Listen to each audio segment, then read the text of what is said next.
Good morning, everybody. Welcome out here at Rainbow, Victoria, to the ARB Steel at Big Desert 480.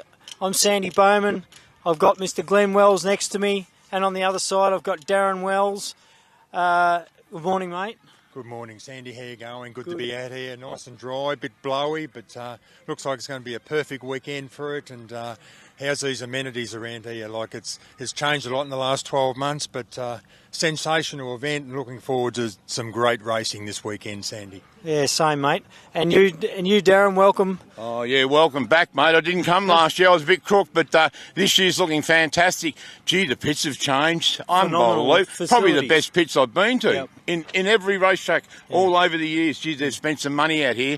And the Rainbow Council, they've done a heap of work, haven't they, Sandy? Now tell me, mate, who's your pick? Pick today, look... It's a good field. It's a great field. Last night, walking down the main street, Chapman would have to. Yeah, I reckon he'd have to be third last year. So yeah, but I reckon he's going to be. If the car stays together, he'll win this. Yep. But Simon Govans, lately, how good's he been going, mate? Really well. But we can't. We've got to look back a little bit at the green car, Aaron Havey. Oh yeah. Yeah, mate. He's always there. So. Yeah. There's my top three, I reckon. Okay. And, of course, the old dog, Mark Burrows. He's always there, mate, top five. Burrows last night said it wasn't even rough here, so... Oh, yeah, Mark's done a lot of work pre-season on shocker testing with both cars, him and Matthew's cars, so they'll be up the pointy end, don't you worry. All right, thank you, mate. What about you, Glenn? Oh, my smoky this weekend is Brett Martin. Like, he's had a shocking year last year, but he showed a lot of talent prior to that, and he's got more horsepower now, and if that car stays together, top three for sure, but you can't go past Clayton Chapman. That thing is just a missile. And a well-dialed team. Yeah. They've been in the car forever now. Exactly, and it's a well-dialed team, as you said, and they've come down here. They were stiff last year to lose the championship. He lost an engine, but it looks like it's been rebuilt and is all ready to go again, so he'll be quick. As Darren said, Havey will be quick, and Brett Martin for me in third place. Yeah, there you go. Well, I'll give you a tip. I have no idea who's going to win, but let's go. We'll cut back. We'll go and have a look at last year's Prologue and some highlights from last year before we get into the Prologue.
Well, there you go. We're back up in the commentary box, boys. Waiting. The cars have been out on their pre-run this morning of the Prologue track. I did see Clayton Chapman seem to be first off. I think he wants to sit there the whole weekend. Yeah, well, he's first out this morning in the Prologue, that's for sure. We've got Clayton Chapman out first, and then Brent Martin second, Aaron Havey third. So it'll be a short and sharp Prologue circuit here today. I believe it's about 9 kilometres around, Sandy. Yeah, see the water truck out there this morning. You see in front of that's our pit area over on the top right of your screen, folks. Got the big screen out there, some fresh spectator area and a canteen and everything down here. Don't we need that water truck? It's certainly hot, dry and dusty out here at Rainbow today. And when we drove up yesterday from Melbourne, Glenn and I were actually commenting on how not a drop of water in any dams on the way up here. That they haven't had any rain at all in this area. But the wind's up this morning, and, of course, the best part is it's not blowing in our faces. So we're going to have a lot of racing out in front of us here. That's because we're up in the box, mate. Certainly is, and that glass is fantastic, isn't it? Yeah.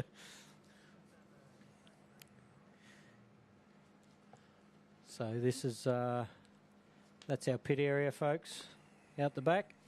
And what a pit area they've built too. Oh, gee whiz, they've put all new shower block, toilets.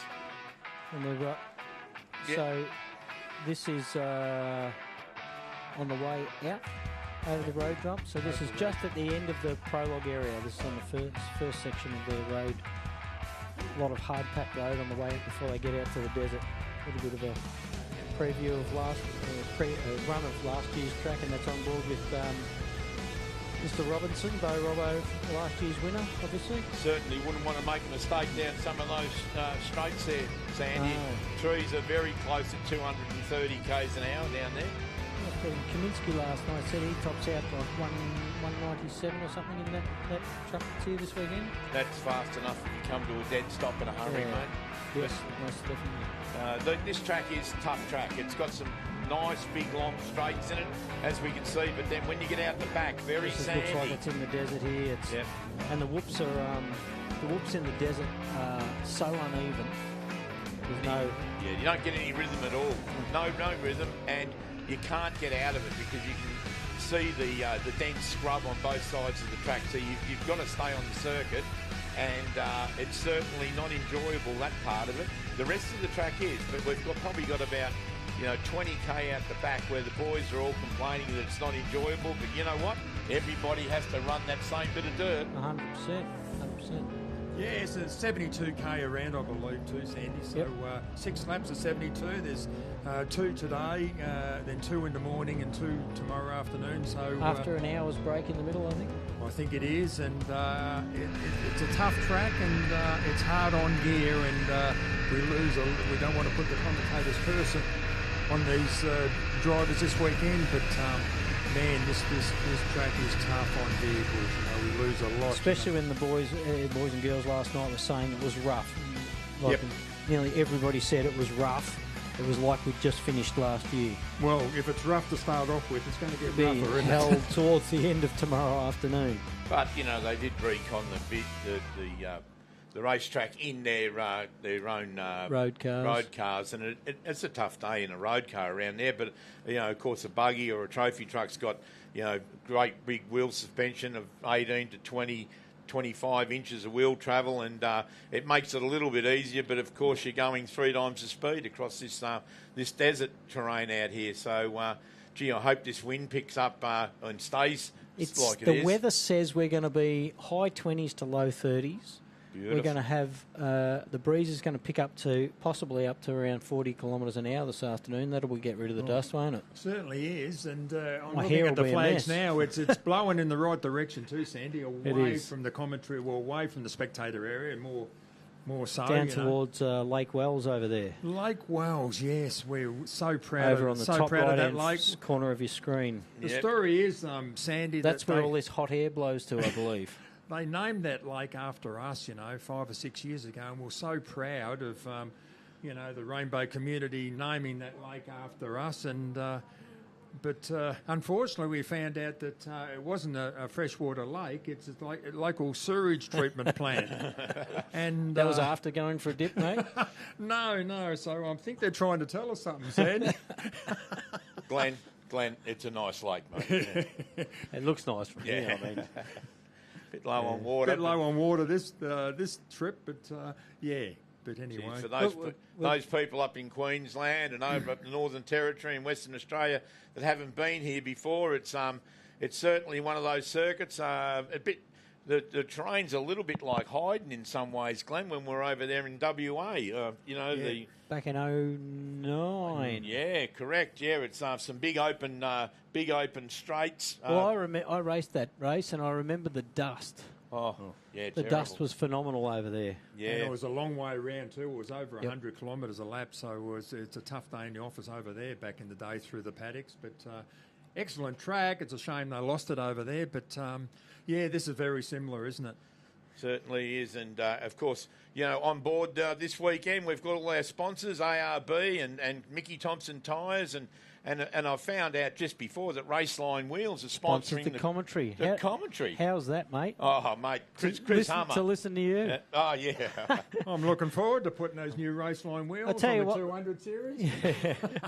I tell you what, though, Steel at Australia have put on a monstrous amount of energy and also backing into this race this weekend. So massive thanks to those guys as well. Of course, without all those sponsors, mate, we don't have an event, and of course ARB. And volunteers.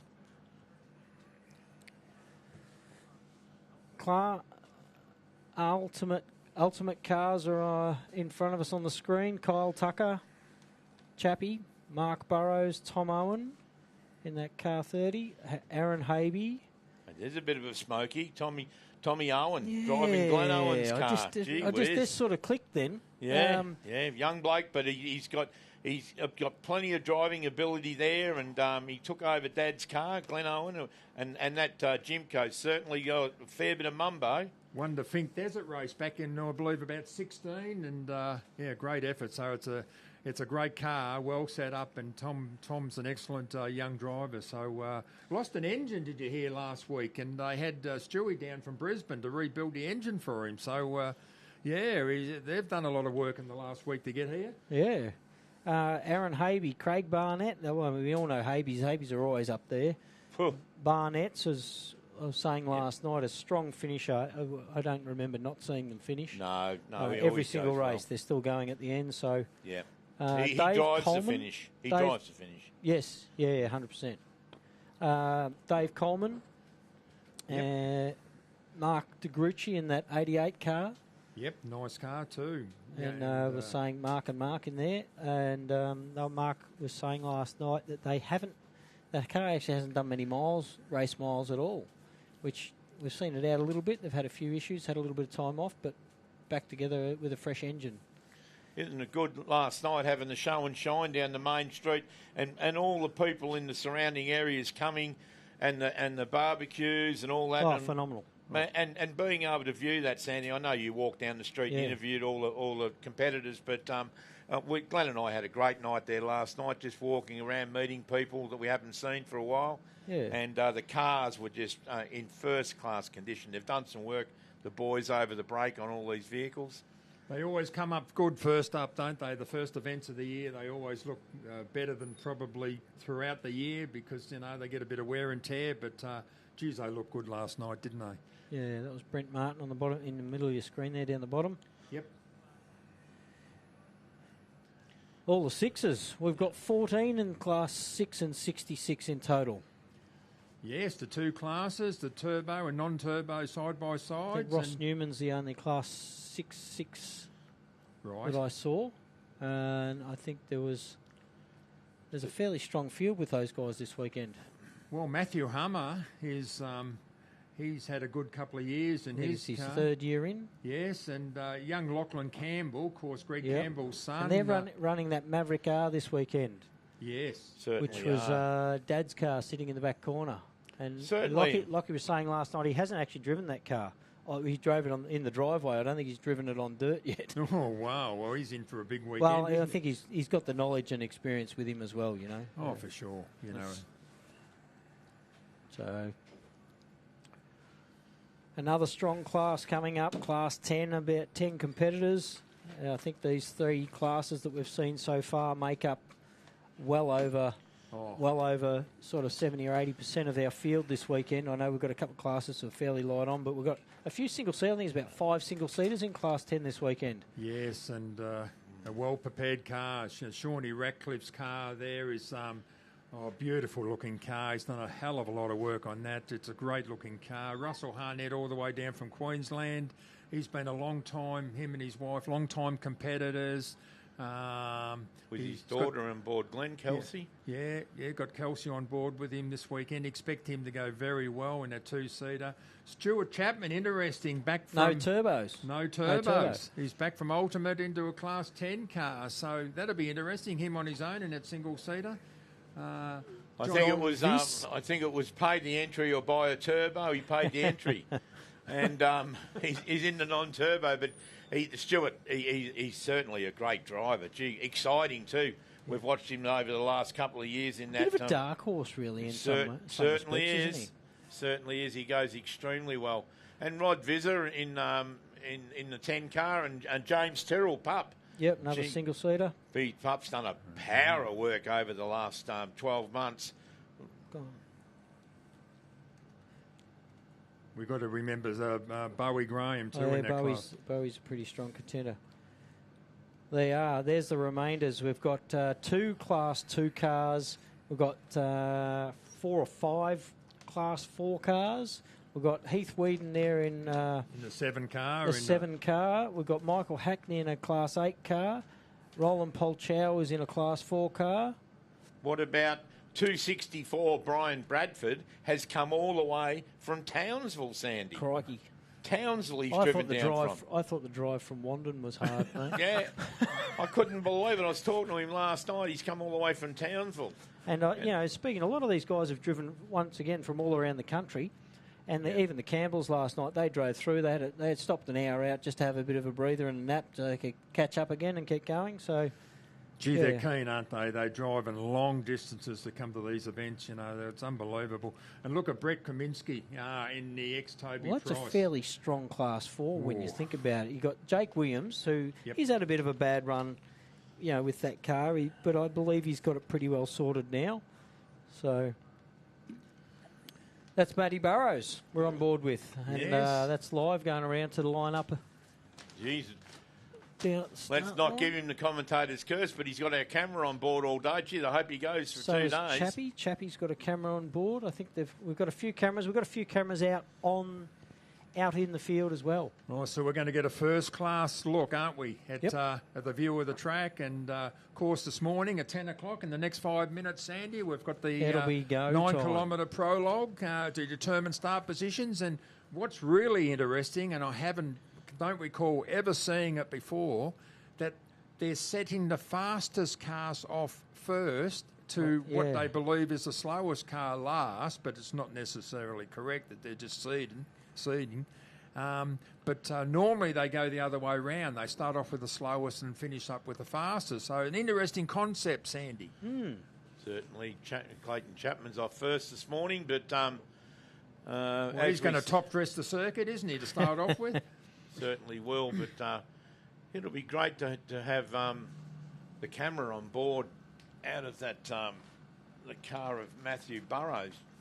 He'll be on board all day today and all day tomorrow, so we're really looking forward to that. This will be some exciting shots, and of course, as we know that Matthew Burrows is the son of Mark Burrows, 8-time Australian champion. No forgetting that Matty Burrows came third in last year's championship. Certainly in the ARB. And the year before too, Sandy. 2 years in a row he sat third. So he's had good finishes, hasn't he? And I keep asking to see the turbos on that car for Matty Burrows, but... That won't happen, I'm mate. disappointed again this year, apparently. No, well, Dad said to me that, being Mark, he said to me, I can't have my son beating me.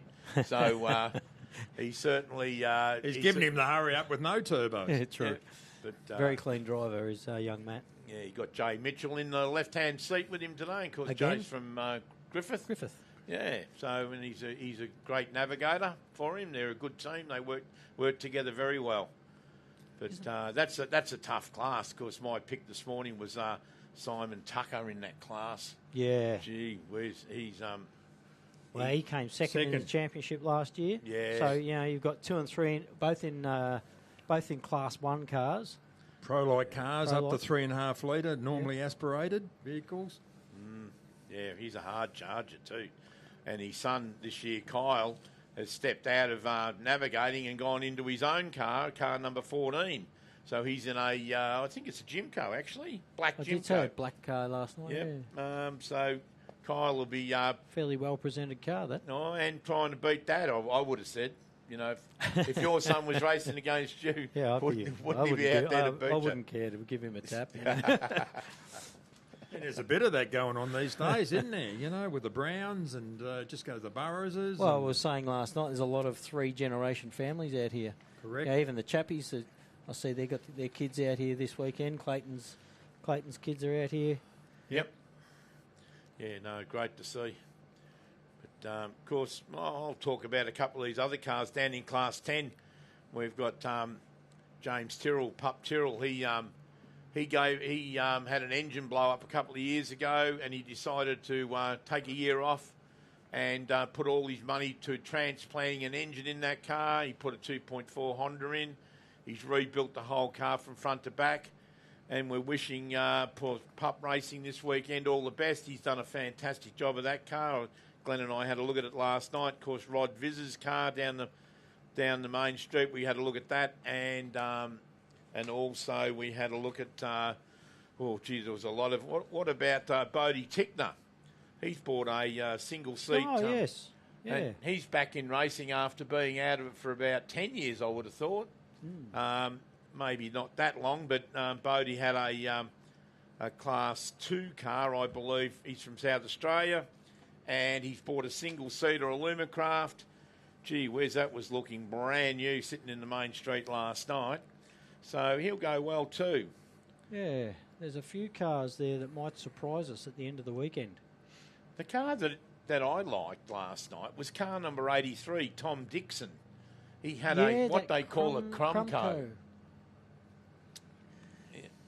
Yeah, on our screen, last year's third place getter, Chappie. Yep. He had it in the bag last year, didn't he? He had a bad run on that last race. Well, not really. He's a racer. He didn't have a bad run. He's a racer, and he was told by multiple people all he had to do was just idle around and get the trophy. He kind of probably didn't play it right. No, he didn't play the game right. So he went out there and he was on it all day.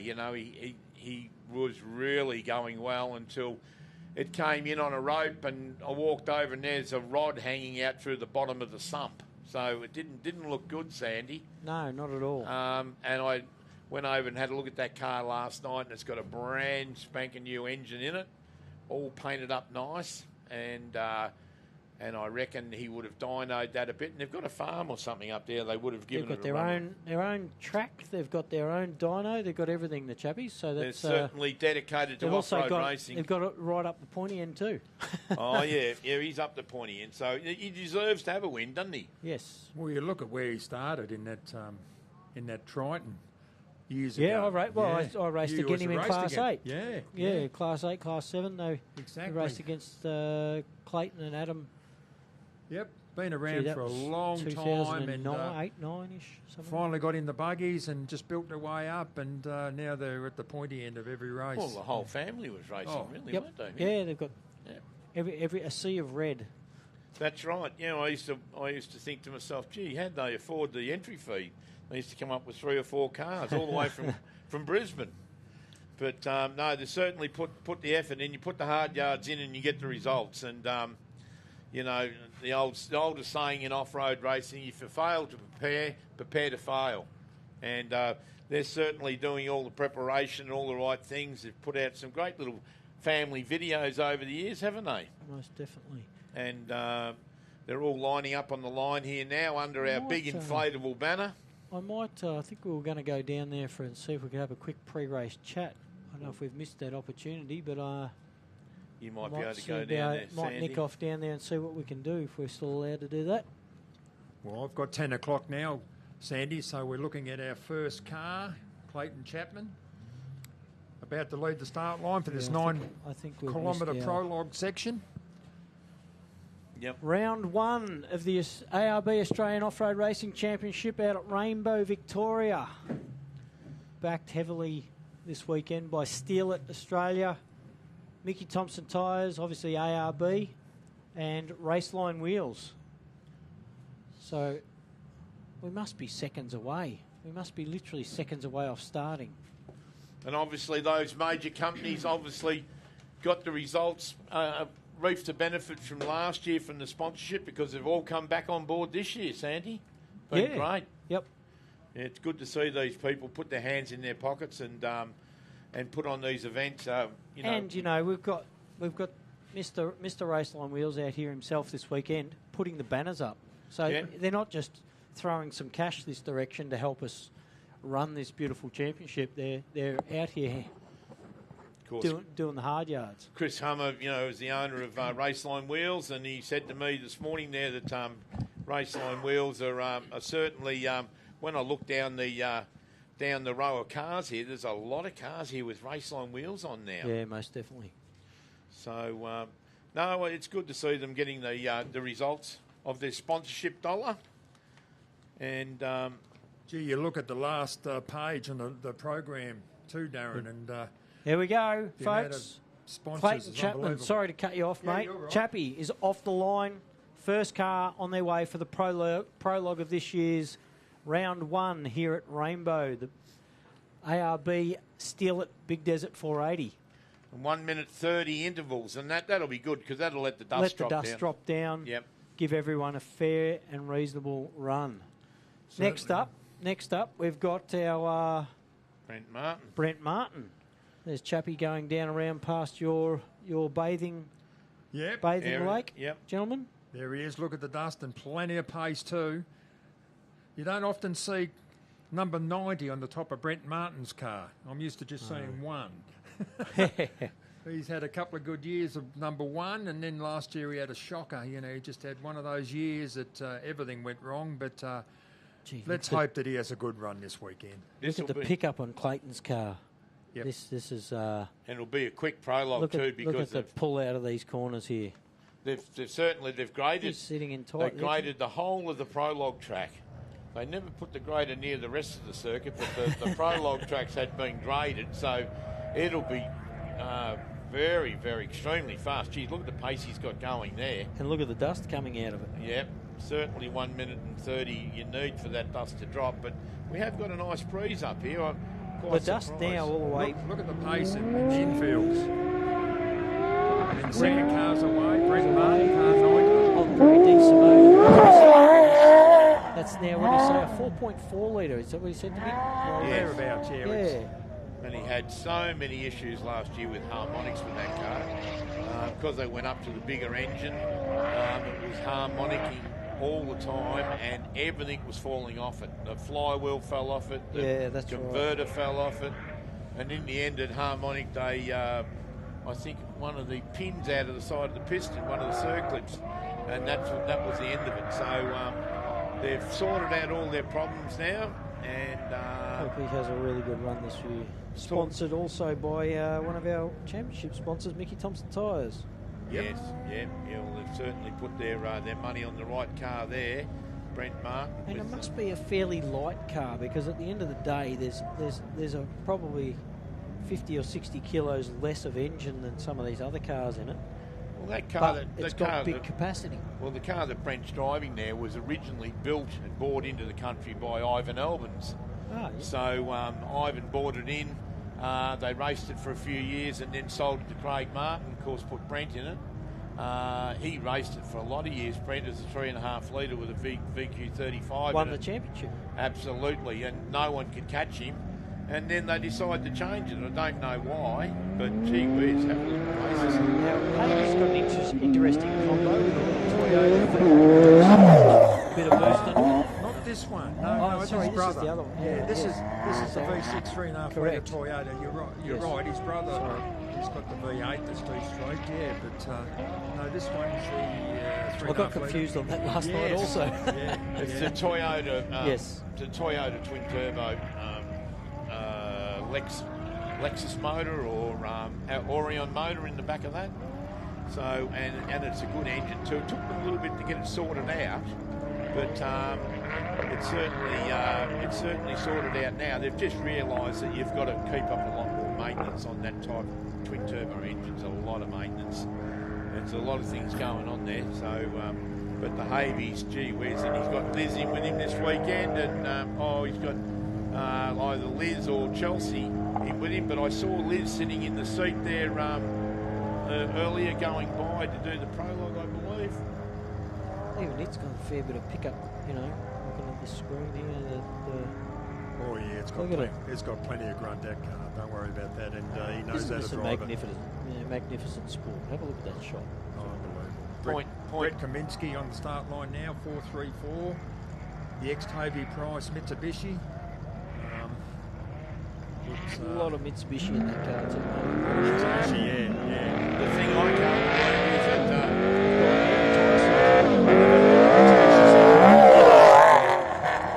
that when I saw Toby Price Prologue, that thing, he had all the 40-inch tyres on the back of it and everything. I noticed Brent back to 37, I think maybe, and Brent's removed all the tyres and, you know, lighten it up. He did say last night he doesn't really prologue too well, so he's hoping that he can make his ground up in that rough section out in that middle section of the main track. Certain parts of this track that really suit the trucks, though, Murray. And previous winners truck last year. Oh yeah. So, and if you look through the records over the years, trucks are mostly. Greg Gardner's won this event. Don't quote me. Three or four times. Yeah. Yes. So, of course, we miss you, Greggy. If you're sitting at home watching us, we miss you. He'll be back soon. Yeah, I'd see you back soon, Greggy Gardner. You're a star. Next up, Stephen Bowie Graham, yep. And Jason Richards, hey, he's up in the left-hand seat. Is he really? Yeah, wow. Look at that. Wow, well, Jason Richards. There's a bit of experience there. Absolutely. Well, I know. I spoke to Ella, Bowie's daughter, yesterday, and she's had a bit of a surgery, so she's out for this first time of the year. How's the size of that jump over the finishing line there by Clayton Chapman? Yeah, plenty of pace there. She's got a long lead up to that jump. Once I get some timing going,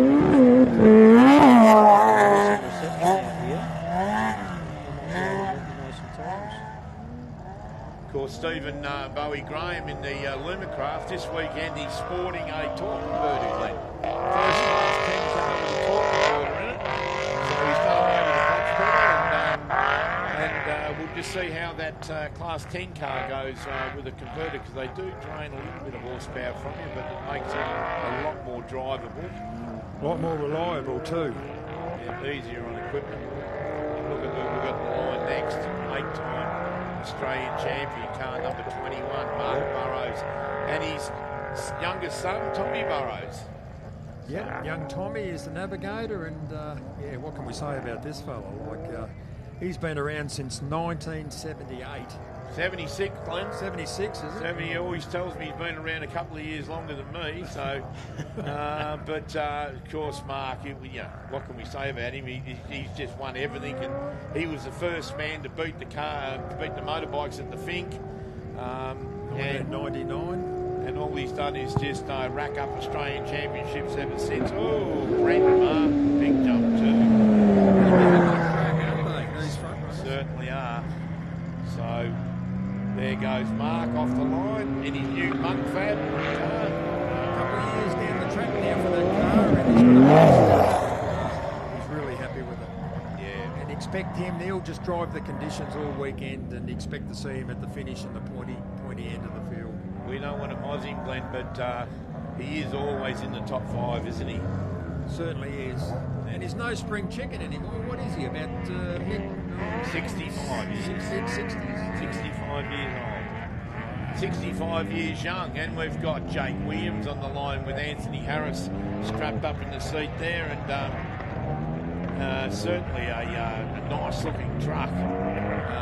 Truck number 437. And, of course, as we know... with a fresh wrap this year. Yes. It looks good, doesn't it? Pink, bit of pink on it there last year, but it's all black. And just interrupt, fellas, we have been handed a phone in for anybody's out there that's dropped their phone, come see us. I might have it. If not, I've got another phone. It's a nice phone. It's a lovely photo on the front there too. Yeah, what brand is that phone? It's an iPhone. Yeah, It's an iPhone Max, mate. Yeah.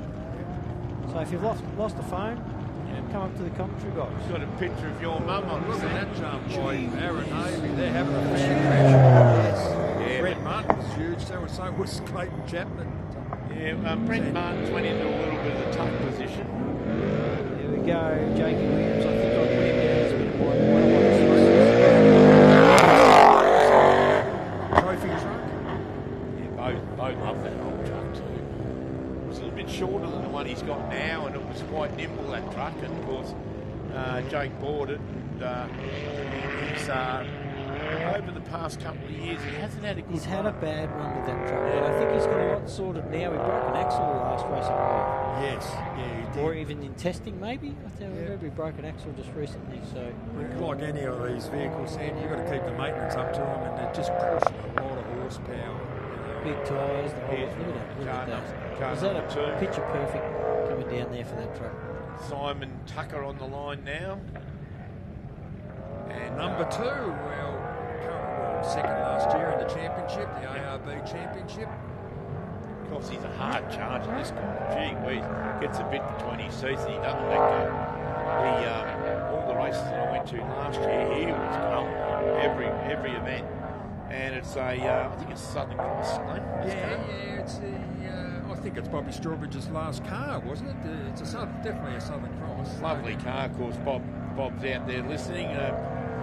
We send our regards to Bob, and Bobby Denise. Yeah, certainly built a beautiful car when they were racing, and he's left his mark on the sport with all these vehicles still out there running. Showing plenty of pace too.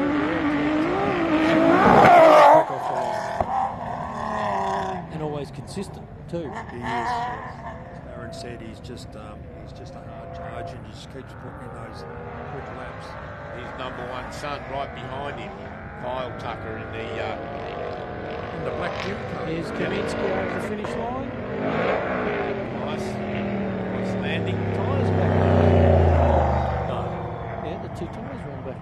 Oh, the two spares. Yeah, he did the pre-run with no tyres, and then went, it's a bit too light on the bum end, probably. Yeah, I think they're built to, remember what you see in the States, you always see them with the qualifying or pro, you always see them having the two, and there's a lot of weight swinging back there in two of those 40s. Especially when they're hanging right over the back of the car. Oh, exactly.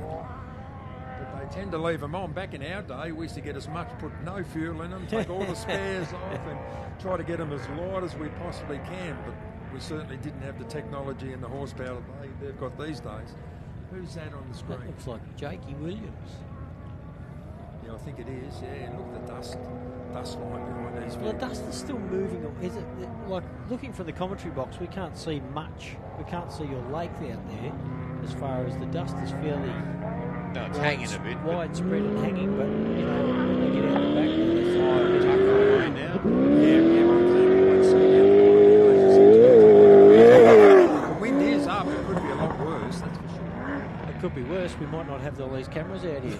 Exactly. Look at the view you're getting at home. Speaking about old dogs for a hard road, look who we've got on the line now. Truck number. Sibbo. Yeah, Peter Simpson.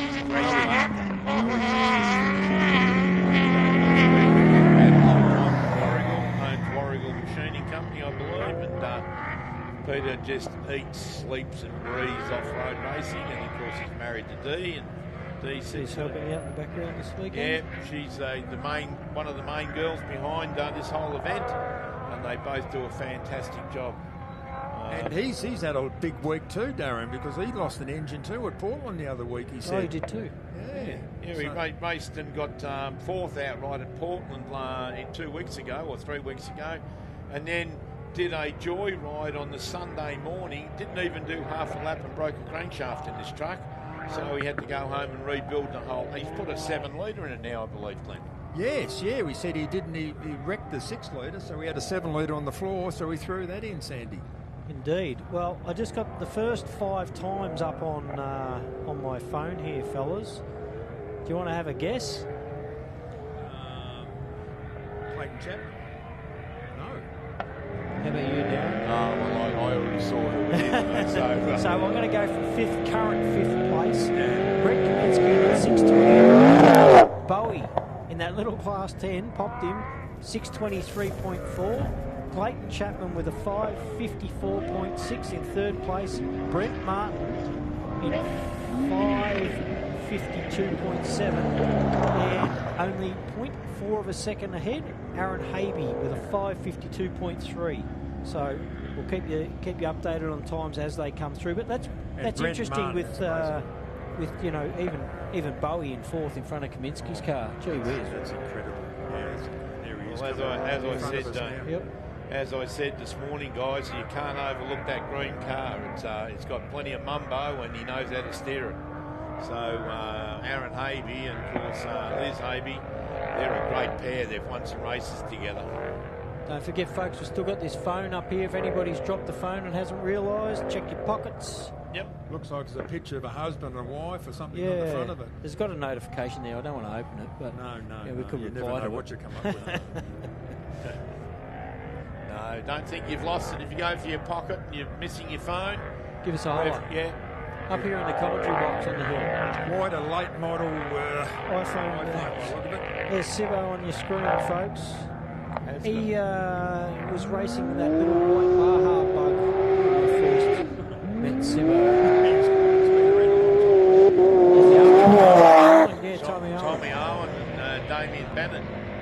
Car number 30. Jake Williams comes through the finish line. That's a late model Jimco.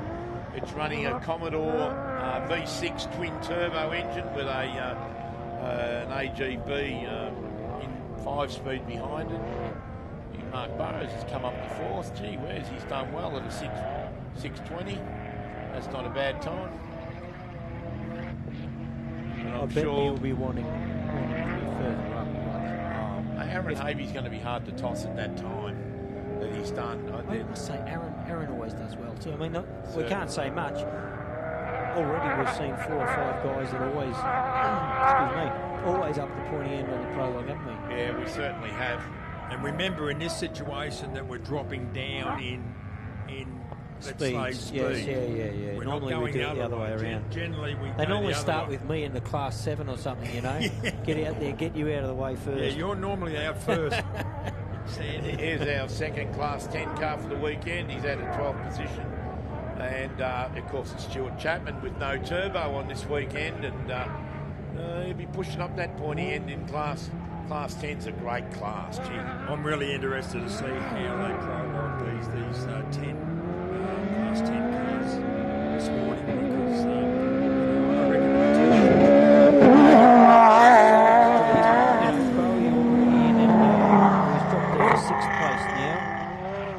Jakey Williams, a 6:14, putting him in 4th place in front of Mark Burrows. Yeah, certainly. There you go. Yeah, a great job. So that's pretty impressive.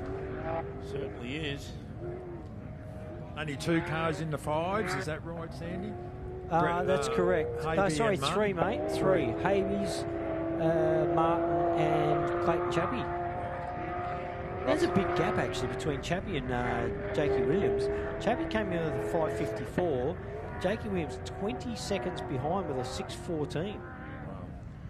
Russell Harnett up on the line now, all the way down from Queensland. Yeah, the Gold Coast area, Brisbane, Gold Coast, and been around for a long time, and really good peddler. Russell, and of course his daughter's in with him this weekend, Kelsey Harnett, and they're actually got the Ford motor in the back of this now. They used to have a Mitsubishi, had a lot of... no, it was a Honda. It was a Honda, Darren. They had a lot of trouble, yeah. Oh, had camshaft problems all the time. Yeah. And then everybody else went for the 2.4 K24 motor. And he went for the Ford, and he reckons it's doing a great job in the back. So he's off the line now. Russell Harnett. It's a good class, isn't it? Normally aspirated up to twin or single-seater, and it's a very popular class, and I can understand why there's a lot of the competitors here this weekend. Another 10 car, 1074, David Adams. I was talking to this guy last night when he was in the scrutineering line. I walked over and had a look at this vehicle, and a single-seater. Yes, certainly is, and he's certainly well put together, little car. I asked him whether he built it himself. It wasn't a known frame to me, and I've been around a while, and he said, no, a guy had built it in South Australia, and he'd purchased it from him, and he's made it a better car, he said, and he's had a bit of fun with it the last couple of years, and he's decided, he was here last year, but I wasn't here last year, so I didn't see how he went, but a very well put together little car, David. He's done a great job. So he's out of 14th position. Look at Sibbo. Is that Sibbo on the screen there? Looks like running down behind the back of the pits, out to what we call our airfield, down behind us. Yep, exactly. They dart down to our left. And then come back along that straight. Yep. Into the start, into the finish straight. Plenty of momentum coming up over the finish jump. You can see the town in the background there. That's the main. That's how close we are to the main street of town, folks. It's not even a kilometre. A couple of minutes, you can nearly walk it. If they zoom in a little bit, Sandy, they'll be able to see the bar where Glenn and I was last night. Sibbo coming in over the finish line. What a shot! Yep. There he is.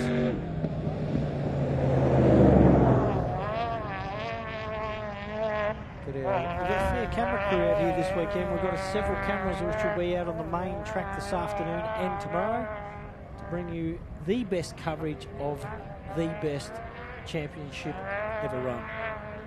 Well, yes, if that's your opinion, yeah, I agree. It's first round too. First round, yep. Well, I think we're chasing a Burrows car out here by the looks of that. Who are we looking for now? We'd have to be looking for Matty Burrows, would we? Yeah, car number 3 on the line now, Glenn. Yep. Of course, Matthew Burrows and Jay There Mitchell. he is, right in the middle of your screen, folks. And I walked over and had a look at the car last night, and they've rebuilt this whole car front to back. All the shockers have been rebuilt and repowder coated all the cases on them. And there's no shortcuts in the Burrows. No, certainly shed. not. And never has been and never will be. Got a new motor in it. It's got a Commodore motor in the back. V6 Commodore, non-turbo. Tom Owen comes through plenty of race. Yeah. Fresh engine. I don't know how much time he's had in the seat of that car. Tom. Oh, he's had a little bit. Yeah, a couple of years. Been driving it and drives it a lot around Reg's farm too. They go up and do a bit of testing on Reg's farm, so no, they do very well. But as he said, he went up to Reg's farm last weekend and hand grenaded the engine. The timing chain came off the front of it, so consequently had to spend all week repairing that motor. But because they're a turbo motor, it didn't damage any of the valves or pistons. Just had to replace all the timing gears and chains on the front of the motor. Looks like it's running a treat out there this morning, so I believe we got part of the Owen family up here over the weekend. Of course, Reg Owen, the old stalwart of off-road racing, been around a million years, probably a little bit longer than me, and of course Reg was the first man to win the very first Kempsey with a handheld light, and then of course Glennie Owen and Chris Owen and Matthew Owen and Tommy Owen, they're all off-road racers. Tyler Owen, it's just an Owen feast, isn't it? Yeah. Of off-road races. Now this is probably the biggest car on the circuit. It's the biggest car on the circuit. It's sitting up, isn't it? It is sitting up, Class 5, and I think it's the only one of our Class 5s from memory. Michael Shipton. Yeah. Yeah, not I forgetting, need a step ladder to get into it, yeah, Stan. it's very big, very big. Now, just while we've got a second, don't forget, folks, that you can jump on board and follow these cars on your rally safe, and you can also jump on board Chris Sport and follow the links to our ARB Steel at Big Desert 480. That'll give you your timing as well. And one thing you can jump on board too, Sandy, is the helicopter at the back. Right behind us here. Ultimate helicopters. Yeah, you can go for a ride in that. They've got 6 minute, 10 minute, 15 minutes. I've got the prices here. I took a photo of it earlier, but Don't worry about the money, Glenn. It's cheap oh, for what you get out of it. It's cheap, yeah. You shouting, Wellesley? Oh, yeah. Oh, he's got plenty. Don't worry about Wouldn't that. shout if shark bit me. So we've had the Shipton vehicle off the line. And of course, look who's next. Old pup Tyrrell, James Tyrrell, in the single-seater. Fresh engine, like you said earlier. K24 Honda, and he's done a mountain of work. New dash, wiring, and Jimco. brought into Australia by the late Paul Simpson from Warrnambool back in the day, had a V6 Toyota in it. Then it was run by Brad Chase from Sea Lake.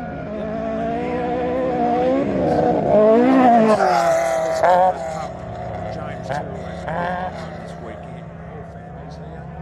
Going back to the ultimate helicopter, 6 minutes, $75 a person, 10 minutes, $125 a person, 15 minutes, $185, and so on. You wouldn't want any more than 15 minutes, so that's cheap. It is. And you get a bird's eye view from up there. Don't worry about that. So that's ultimate helicopters be available all weekend, just out the back here. A little bit of a change in the top. We're going to call it the top 12 now, but we've got Aaron Havey at the top, Brent Martin, Clayton Chapman. Tom Owen. No. No. Tucker. Stuart Simon. Tucker. No. Simon Tucker. No. Kyle Kyle Tucker. Tucker. Gee, that was a big jump over the line too. And he came in with a 5.56, and that's only 2 seconds behind Clayton for fourth place. Then we've got Tommy Owen with a 6.03. Yep. Simon Tucker at 6.10, Jake Williams at 6.14, Mark Burrows 6.20, Peter Sibbo 6.23, ninth position, Bowie in the 1065 car with a 6.23, also 0.2 of a second between those two. That rounds out our top 10. Then you've got Stuart Chapman with a 6.24, Brett Kaminsky with a 6.28, and the Hart an entry of 10.12 with a 6.35. Watching Rod Visser off the line. Rod Visser, it's a Lumacraft, isn't it? Looks like a twin brother to Bowie's. It is. It's certainly a lovely car. Those are Lumacrafts. They're just so well built. And they've both been, I believe, both those cars were dynoed last week. Pup dynoed his car, and of course, Rod Visser dynoed his car at the same time. And you wouldn't believe it, they both run 2.4 Hondas, and they put out 1 horsepower difference between the pair of them. So I'm sworn to secrecy of how much horsepower they actually put out. Really? Yeah. Oh well, that's a lot. That's about 600 more than I heard. I'm more interested in who's got the extra horsepower. The extra one.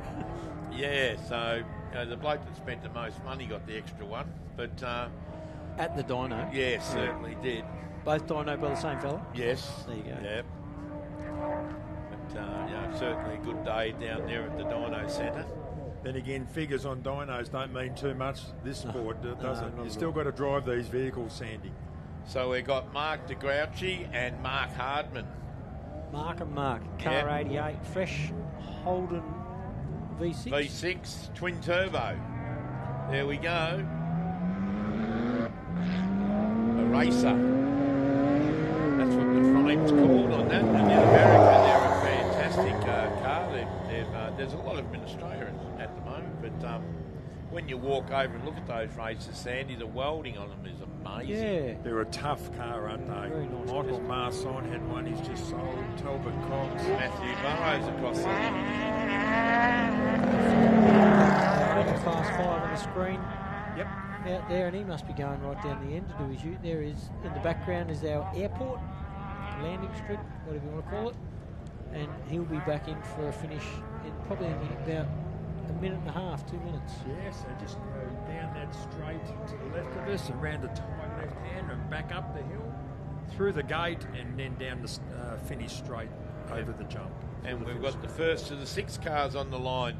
Car number 651, Lachlan Campbell, and of course Greg Campbell. Long time. Oh, Greg's been around. I raced against Greg when he had his Porsche. I asked him if he still got that Porsche sitting in the back corner.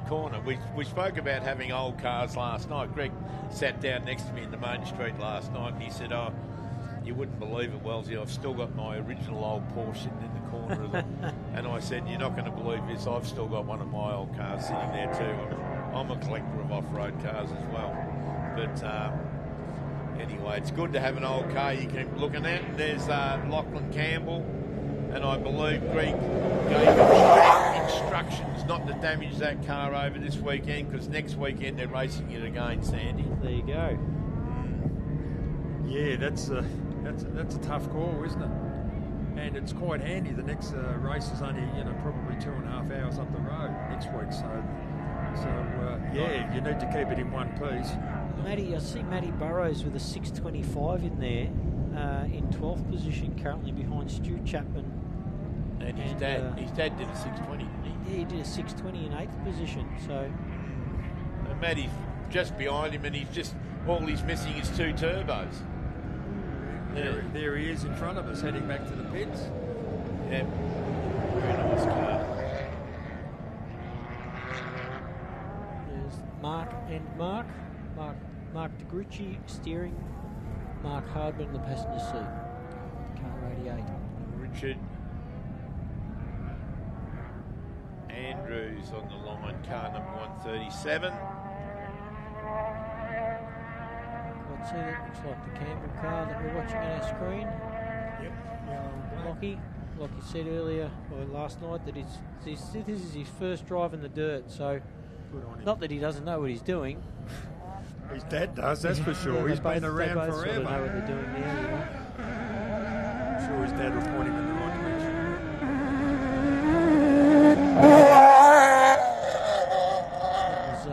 Was that Richard Andrews off the line there? Yes, it was. Sorry, I did miss that. Yep, 130. Darren got him, 137. 137, S&S frame. And we should have 92, Dale Standen. He's coming up the start line now, minute and a half gaps for this I qualifying don't know slash too much trial. about Dale Standard, and I also don't know too much about Richard Andrews either. So Dale's on the way from Griffith. And of course, Dale's been around for a million years, raced a Class 2 car for a lot of years, and then got up into a 10 car. that's what. And now he's got a looks like an open class car with a number on the roof of 92. He's done the right thing, hasn't he, over the years? He's progressed through the classes, which is good. As Pup Terrell come through the finish line, so I'm glad he's successfully completed his prologue, which is good. Yep. So Dale Standen is running a Ferrell car. That's the make on the paperwork that we have here, and of course, Gee, we've seen a lot of Ferrell cars over the years, haven't we? Yeah. I didn't think they actually named one. I see Pup's time in 10:36 car, 6:34, currently in 14th. 48 competitors here this weekend. Thereabouts. What's our prologue? It says 47 on 47 our on sheet, our but list. I did see one that I didn't see on any literature out there last night. So Well, that's a Rod Visser over the finish. good field. Unfortunately, at the end of the day, there won't be 47. No. Of course, a little bit of info about our next starter here, Bodie Tickner, who said it's all the way from South Australia. Car number 1093, and Bodie was a fantastic competitor with his dad back in the day, and they had a lovely little red car that they'd built themselves, and they sold it off, and I noticed he's been racing at the Fink the last few years. He's been out of the sport. He's just purchased this car from Hayden Bentley, which is a single-seater Alumacraft, which he's totally rebuilt, ground up by the look of it last night. I looked at it. Nice looking car, Darren. Certainly was. It's got a little Chevy motor, 2.4 Chev engine in the back, Class 10 engine, and we're looking to see how Bodie goes this weekend. I'm sure he hasn't lost it. He had the skills. See, speaking Class 10's mate, Rod Visser ran 6:27, jumped in front, Greg Kaminsky, James Terrell.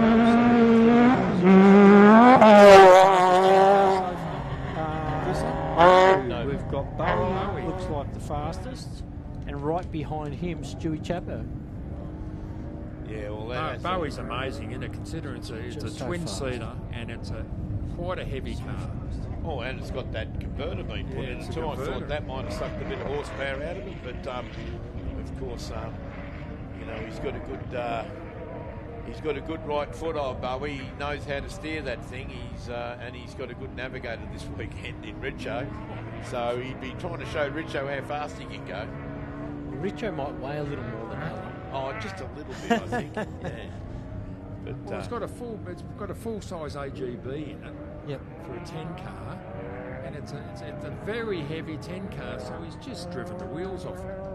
And I always have a joke with Bowie. I said, you must have done a lot of work to that Honda motor. And he said, no, it's just a wrecker motor. It's just a wrecker engine, Wealthy. Probably a set of cams. They usually jam a set of cams. We've come across a lot of those blokes over the years, haven't we? There seems to be a lot of wrecker motors out here that are doing really good numbers and really good times. And I have a giggle because I look at it, Sandy, and I go, oh, a wrecker motor with a dry sump pump on it. Yeah.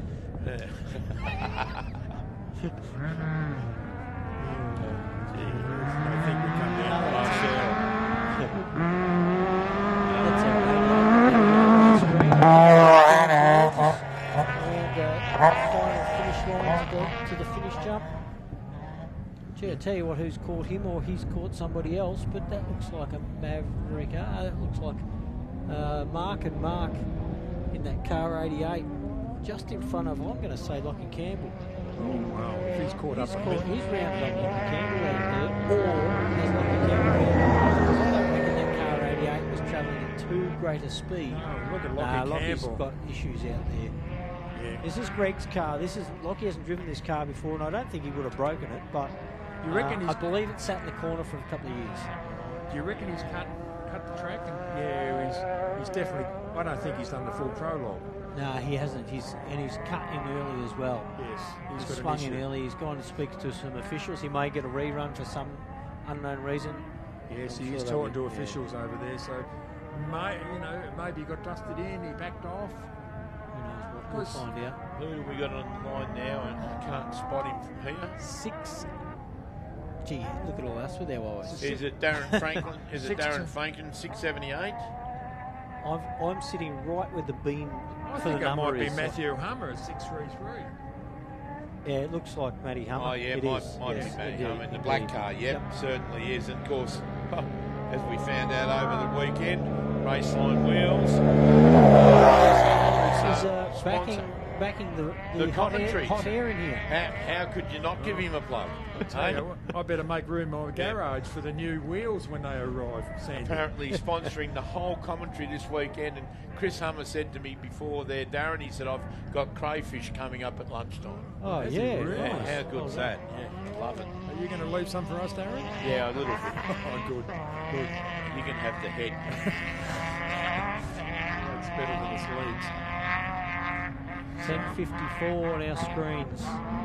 Matthew Hummer over the past couple of years has certainly progressed up to the pointy end. He's done extremely well in that vehicle. And I was talking to Chris earlier on today, and he told me they've got a little bit more horsepower out of it this year too. They've found that they can tweak it a little bit. Maybe I'm not allowed to tell anybody that, but they've been able to just tweak it a bit, and they've got a bit more go out of it. So we're looking forward to seeing how he was going to go, old Matthew, this year. We've got Craig Barnett, and of course Sandy was plugging Craig before. The team, fantastic team.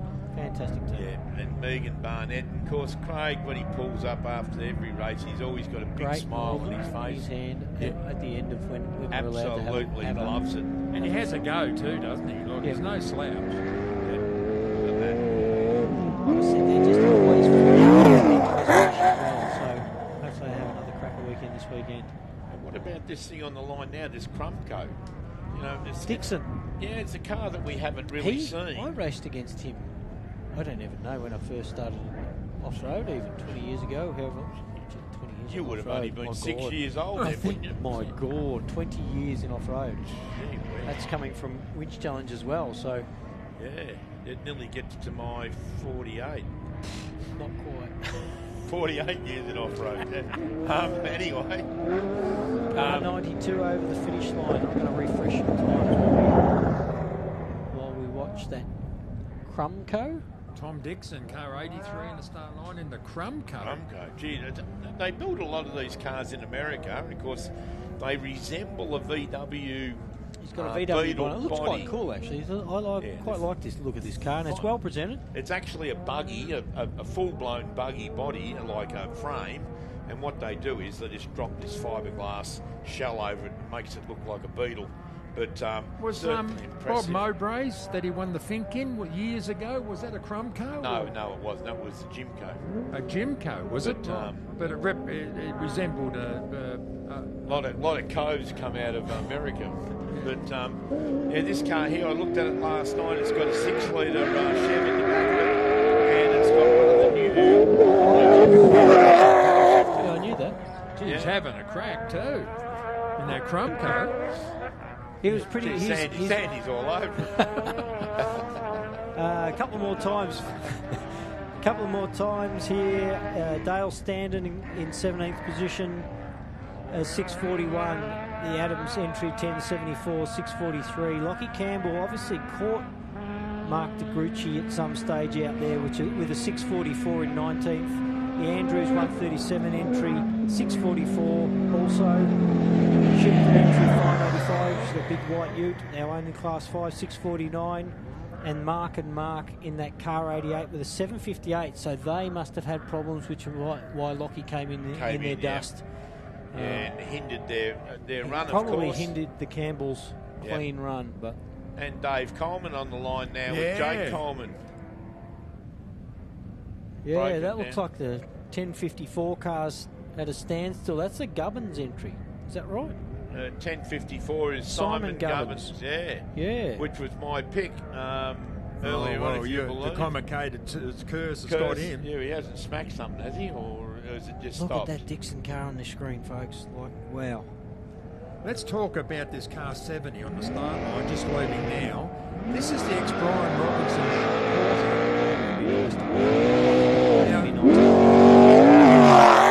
This team has come down from Alice Springs to race this event this weekend. It's a Porter, originally owned by the late Brian Robinson, who raced it, and then it was sold to another Alice Springs local in Mark Booth. And I know Mark Booth and his dad bought a booth because they've got a crane company in Alice Springs, and I do work for him. And he's rebuilt it. He's purchased it in November 24, being last year, and he's bought it out, and I'd say this would be his first race. So good on him from Alice Springs. Dave Coleman in the Porter. Yeah, well, of course, that's a city or a town that sports a lot of off-road racing over there in Central Australia. One of the biggest races in the country, but not as big as this. Not as big biggest. as the ARB Steel at Big Desert 480. Rainbow Victoria. Bit overcast, very windy, very dry looking, and currently quite a bit of dust. 23 degrees, mate. 23 degrees. They even said there's a chance of rain. That's because of all the hot wind in here. Well, there's a lot of hot wind, but we've got this. You notice we've got this cooler going behind me here, like an air conditioner. Yeah, beautiful, Glenn. Don't turn it off, mate. It's blowing out fresh air, which is beautiful. So that was 10:25. John Wise, is it? No, He's got an accent. I don't know where he's from, but that was how I think that's how he said to say his name yesterday. Oh, W-I-S-S-E. But it's a Vis. It's a Vis. That's our language lesson today. There's a couple of others in there that I did ask them how to pronounce it. I tell you what, Sandy, if you get it wrong, they'll be Come and tell us. They'll be banging on the door at the back of us. I'd rather be corrected a few times and get it right in the end. Yes. Matty Hummer over the finish line. Our race line wheels entry. Yep. Poured big dollars into the championship, cars and commentary. Yes, look at the sponsors. It's about 15, 20 sponsors we've got here for this weekend, and ARB certainly one of the top ones because the ARB.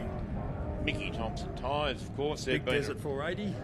And of course, all this at the end of the year, at the last round of the year of the ARB series, is the last championship. round. Yeah, the championship series. Yeah, sorry, and of course that's the last round is over at Millicent, South Australia, and we have a big presentation.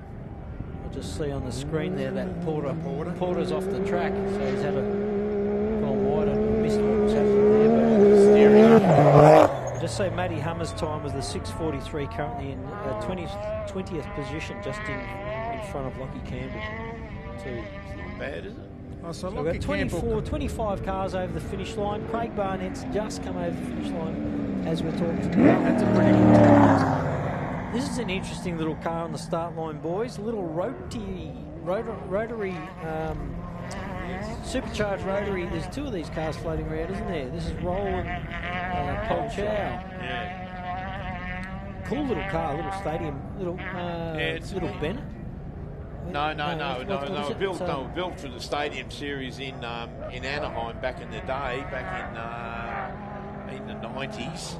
And then what actually happened was that Noddy, the old ex-off-road racer, bought one out, and another bloke called Alex Fitcher bought one out. And this, I believe, is Alex Fitcher's one that he bought out. And he's had a couple of problems with this. He blew a gearbox. This is only his third or fourth race with this car. He's done a gearbox. He's done probably 12 months. He's had it. Yeah, He he's had rebuilt a it couple totally. of issues, but well, Mazda team in America built 3 of them. 2 of them come to Australia. They all had rotary engines in them. When you walk over and look at these cars and look under the bonnet, the only engine you can put in that car is a rotary engine. This is so tiny. Yeah, but certainly.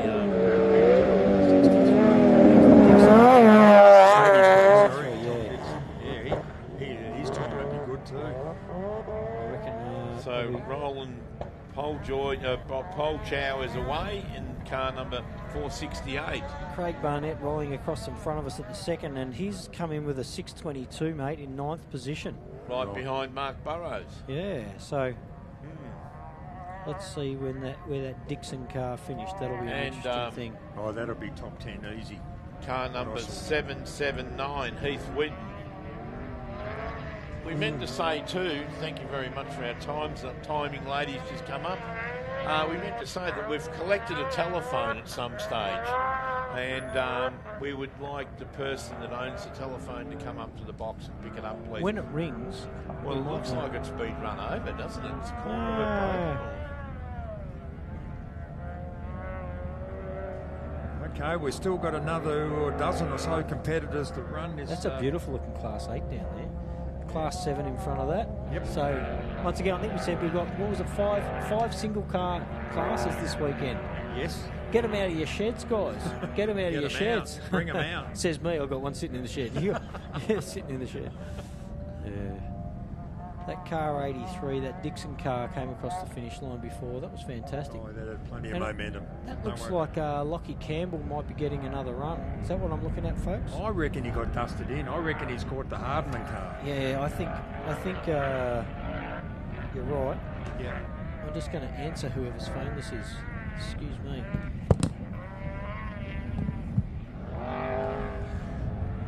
So that phone was ringing, Glenn, would you believe? The person that lost it's ringing. Here's Mr. Coleman.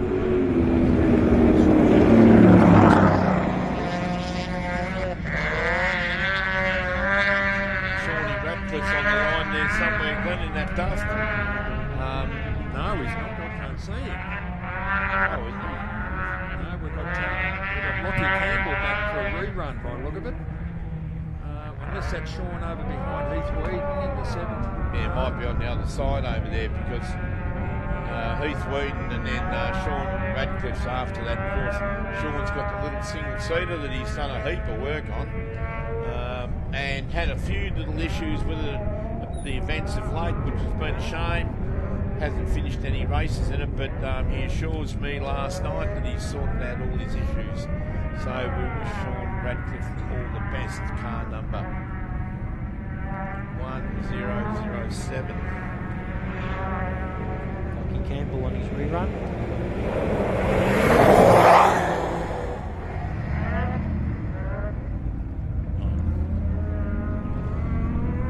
Have someone come up to that phone. Oh, beautiful. It's all sorted, is it? Yeah, I just took a call then on it. Not bad fun. Oh, I thought it was your mum ringing. All right, we got on the line Heath Wheaton, Class 7, and our only Class 7. He's been out here several times as well. He's also competed in nearly every race. Well, you know what it's like to be in one of these vehicles, Sandy. I don't know about out here in one of these vehicles. No, you've ridden around in 7 and 8 cars all your life, and gee whiz, it must be a tough day at the office in one of those. Most definitely. Both of those, the Class 7 and the Class 8 out here, definitely wouldn't be the most enjoyable. Glenn and I looked at this car last night, and I said to him, wouldn't that be a tough day out the back in that? Most of the suspension is in your spine. Yep. Yeah, I know that. Oh. Yeah. But certainly Heath, and he always seems to finish. Yeah, he loves it. Yeah. He seems to He's prop been up last everywhere. car on track a few times, but he doesn't even care. He just loves it. And is this Wife Michelle? usually in the passenger seat. Yeah, Michelle's in the passenger seat with him. Michelle Wheaton. And they've got a lot to do with this. Heath's actually running this Southern States Club Challenge, which is a lot of events down in this area. South Australia and Victoria linked up to do a fantastic little series this year, Wow. which has filled up a few entries in some of these smaller club events. Here's There he is. Shawnee Radcliffe. Now, this car's immaculate. It's immaculate. I had a look at it last night. It's a magnificent looking single seater. There's Lockie Campbell back on your screen, folks, running for his second lap, second run of Prologue. I'm tipping that he's had an issue. He's caught somebody. And they may not have pulled out of the way or something. Yeah, Who knows? yeah. Who knows what's going on there? That can't, you know. Have a look at the suspension on Heath's car. Oh, yes. Yeah, we were just saying how your spine is part of the suspension. Yes. Yeah. Gee whiz. Because, you know, you can't do a lot of suspension on a 7 car. No, you've got to. I tell you, so there's a lot of different classes for those that haven't listened out or don't know much about it. You've got about 10 or 12 different classes, all ranging from standard production, which is that Class 7 and that green Patrol you saw on the screens. Class 7 car, Class 8, you can put different motors and different suspension, that sort of stuff in, and also running, you know, what we'd say is a full drive truck or buggy now goes into that class in many aspects. Yes. We've got the side-by-sides on your screen now. Different versions of the car off the Michelle Ratcliffe there into the first corner. That's a Class 10 car, which is a maximum of 2.5 litre naturally aspirated car. We've got Class 1s, which is a 3.5 litre naturally aspirated, up to our ultimate cars, which our ultimate cars are the big boosty boys and up to 7 litre buggies. We've got Class 4. We've got no Class 11s this weekend. One Class 11. Well, the 7 litres now, the rules changed this year, so 7 litre is now dropped. All those Class 11 cars that were in Class 11 with a 7 litre in a trophy truck, they've dropped back into Class 4. So they've opened up Class 4, Class 8, and I can't remember the other class. I think they've opened up 3 or 4 classes now, back up to 7 litre. So, that's interesting. I wasn't aware of that. Class 8 is now a 7 litre. Class 4 is now a 7 litre. Yeah. There's Pow Cow. Yep.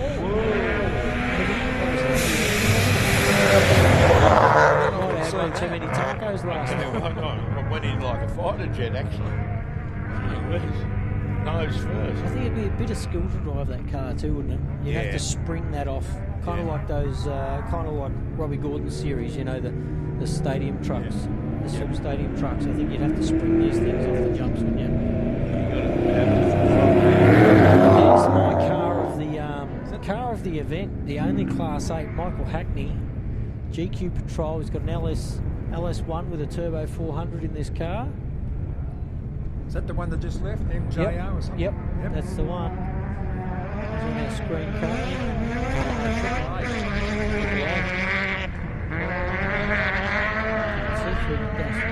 Even on the screen, the dust is from. After that, we've got the first of our Class 2 cars, Brendan Forsman and Lee Whitehand. And I I did read somewhere on the internet during the week that these boys, Brendan Forsman, got a new tyre sponsor for the weekend. It was a tyre that I'd never heard of before. And I thought, well, that's great. At least there's another tyre company coming into the sport. So, wish Brendan all the best. Brendan, the Forsman family. Black Bear tyres. Black Bear tyres. Wow, look at that, yeah. And you know about those tyres here, Sandy? The Black Bear tyres? I'm not too sure who found that phone, but a very appreciative lady's just picked it up, so thank you very much. There you go. She's very happy, mate. You know what it's like when you lose your phone. Well, you turn around, your wallet's gone. There you go, Brendan Forsman off the line, and we've got Heath Leading on our screens. Look at this thing. Big jump. You've got to win pretty Tell you quick what, that time. Lockie Campbell was quick. Yeah, very quick. 6:51. Lockie Campbell, Greg Campbell. Obviously, Dad wasn't in the left-hand seat slowing him up, or the right-hand seat in that case. They're left-hand drive, aren't they? Yes, correct. Yeah. Do you know something about this vehicle on the start line now, Darren? Yeah, Brian Bradford. He's you wouldn't believe this, Sandy, but I actually owned this car for quite a number of years, and my son Daniel raced it with great results and won the Class 2 Australian Championship in it for a number of years, and we sold it off to Brian Bradford up in Townsville. He's been campaigning that car up there for the past few years, and he said to me that he wanted to come down and race the big boys. I'll tell you what, So, mate, not to... no wonder Lockie wanted another run. He's obviously been held up. He just came in with a 6:14.8, yep. which is 0.8 of a second behind Jakey Williams in that 4:37 trophy truck. In 9th position, in front of Mark Burrows. 2 patrols. Isn't that the sight to see? 2 patrols racing. Yes. That's Michael Hackney. We're following off to the left, but Heath Quinn was in the right-hand side of your screen, folks. Yes. Look at that. That aerial shot. Now, this is only second race. These birds we got in the sky this weekend are doing a great job, aren't they? Phenomenal. Yeah. Look, good-looking car now, that car. I know the bloke that used to run that car was... Certainly, he's done well. certainly great. The drones, they do a marvellous job. Yeah, send the drone out over the start line Yeah. No, how many drones would we have up this weekend? 42, mate, I think. Sure. Sand. All I know is they're doing fantastic footage. Following that patrol, he must be down. He must be down that bottom corner. Is that what that shot is there, fellas? Looks like it. Yep. Because that looks like the road back in. Of course, car number 609, Jeremy Horn, and his navigator for the weekend is Adam Rodkin. And they're on the line now. They're out of 38th position. We've got 47 to start the prologue for the weekend. So the prologue, if you just come on board, ladies and gentlemen, this prologue that we're running now is what we call qualifying. So it goes from the fastest time to start the race this afternoon starts first, and of course the slowest starts last. We've got 2 continuous laps this afternoon, 72 miles, section 1. So it's going to be certainly an interesting afternoon, so stay tuned, that's for sure. So we've just got our last 8 or 10 vehicles now coming up the start line, and what I can see, just about every one of them is a side-by-side. Yes, you're right. We had there, 11 of those guys out here this weekend. Yep. Good luck to try to beat Sean, Tom. she ran over the front wheels, didn't he? He was trying hard, wasn't he? Old Shawnee. Yeah, well, he hasn't got anybody in the Bottom corner. That looks like... so that's... is that the Forsman Class 2 like car? the Forsman car, yep. What a shot. Isn't it great? We've got the small screen here in the commentary, and there's a big screen out on the infield that the spectators are looking at. The same footage, and it's just unbelievable footage of these vehicles from the drones. And of course, if you're not here on site this weekend, ladies and gentlemen, you can sit at home in your own lounge room, put it on your big screen at home and watch it. Just turn the sound down and you won't have to listen to our dribble. But you can follow it also. Rally Safe. Jump on Rally Safe, look up the Big Desert 480 around the track and see where whoever you are following is. You can also follow the timing live on Chris Sport. Once again, go to Big Desert 480. And Huddy and his team behind him are doing a great job, aren't they? Getting it out there all over the world. So even if you're in America, you could be sitting up there watching us. Actually, one car we didn't mention before, I don't think, was that the Dixon 83 entry came in 6th place. To be we saw that? The big jump. Yeah, I don't think I got its time, but it was a 6:07, putting him in 6th place. Yeah, I thought he was top 10. That's not too bad. The one with the 6 litre with the Hollinger paddle shift, remember? Correct. Yep. Correct. And beautiful car too. Gee whiz, very well prepared. If you ever get the chance, ladies and gentlemen, I know last night at the main street you all walked along and had a look at all these vehicles, and they all got the wow factor about them. But at some stage, if you are around the pit area there and you get to have a look at some of these vehicles, you certainly see how technical they are and how much suspension travel they've got. And that's why they go across the terrain here so rapidly. And this part that we're doing now is called a prologue or qualifying that we're all looking at. Just over 9 kilometres of the track, which is probably around the first 4 and the last 5 or thereabouts. Renault, 620. Times at Heathwood with a 724 in 30th position. Roland Polchow with that 468 little Mazda powered thing with a 612 in 29th position. A 612? Yeah, sorry, 712. 712. Thanks for the correction, mate. He must have got a toe. From Lockie Campbell, you reckon? Tell you what, Lockie Campbell's time. That was super impressive. These last 6 or 8 side-by-sides have certainly got their... Yeah, well, those young blokes don't need their tyres pumping up too hard, Glenn. Well, our top 6 are ultimate cars. Then we've got Tucker in 7th, Williams in 8th with that Class 4, Lockie Campbell Class 6 he's our first Class 6 in 9th. A couple of more pro cars with Mark Burrows and Craig Barnett, and then Peter Sibbo, Steve Graham 12th and 13th. It'd be interesting to talk to some of the competitors about their all their alterations they've done. In the break. We're going to try and go down in the pits very soon, I believe.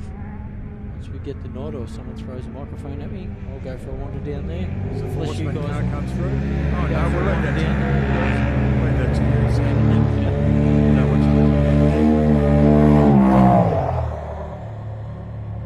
Certainly the catering facilities here this weekend. Gee whiz, I went down there and I was talking to Narelle, one of the ladies in the kitchen. They've moved it down into the pit area, and the food and all the facilities that they've built down there for the catering is second to none. It's first class. Yeah, crazy. Yeah, new toilet block down there as well. So, if you need a feed, go down there and see the ladies and grab a drink or a pie or egg and bacon. We've certainly got everything down there on board. 5 side-by-sides left to go.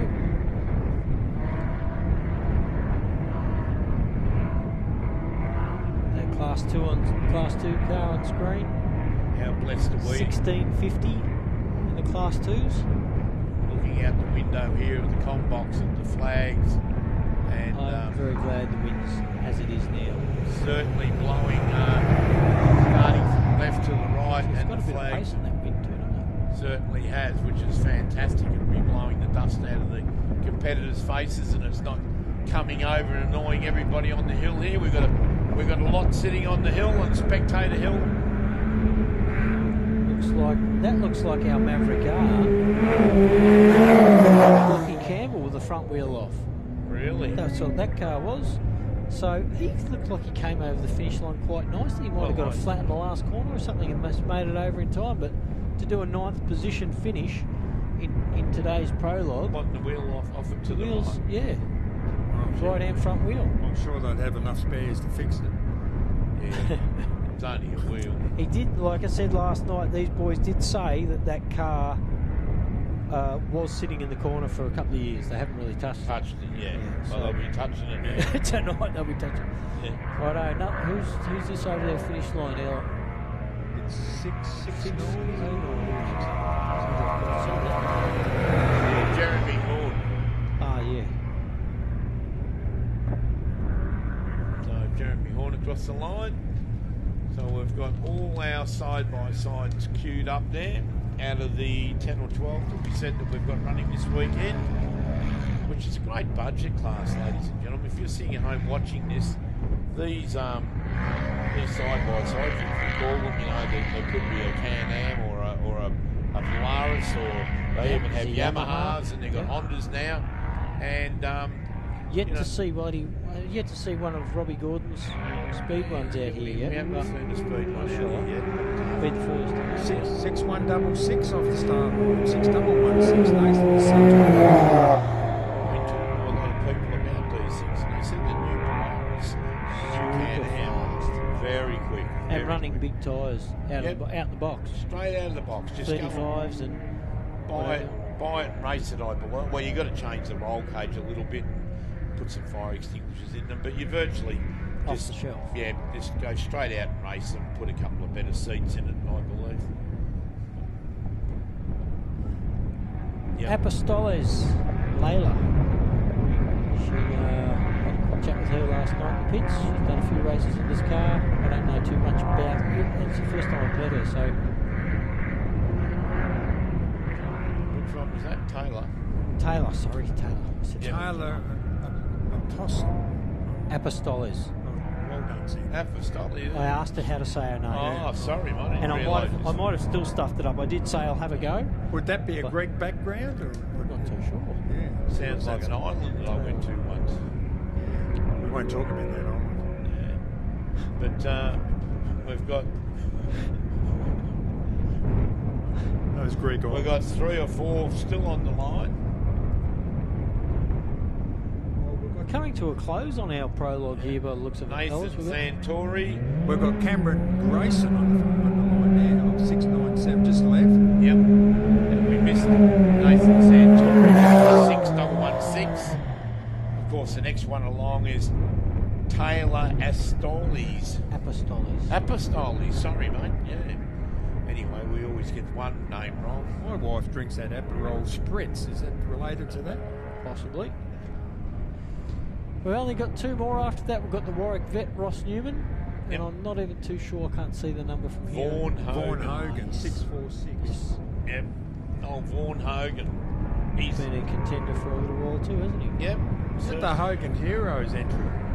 It's yellow. Another Maverick.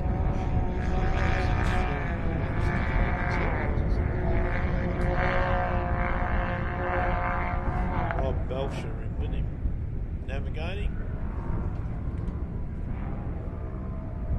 Hogan's Heroes, a team name. There you go. 646. Vaughan Hogan. Glad you're all over it, mate. Yeah. I love, Gee, I love that show. Out of 3 of us, one of us going to get it right. Yeah.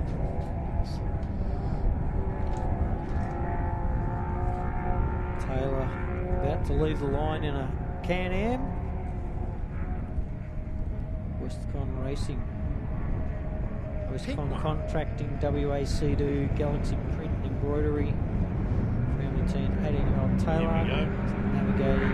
Ah, Dad is navigating. Yep. There you go. Because it's pink. 607. That's good to see. There's a lot of parent sibling cars, or even 2 generations in the one car, or 2 generations out there racing against each other. I don't know whether I'd sit in with my daughter in a race car. Yeah, I wouldn't sit in with my daughter.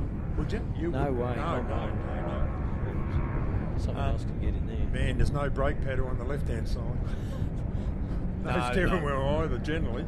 No, I bought my daughter the first car. She had 5 accidents in the first year. Lucky you were panel beating, mate. That's what all the friends said. Yeah. Ross Lucky Newman. your dad's a panel beat. Ross Newman on the line said he was doing, what did he say last night, 14 events for the year? Yes, yeah. He's Cameron well Crowe, travelled. Very well travelled. Must have a good bank manager. Tell you what. Cameron Crowe strapped up there next to him. So he's the navigator co-driver, as we call them. So it's 6681 on the line The now. only 66 car. Is that right? Normally, I think, pretty sure I saw it was the only 66 class car this weekend. Another supercar class. Yes, I think you're right. That's And there was a 6-1 car. It's a 6-1 car is Nathan Santori. That's the one. Yep. So Ross is the only 66 car, and I think that means that Non-turbo. yeah, Smaller 1,000 cc non-turbo. Yep. Yamaha, You can see the Yamaha. Well, we've got one more car on Ford Road, and everybody's sitting at home. You can get up and go and make a cup of tea, or go to the toilet, have a toilet break, because we're going to send Sandy down to the pits with a microphone. He's going to find out. If our internet can reach, that's always a struggle out here, but we've got it pretty sorted, I believe. The first section starts at 1 o'clock, folks. Sandy can find out what's all the mishaps that's happened during the qualifying.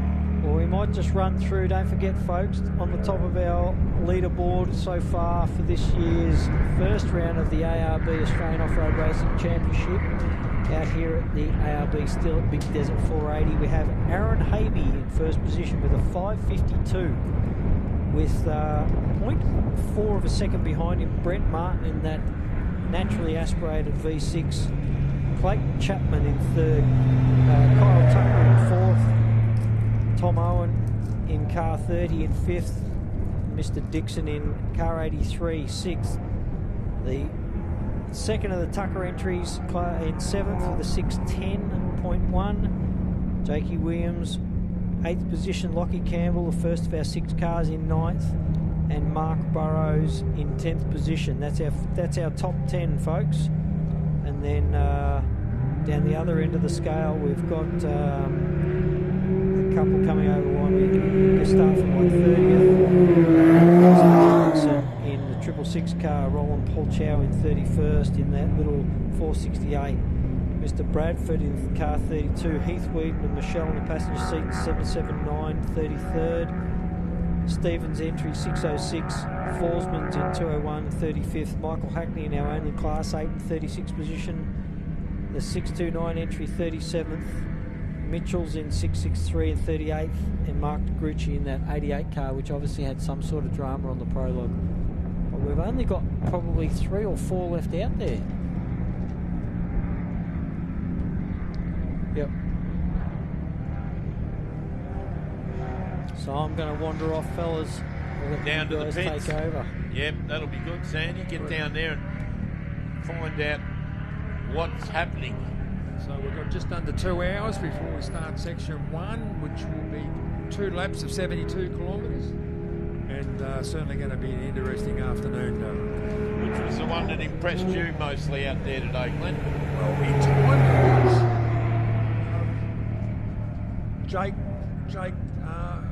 Kyle Tucker, 4th in that black Jimco, first out. Kyle, yeah. Kyle Tucker, like, very impressive. But Well, he was we expected Brent Martin, Aaron Habe, Clayton Chapman to be basically 1, 2, 3.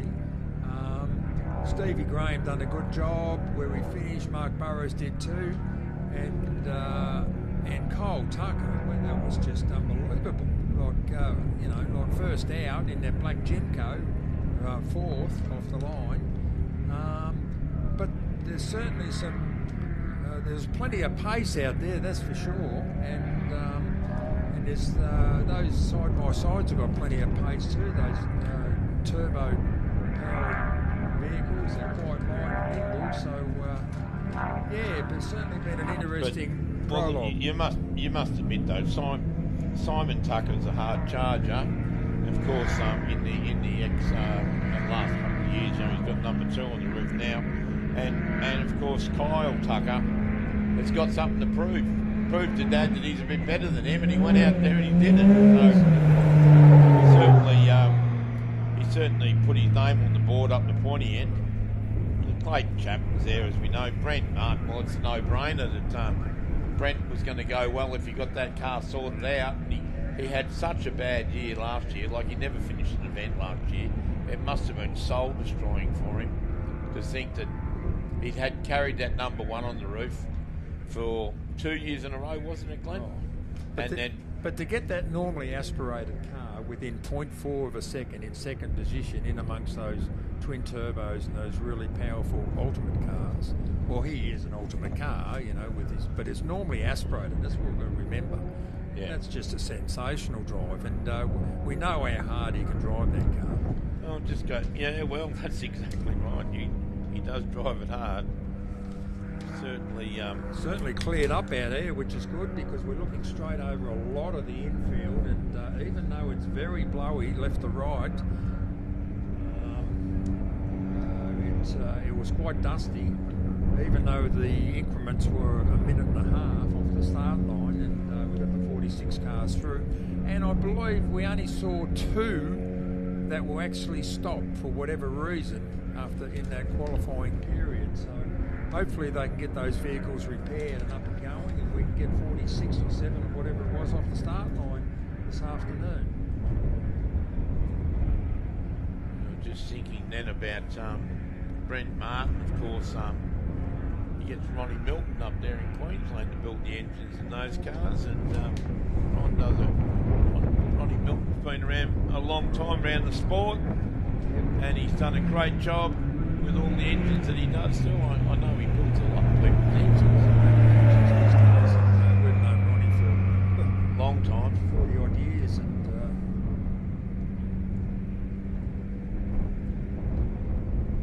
all right, we're going to head down to Sandy in the pit area, I believe. So we'll sign off for a little bit, and we'll talk to you soon.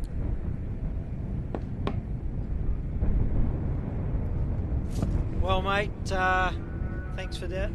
We're down here, Clayton Chappie, 3rd position in the Prologue.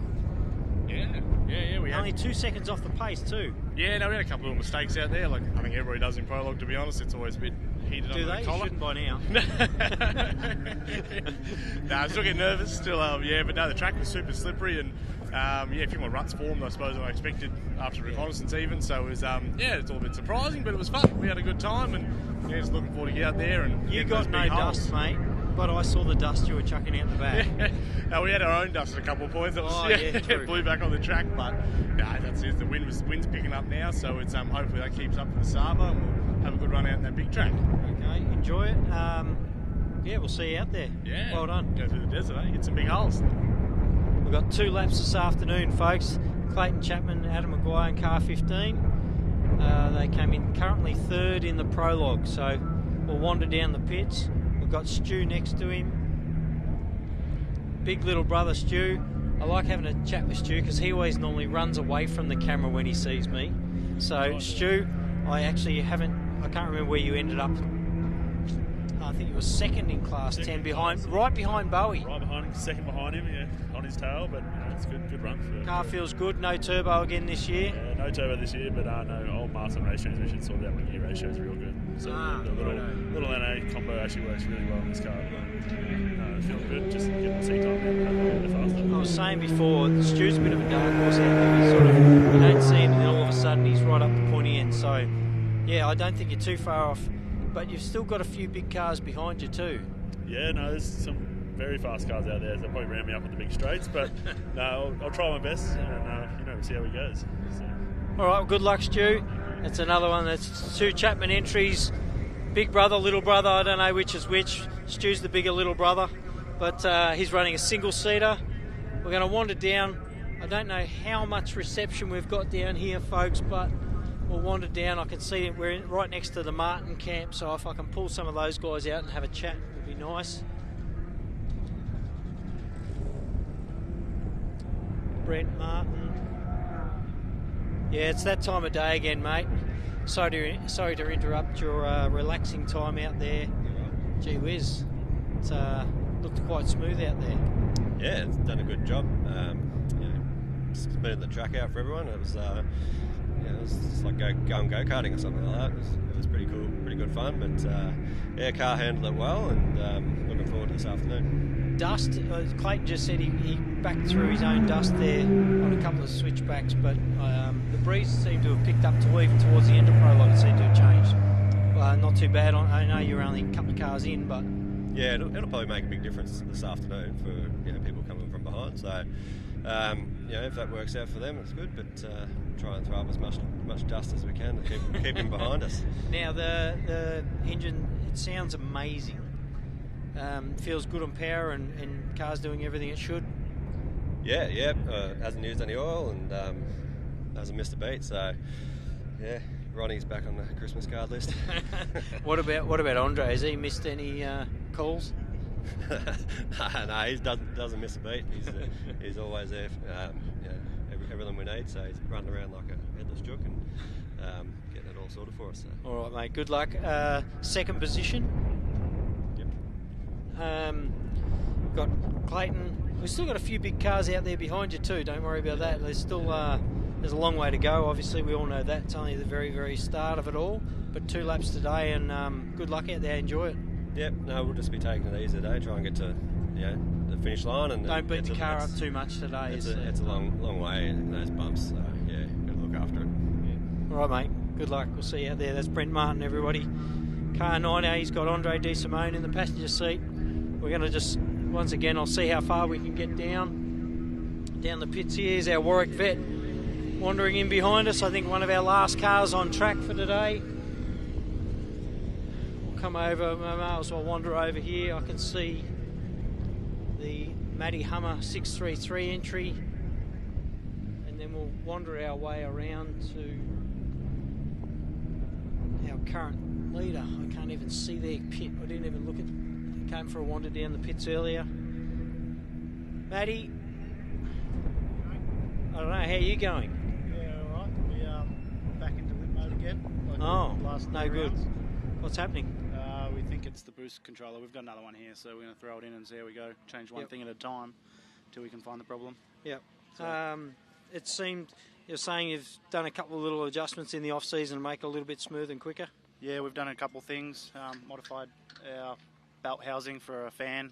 Got it bit cooler, juiced up. That's mainly, for those that don't know, that's probably one of the biggest downfalls with side-by-sides is the belt temps, isn't it?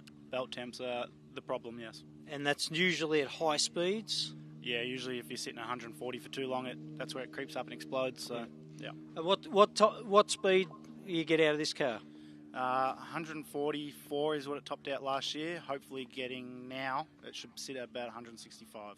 Ew, that's nice. Screaming in a side-by-side. Little golf cart goes fast. All right, mate, good luck. Good to see you back on the finish line. Once again, we all know we've got a long way to go. I'm just going to wander randomly through the pits. Some of the people are sitting down quite relaxed. Some, allow our cameraman under here. There's Sibbo's car 412. Once again, been a contender here for a long time, all the way down from Warrigal in Victoria. When I say that, we've got people that travel a lot further. Sibbo, Jakey, might as well have a yap with you two boys. We've got Sibbo and Jake here, 2 Class 4 drivers. You had a super impressive time out there, mate. It wasn't too bad. Sibbo was just asking the last time I've been in the car, so we did 2 Ks at Love Day and a few Ks at Fink, so really we haven't been in the car for like 12 months, so I was happy with it. Yeah.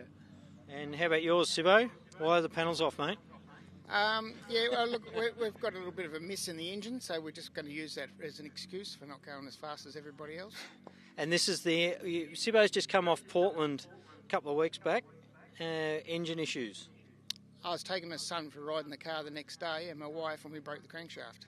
So finished the race. Anyway, we're here now. And cars all back to normal, back ready to go. Yep. No, as it is.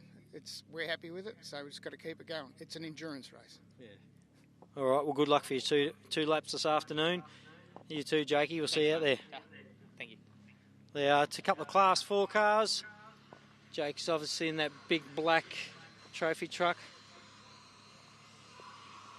This is what we're saying about belt temps and cooling things down.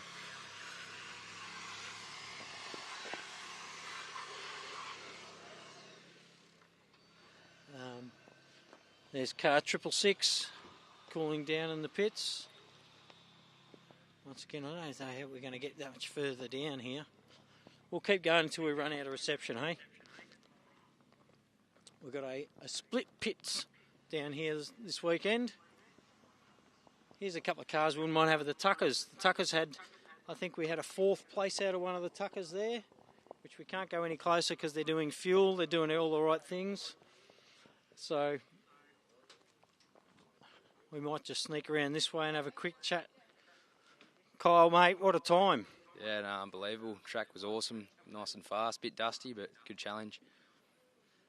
Car feels good? Yeah, awesome. I put a little chip out of my back tyre, so I had to get that replaced. Yeah. Apart from that, she's all good, filling up and ready to go. And a few places in front of the other car. Yeah, no, we won't talk That's about always that. good. That's always good, mate. Don't worry about it. Nah, you can gloat. That's the main goal this weekend, is to beat the old boy. Put him back in his box. Yeah. All right, mate. Well, it looks super impressive, so we'll see you out there. There's 2 more laps to go, and the car obviously feels good, so we'll see how it goes. No, awesome. Thank you. Enjoy it. There we go. We've got Kyle Tucker and the old boy. I don't know where the old boy's hiding down here. We might just go and holler him as well before they do fuel. Simon, mate, you know why we're here. It looks like a 1-2 at the moment. Yeah, you come to wash my helmet for me. How was it? Yeah, look. For a prologue, we've been here before. You've been here before. The track, I noticed, Stephen, up there, the dust. We were lucky we got to watch it on drones, but I could also see out through the commentary box. There's just a layer of dust in the early cars. Was just sitting there. Later cars, the second half of the prologue, the wind picked up a bit and took that dust away, but it's going to be a dusty start. We were pretty worried off the start line with the cars coming over the finish line, and the dust was blowing straight over us as we were starting, but we were lucky we had a good start, and then, yeah, as you say, it sort of lingered between the trees, and, yeah, a couple of times we just hesitated just slightly. We sort of knew where we were fairly well on the track, but, yeah, it wasn't a real issue, but, yeah, it was a bit skatey. Bit skatier than what I thought. I thought, we might have had a few more tram tracks and a few booms to lean into, but we sort of skated around them and out of them a couple of times. But no, it was all good. We were happy. Thought not the fastest. Tell me, what's the top speed out of it? Oh, look, depending on the wind, we try and get anywhere between 186 and 198, and then if the wind's up the rear, we might be lucky to crack 200. Yeah, so nothing special. And what about Kyle's cars? Similar? We're not just over 200 maybe. I'm thinking maybe 220. I'm not 100% because we haven't really tested it. But yeah, the way out to the desert here, we'll test that. Absolutely, and look, it's going to be one of those things. We've got to try and maintain a reasonable pace to stay in front of the bigger, faster buggies. But hopefully, don't want to beat the car up too much either. Absolutely, and hopefully we can hold our own out the back where it gets rough. So yeah. We'll see how we go, I suppose. All right, enjoy it, mate. We'll see you at the end of today. I'm sure we'll catch up again over the weekend. That's the second of the Tucker entries. Well, the first of the Tucker entries, I should say. Simon. So, now I don't know where here he is. Aaron. Mr. Havey, can I have a word? Oh, g'day. G'day. Can have a word. We should get a few more than just one word from you, mate. What a run. Yeah, I was actually, didn't know what to expect, so we've done a bit of work on it, but obviously, new conveyor and stuff, but yeah, it's actually hooked up really good and super happy Super fast out of the corners by the look of it. Yeah, I think that's where it picked up a bit more speed, so come on, boost a bit quicker. It looks like that on camera. We're only watching from drones and stuff like that. Yeah. No, it's certainly very happy with that. Get to start in a dust-free run. Yeah, that's pretty awesome. Love that. I love that. That's really, especially here. Yeah, be worth a bit more speed. No changes to the car. Everyone looks really relaxed in this camp, I've got to tell you. No. The car's good. Liz is out of the seat now. She did a one-lap wonder. That's it. You're done. That's right. Now we're getting. Now Chelsea hops in for the next section. So we'll see how that goes, and we're looking forward to it. Yeah.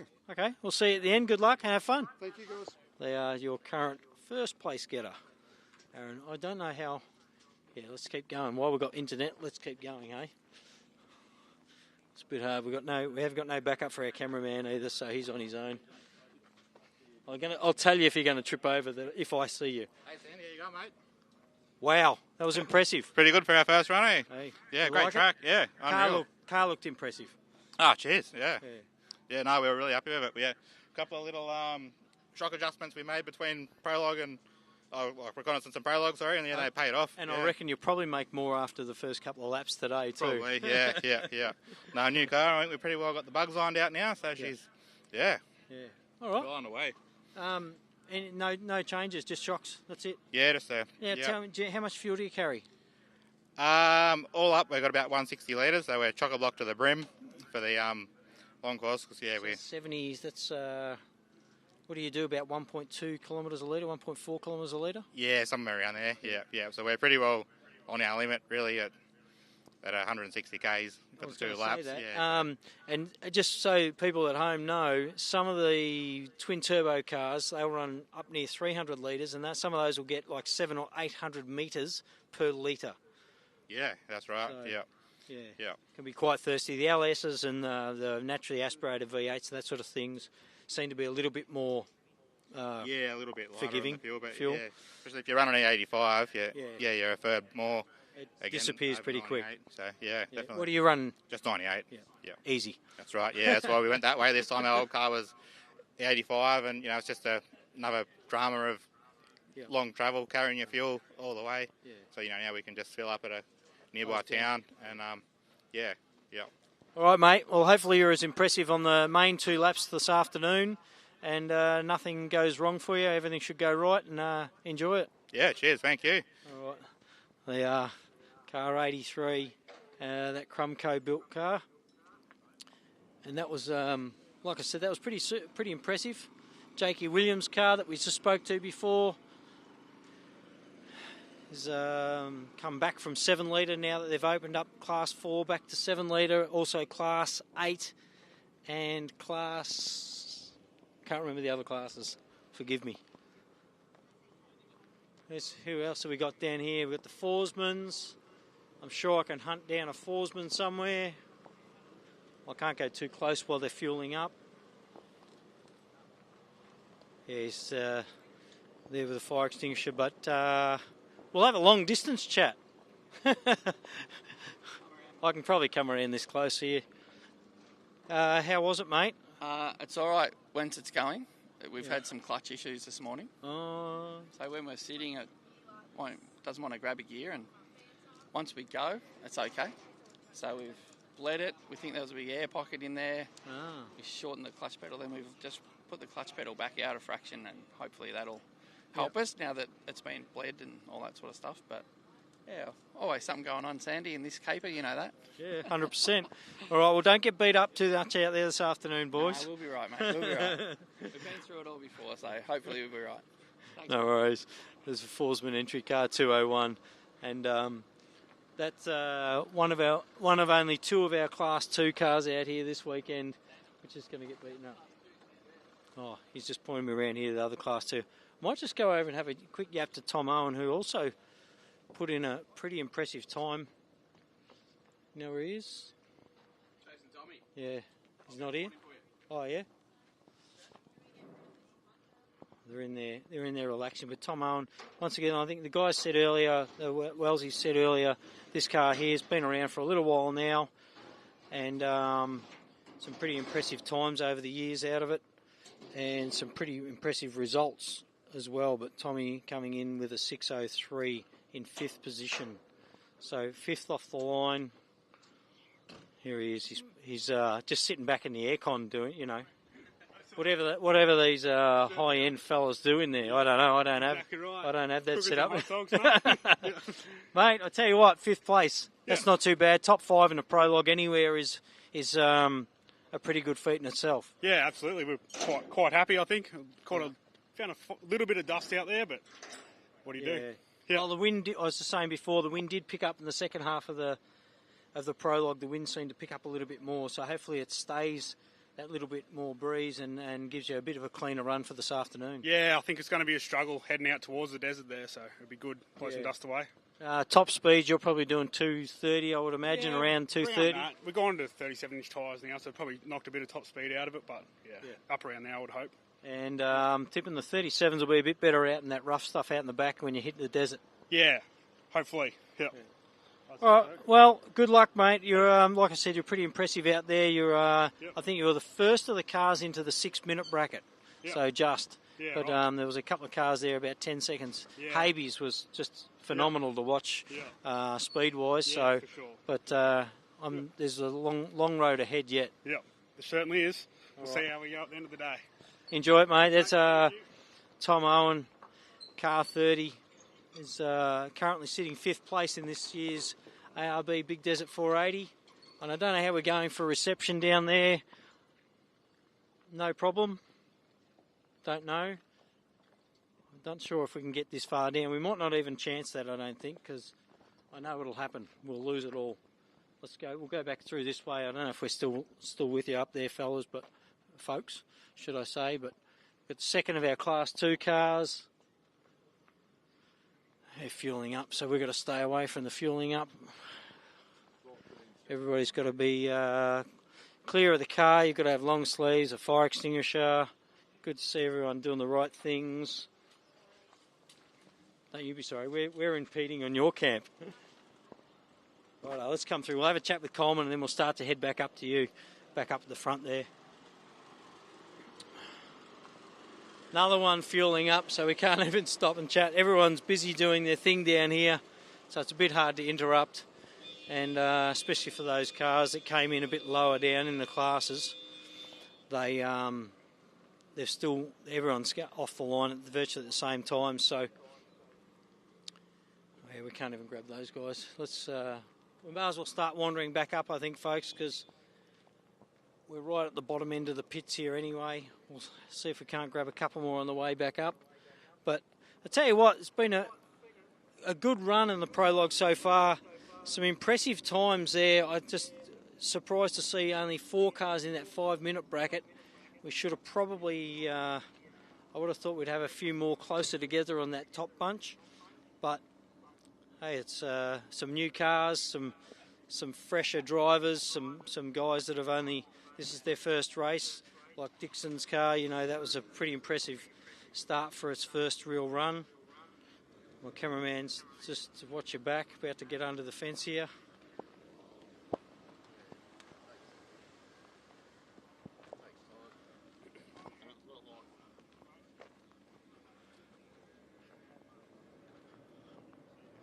We're going to wander up again. We're just see who else we can have a chat to. They're all busy doing their thing, and drivers have disappeared out in the back blocks. So,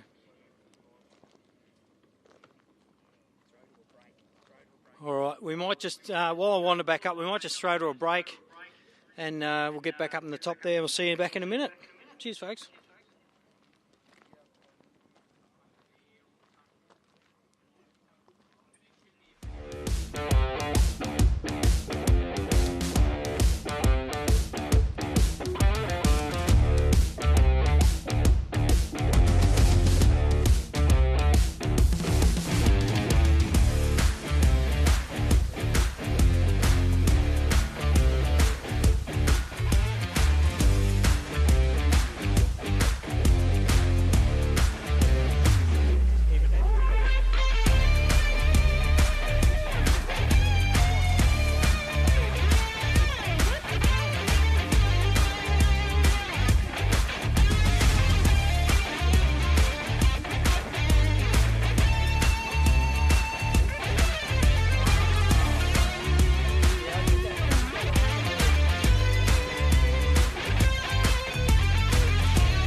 they've got.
Let's hope that he has.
Righto, folks, we're back at it, getting ready for Section 1 here at the ARB Steel at Big Desert 480 out in Rainbow, Victoria. We have 46 or 7 cars out there. Certainly have, Sandy, and they're all lined up and they're ready for action.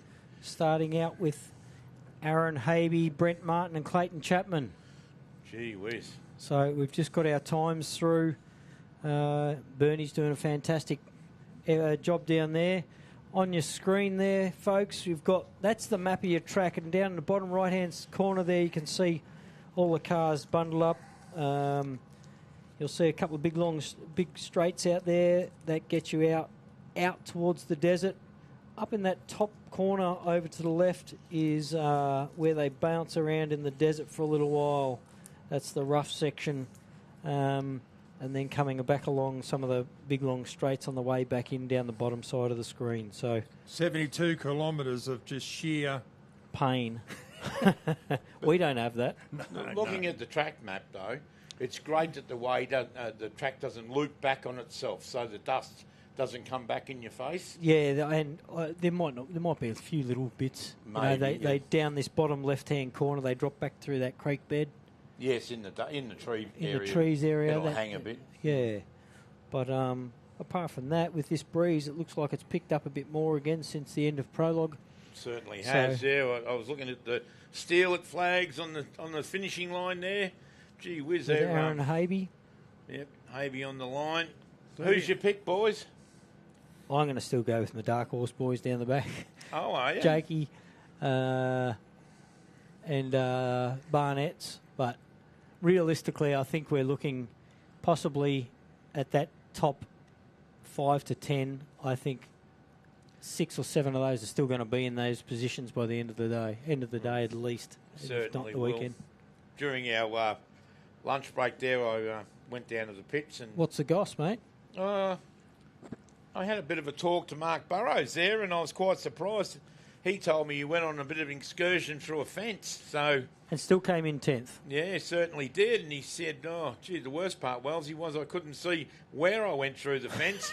So he said he had to make another hole in the fence to come back out again. But I looked at the car, there's no damage. And, of course, fence issues over the years. I've had a few of those excursions through fences, but you're always worried about the wire wrapping up in the drive shafts at the back, Sandy. Yeah. And that's what went through his brain. But luckily enough, none of that happened to Mark. But...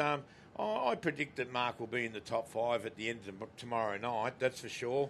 A lot of experience in that car. Absolutely, yeah. He's got years and years of experience. But and the cars out the front that we've got now, we've got Aaron Habe and Brent Martin and of course, Clayton Chapman.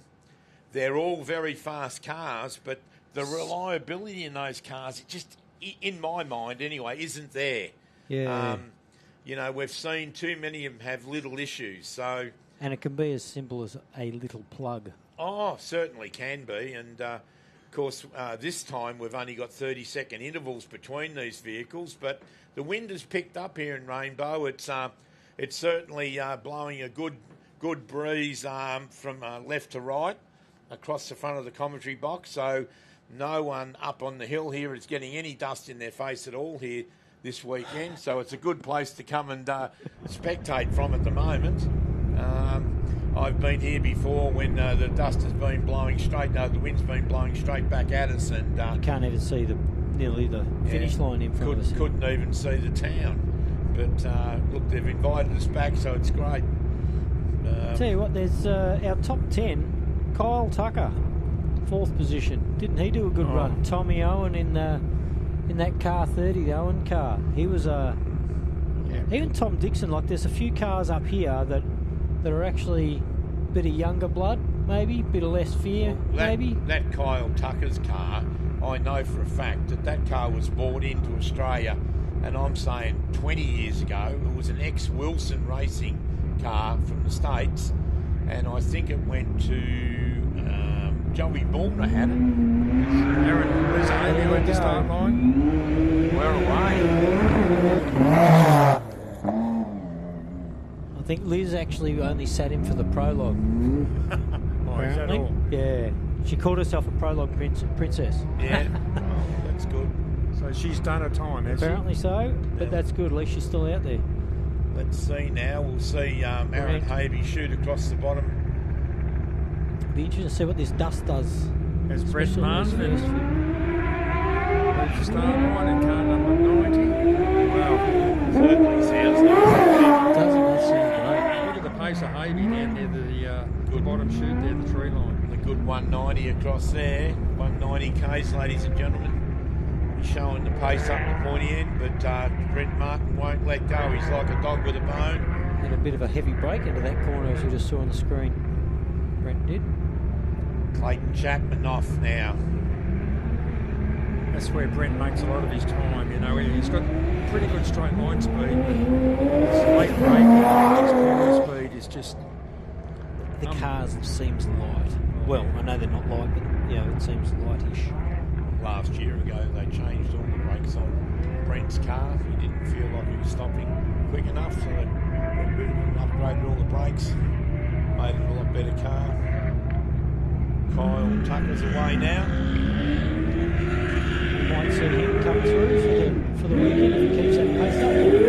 First car off the line. Gee, those big 6 litres sound nice, don't they? Plumco next. And Tom Owen, the V6 twin turbo Commodore, getting away now. Then, of course, one of the Owen family, Glenn Owen's son.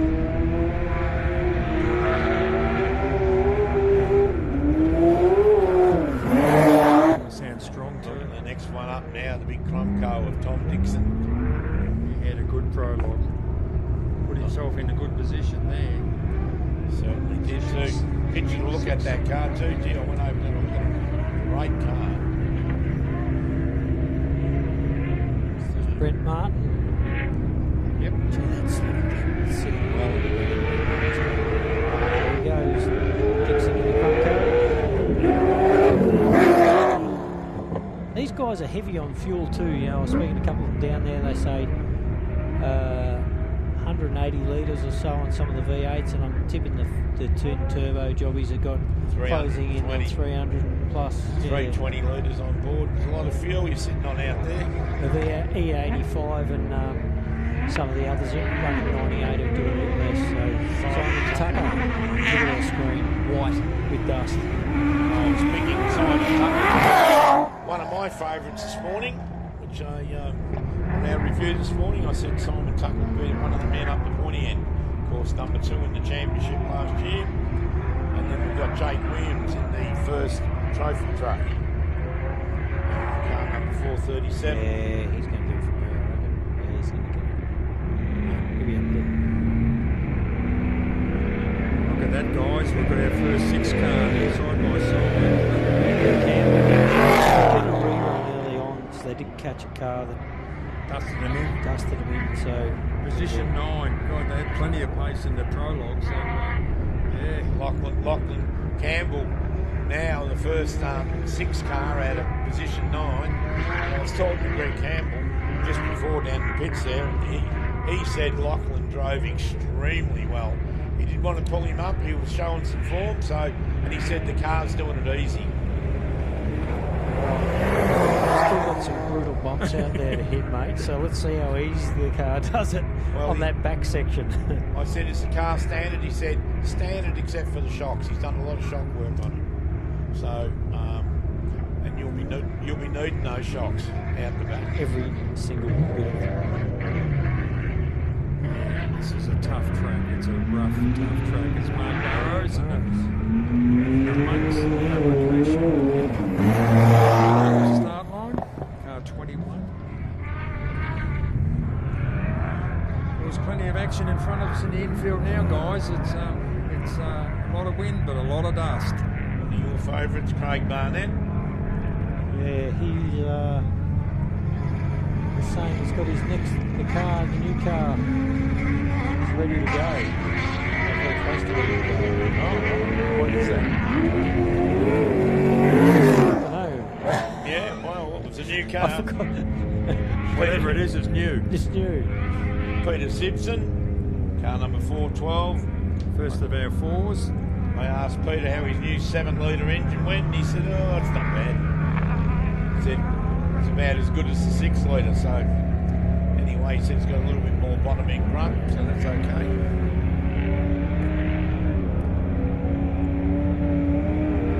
Of course, Bowie Graham on the line. Well, he's put that 10 car in a good position, hasn't he, at 13? Yep. There's about 10 cars. I think Stu there's 10. Chapman right behind him off the line, so the next 10 car right up his bugger.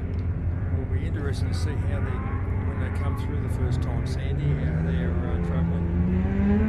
I think it'll be 2 minutes passing. What Bowie there? Oh, that's true. Did you see that? The front brakes locked on. Or the brakes locked on. He's been having shifter trouble. That might be what it is, a shift cut. The shift cut might have been. He had shifter trouble, I think, back at Hilston last year as well. Since he's introduced the torque converter in the car, the oil's dragging a bit on the change, so he's having a little bit of shifter trouble. That's him around the first corner. Look at the dust, he's straight into the dust. Got one corner free, and then we're probably seeing it from a top view. We're probably seeing a bit more dust than what they are, even down low, maybe. Stuart Chapman away, right behind Stephen Bowie Graham, both class 10 cars. What a shot there. Look, you can tell the dust, how slow the dust is moving. But it shouldn't be with the wind that Well, it's disappearing reasonably fast now when you see that on the end of that shot. Second of the Burrows entries, Matty. Now we've got a live on Matt. I believe we've got a live if everything goes to plan. We should be able to get a live shot out of Matt's car at some stage. That'll be great viewing this afternoon. Yeah, we had a little bit of an issue with that early on. As we all know, in the middle of the deserts, it's a bit harder to get reception happening between 4 or 5G. Rod Visser in 10.57, just leave the start line now. So it's a gaggle of 10 cars at the moment. Yeah. And then right Third of behind our that class truck. fours. We've had Jakey off the line, then Sibbo, then the Kaminsky car. 434. Nice looking car, this thing, isn't it? Big Mitsubishi. I don't know which part of it's Mitsubishi, as we said earlier. Well, sort of looks like a Mitsubishi. TSCO truck. Anyway.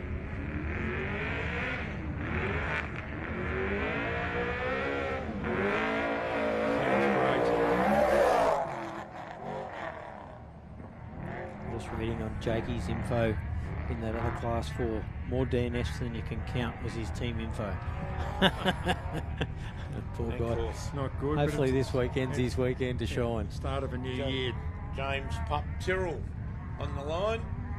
He had a bit of oil heating issues in the pits there. He's been trying to overcome those. He's been wrapping a bit of silver foil around a few things to try and keep the heat away from his oil lines and oil temp sensor.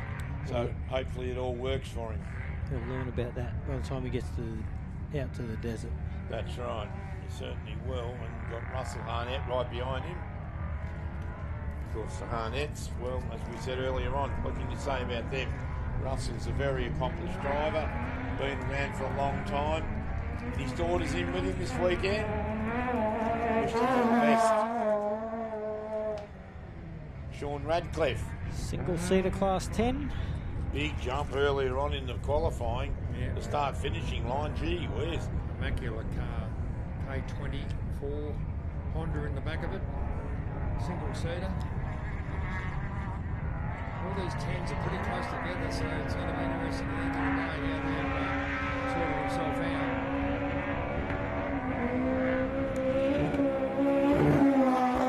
Dave Coleman in car number 70 in the Penrite Porter, all the way from Alice Springs in the Northern Territory. Man, Alice Springs and Townsville, they're 2 long drives, Sandy.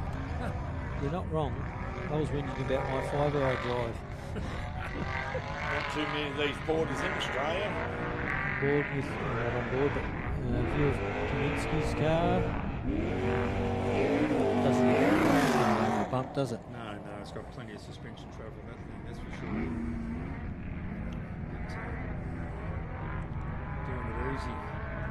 this track shouldn't affect that vehicle at all. He was saying he's hoping to make up his time. Max is out about 200, and as we know, some of these big turbo cars will do 230, maybe even up near 240 out on those long stretches. But he's hoping he can be up them or close to them into the desert, the rough stuff. So that's where he'll put his goods later on in the. It's one thing catching them in the star splits, there's another thing getting around them. I think it'd be right out in the desert, though, wouldn't you? Yeah, The desert you'd sands would be a bit more forgiving in that Just respect. had Brody Tickner away in the single-seater Illumicraft. Right on the line now is Dale Stanton, all the way from Griffith. And right behind him is David Adams.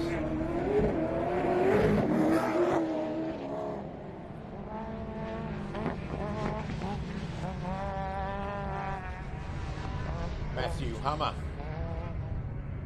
6:33 is right behind David Adams.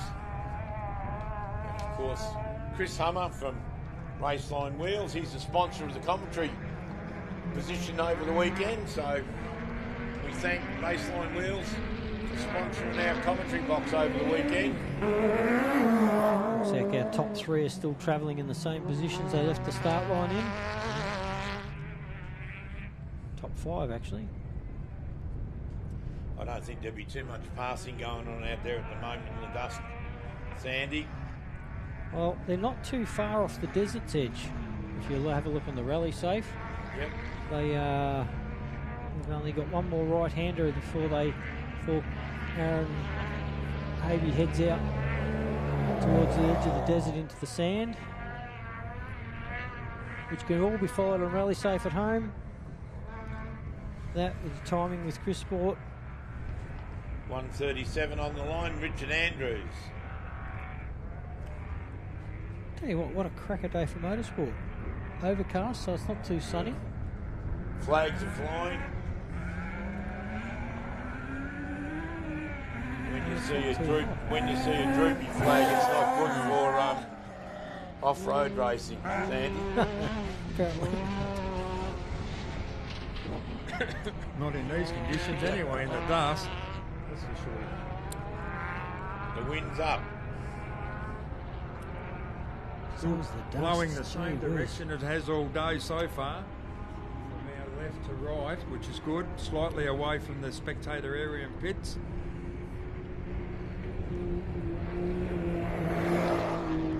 As Darren said, we've had the dust just blow straight in from the desert, and that's never been good. I must say, we've got to hand it to the cameramen out there, cameramen and ladies out there or whoever, because they must be sucking dust. I was speaking to Mick Masson down there at the canteen earlier, and he was already covered in dust, head to toe. So, Shipton car, Michael Shipton, 585 away. Of course, straight after that we've got John Wise. John Wissy. John Viz, I'm being told. We'll get it wrong all weekend, mate. Yeah, it doesn't matter. We always get one. Yeah.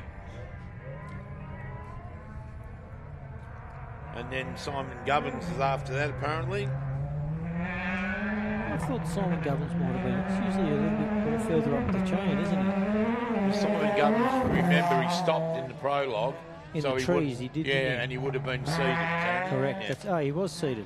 Yep. Yeah, so if you have a mechanical failure, you can apply to seed into a position in which you would normally start the race, and that's only on the prologue.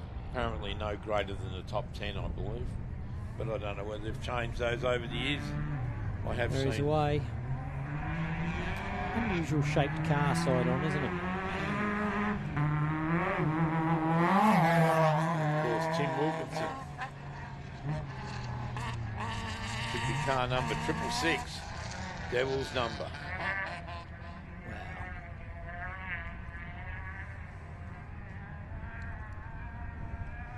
Steal it, Australia.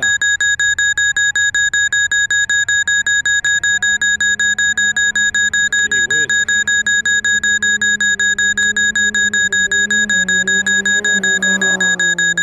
Don't know what that is.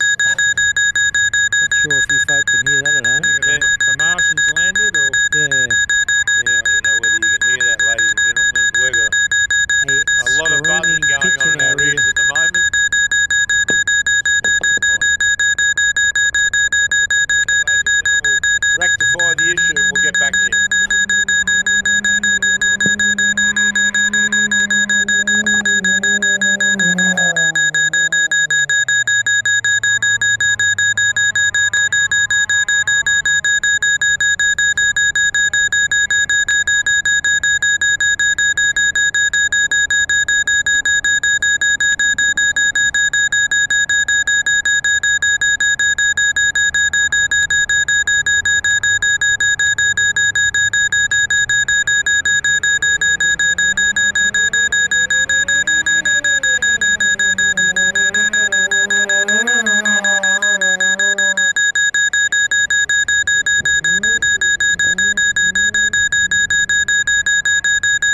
We're back.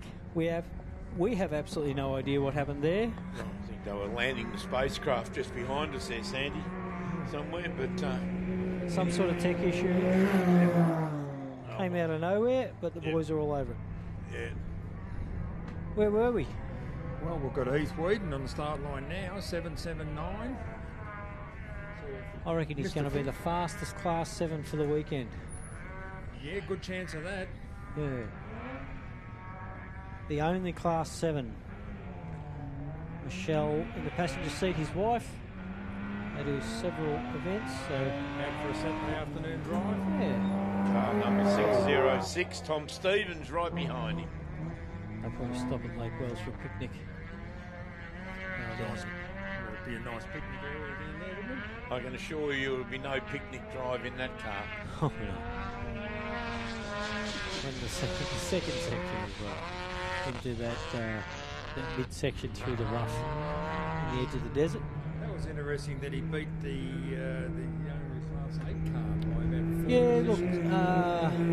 they had the bonnet off that car before. They had a few little issues with that, so I'm not too sure what's going on there. But Brendan Forsman, the Class 2 car on the line. Is he the first Class 2 off? yes. No, actually, no. I think I saw the green, green one earlier. Your old car, Brian Bradford. Yeah, I missed him go because we had the beeping on the on the line. Yeah, Brian Bradford, of course, he went off at 34, all the way from Townsville. Brian, great effort, mate. All I can say is, you know, we need people like you to keep the sport running. Chappie travelling at 39 kilometres an hour. Looks like, I'm not going to say it because it might just be a refresh issue, which we get lots of that out here with lack of internet precision.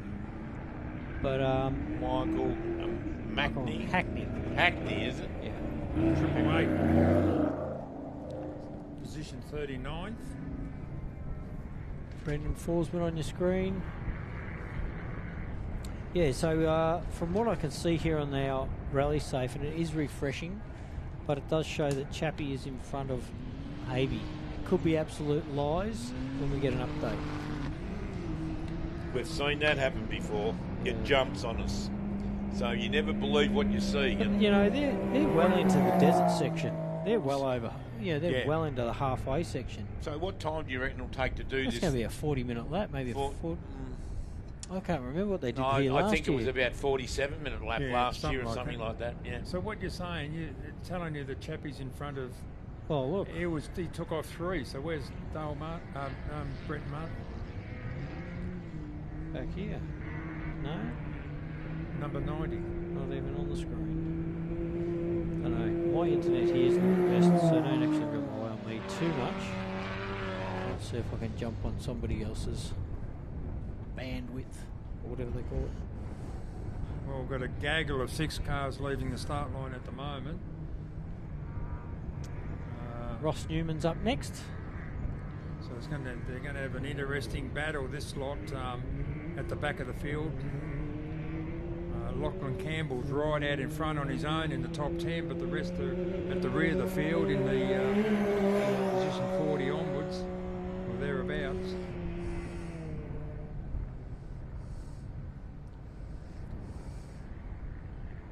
That's interesting. We've got twin turbo car last. Was he seated or? No, he was actually last. That's Mark and Mark. Yeah, he drove to last. Yeah. Didn't have a good run for whatever reason. Don't forget, this was a fresh engine. I did hear they got back in the pits and they found the handbrake on. Yeah. It's fresh engine, etc. in this car, and these boys haven't been out for a while, so I don't think they'll be trying to push big pace anyway. Just do a bit of seat time for the weekend. Well, they're certainly going to get a bit of dust time, a bit of dust action, that's for sure. Seems to be going okay anyway, so that's the last car off. Which was car 88. 88, yes, correct. All gone, ladies and gentlemen. They're all gone. 72 kilometres of just sheer joy. What does it look like? Ahead of them.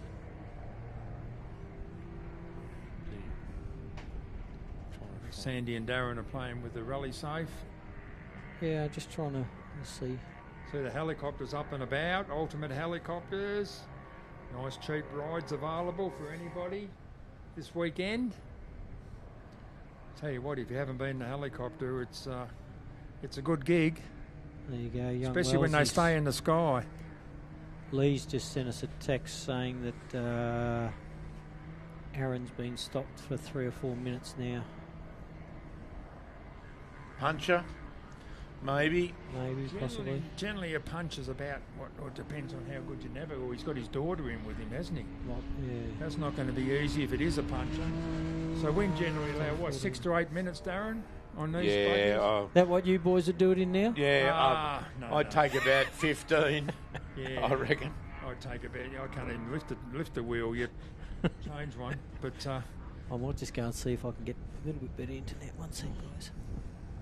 But if, obviously Aaron would have to get out of the car if it is a puncher.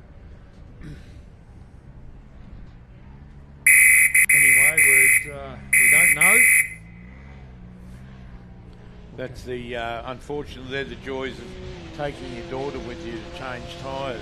You know, she can't lift one of those big wheels, so you both have to get out to do it. But, as you know, Darren, it's one thing getting out of these cars, but getting back in with your belts and your intercom and your blower.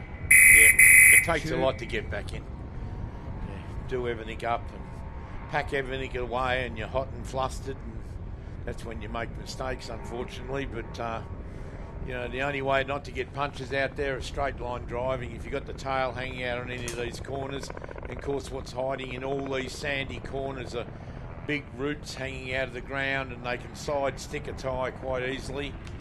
We've found that over the years. Some of these cars, I think because half the track out the back is sandy conditions, they run lower pressures. With lower pressures, the sidewalls of the tyres become vulnerable. Yeah, and we all know that the sidewall is the weakest link, aren't they? Like the tread is generally no problems, but the sidewall is the Apparently weakest link of the tyre. the only tyre out there that isn't vulnerable to a puncher is a Mickey Thompson, I believe. Yep, run them forever. Yep. And been a fantastic tyre for us. I think we may have destroyed once at Sea Lake, but I did drive in on the sidewalls about 15, 20 kilometres. So. Oh, yep. right, yeah. Yeah, well, those Mickey Thompsons are fairly a good durable tyre. And of course, we've got Mark up here from Mickey Thompson today, and he helped put up all the flags and the banners and that. And he's done a great job. And of course, our big inflatable out in the middle there. We haven't got our normal man with us here this weekend, Andrew Stott. He couldn't make it, so Mark from Mickey Thompson organised to get up and be put up, which it looks great. That's certainly one of those jobs, carting that thing all over the country. Commentary sponsor putting up their big banner this morning, Raceline Wheels. Oh, Chris Hummer, yeah, that's good. Get them all working, mate. How was your crayfish, mate? Oh, beautiful. Yeah, I went down to Chris's there, and I sat in his motorhome and had crayfish lunch. Oh, thanks for the invite.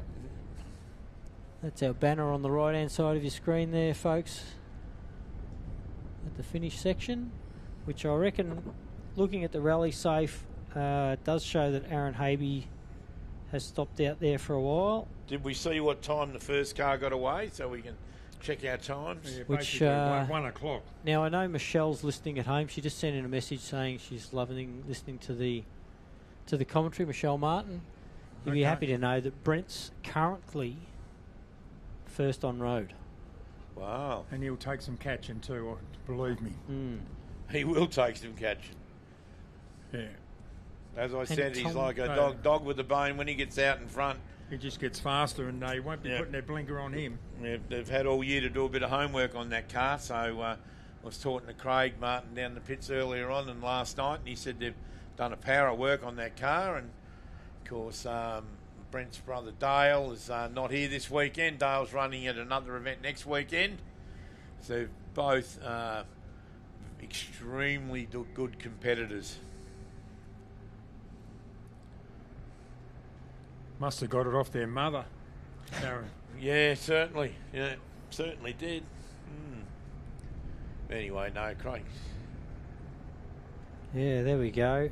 That's a bit better. Yep. Car 14 out in front. Kyle Tucker. I don't know if this has had a refresh either, but my internet here is my rally safe is going a little bit slower, but we've got, looks like Kyle Tucker in front of Clayton Chapman. You can see there car 57, which is also surrounded by, I believe, Tom Dixon. And what happened to Brent Martin? Well, it's showing me on my phone that Brent Martin's out in front. And on our screen, he's not. On our screen, there he is. Oh, He's just jumped to see how it's just been a refresh. Yeah. Sometimes it takes a little bit. It's like all of us here this morning, this afternoon. We're just a little bit slower. But Brent is out in front. Kyle Tucker in second. I wonder what I'd believe it truth that there is to that with Clayton. Gee, he had some pace up this Clayton morning, didn't he? still says it's Clayton's moving. And it's showing Jake Williams in third here on the big screen. My pick. Yeah, your pick. Sandy's pick. We'd hate to say at the end of the day that he was right, wouldn't we, Glenn? No, we can't let that happen. No. Can't let that happen. We'll see what happens. But looking at the screen there, most of these front 5 or 6, they're 2/3 of the way. They're nearly ready to come out of the rough stuff, aren't they? Yep. So I think the rough stuff goes down to about here to there. Yeah, about down to the bottom where you've got those couple of straight lines down just above where on our screen, folks, where it says Big Desert. Those straighter lines is where you come out of the edge of the desert. They're currently running along the edge of the desert. So, Of course, after these 2 laps, we might even get Sandy down the pits just to have a quick talk to a couple of the Why guys and tell us what they think, what the real story is about out the back there. Yeah, I'm just trying While we're waiting for them to appear, we've got to thank ARB and Steal It, and of course Mickey Thompson Tyres and Raceline Wheels, and we've got a few others as well. We've got many others. Yeah, many others, and of course they're our gold sponsors, and then we've got all the other ones after that. We've got Dynamic Wheels, and we've got PMD products, which are, of course, from Mount Gambier, and Gold Acres, Warrigal Machining, IGA in town. By gee, we went into IGA the other night and bought some beer, and great little store in there. Eureka Garages and Sheds. I bet you they built that shed down there, Glenn. They did a great job. Gee whiz. Polaris, Ballarat, Penhall Fabrications, Ultimate Helicopters, GRC Motorsport, which is Greg Campbell, of course. It does all the conversions for the side-by-sides in Sydney. Penhall. Not sure who's getting towed in over on our left, boys. Someone on the end of It's got a bit of orange on that car, but it looks like car 70 is. Don't want to be on a tow road this time of the day. That's Dave Coleman. That looks about his colours too. He had that Penrite colours, yep. It was the Porter. I nearly reckon that's him getting towed in. Look. Oh, hopefully not. If you look at the bottom right-hand side of your screen, folks, he is in the Prologue area. He's come down from Alice Springs, so that's a long haul to not get a lap in. Could be something as simple as a CV. We don't see that as much anymore, do you? We used to see 4 or 5 cars a race break a CV off the start line. Now with all these torque converter cars, they're very soft on their launches. But CVs aren't a small issue. Changing that's a couple of hour job. Gee whiz, they're a nightmare. Hopefully we're wrong. It might be just as wires come off the ignition or something, and you can fix it, rectify it, get back out in the circuit. Because you can, at the director's discretion, you can go back out on the track again if you rectify your problems. It's a good part about off-road racing. It's an all-day sport. As long as you're going, it's an all-day sport. That's right, yeah. We don't want to see too many cars DNF, which means do not finish today. It's going to happen, though. No, this track is... We haven't seen it. You know what class we haven't seen? Sorry to interrupt, boys. We haven't seen a Class 3 race for a little while, have we? They've sort of been outnumbered a bit. That's right. Yeah, no, they don't. 1300s? They tend to do the club events, the Class 3 cars. But there are some very quick Class 3 cars in the country. But, you know, of course, that's a budget class for the off-road guys. And 2 and 3 are now. They basically start at 10, don't they? It's the smallest buggy, but it's not actually. But 2.5 litre normally aspirated engines. Well, it looks like Brent Martin's still out in front as per our screen. He'd be getting good clean air. We certainly would. But we won't give him the commentator's curse because, as we know, Brent last year did not finish an event last year with minor issues. He had a lot of issues last year with harmonics in the car and vibrating things off. Yeah, that's who we thought it was. Dave Coleman getting towed in. It is it the Penrite Yeah, car? it is. Penrite Porter. Oh, yeah, sad. He's seen a lot of black stuff driving from Alice Springs to Rainbow, but he hasn't seen a lot of dirt, has he, this weekend, which is unfortunate. And now, no doubt, at his next meeting, coming from Alice Springs, I'd say he'd be entered for the Fink, so, yeah, good luck.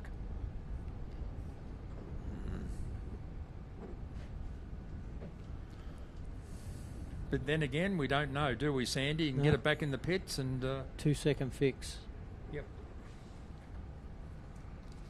Most of these crews are pretty switched on, and they can, you know, if it's not something terminal, they can certainly, you know, have a good look at and fix these vehicles fairly quickly if they can. I reckon we're only about 10 to 12 minutes away from seeing our first car. Yeah. Yep, I reckon. Yep, 264 still our last car on track. That was the... I thought it was 88 was the last one that left the start line, wasn't it? 88's rounded him up, if you have a look here. Okay, yep, gotcha. In saying that, we do slow updates on the... I never trust that now. No, I know, it's...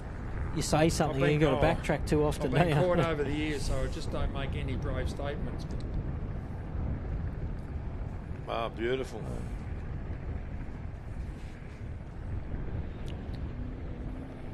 Got a bit of onboard action about to happen, Sandy. Believe so. That looks like... Who the heck is that? That's not... That's a truck. That's a truck. Yep. Certainly is. And what truck's got our onboard on it? I'm going to say Jake. Is that Jake? Looks like Jake, doesn't it? Yeah. I'm going to say that's Jakey Williams. A lot of steering wheel action going on there. I can watch my money come to the finish line, see that? How much you got on him this weekend? All of it. All of it, right. All $8.50. Yeah, throw the house in, the car, the business. Yeah. It shows you how tight it is through that sandy section at the back. Is a big truck though. It's not the, you know. You can't get out of those whoops. No. You know, you got to stay in them and ride them out. But that truck's doing quite easily through there. Looks comfortable from here, doesn't it? Yeah. Oh, it looks easy, doesn't it? I can assure you it's not. A lot of steering wheel action there at speed. Look at those trees brushing past. You get out of whack in that sand, out of those whoopie-doos, and you get thrown off the track, and look out. Just hope there's no big stuff in there. There's only little stuff that just brushes past you pretty easy. But, yeah, he's got a bit of good pace. Come over those big sand hills and you look at another straight just full of them.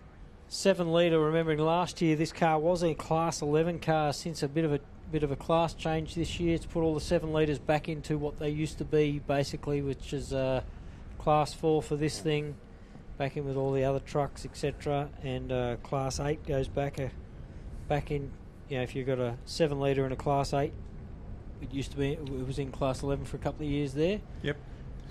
Easy for us commentators. For the layman 11, out it was there, a 7 litre. Yeah. The layman out there, a Class 4 truck has to look like a car of some description from a distance, the silhouette of the vehicle. Correct. So that looks like a what? Yep. A trophy truck. But yeah, Class 4. Dad's Ute. Yep, that's right. But of course, that's not a Mason, is it? That's a Geezer. No, that's a Geyser. It's a Geyser Brothers truck. Yeah, Geyser Brothers, 2 brothers, got a big business in the USA building these trucks. That truck was especially built for Australian conditions. It's a little bit shorter than your full-blown desert truck in America, a little bit narrower, and Of course, it was owned by Bo Robinson there for a lot of years, and then he sold it off to young Jakey, and Thumbs Up was obviously... he's campaigning it now, but he's had a couple of years of just little niggling issues, and we're not going to moz him today, but he seems to be going quite well at the moment. And we're going to move over now to Matthew Burrows' car. Oh, you can see the brutality there, surely. Yeah. So good spot for a camera out there. Yep. This is those whoops. Matthew Burrows' car number 3. It's a Jimco, 2-seater. Look at the front wheel moving. Like it looks flat out the front. Good perspective. Yes, it is. Really good perspective. It tells you how rough it is just while watching that the movement of that front right-hand wheel.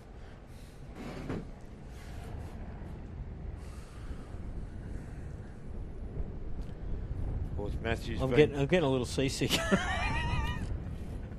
So this is in a really high-end car. For those that don't know, yeah, this is in what I would say is a fairly high-end car. It's a gym car. You can imagine what it's like in Heath's Class 7.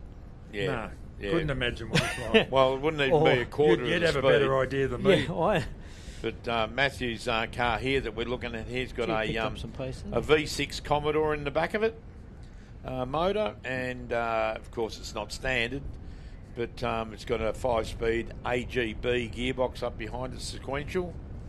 It runs about 20 inches of wheel travel front and back. That's interesting to see the difference in comfort as far as the truck and Maddie's car goes. Matthew's been campaigning this year now for about 3 years, I think. Yeah, be about 3 years. And of course, he used to navigate for his father, Mark Burrows, for a lot of years. Then moved across to this car. And now young Tom's in with Mark. Yep, yeah, and the youngest son's in with Mark now. So it's a family affair. And of course, our boys here today have decided to stick the onboard camera on these two cars. We've got Jake on the left and Matthew on the right. Buggy against truck. Yep. Probably not that far away from each other either. Probably a couple of K. I think the buggy would handle that rough. Oh, sorry, the truck would handle that rough stuff a bit better than Maddie's. Suck it up a bit better. The truck runs about 25 inches of wheel travel. One thing we did miss in the, just so you know, one thing we did miss in the prologue, we did have a rollover, but everything didn't see it. Seemed to be okay. Who was it, Sandy? Certainly wasn't where we were watching. Good place to roll over away from us, so we can't commentate on it. It was car 620. Paul Renouf. Oh, it was a side-by-side, was it? Yeah. Had his brother in with him, I believe. Well, that's the one that had the busted wheel up here. I think we all thought it was just fell off. Lockie Campbell's. Yeah, that's right. Yeah. Our mistake corrected. Yeah, roll over in one of those or anything. Generally a wheel goes missing. Gee whiz. Yeah, Jakey, one arm in it. Yep.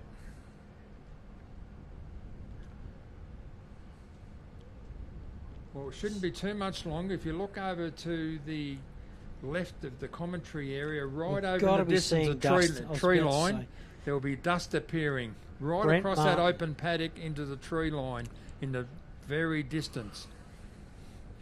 Brent Martin, not far behind him, Clayton Chapman going off our screen, and then Jake, which you're on board with now, followed by Simon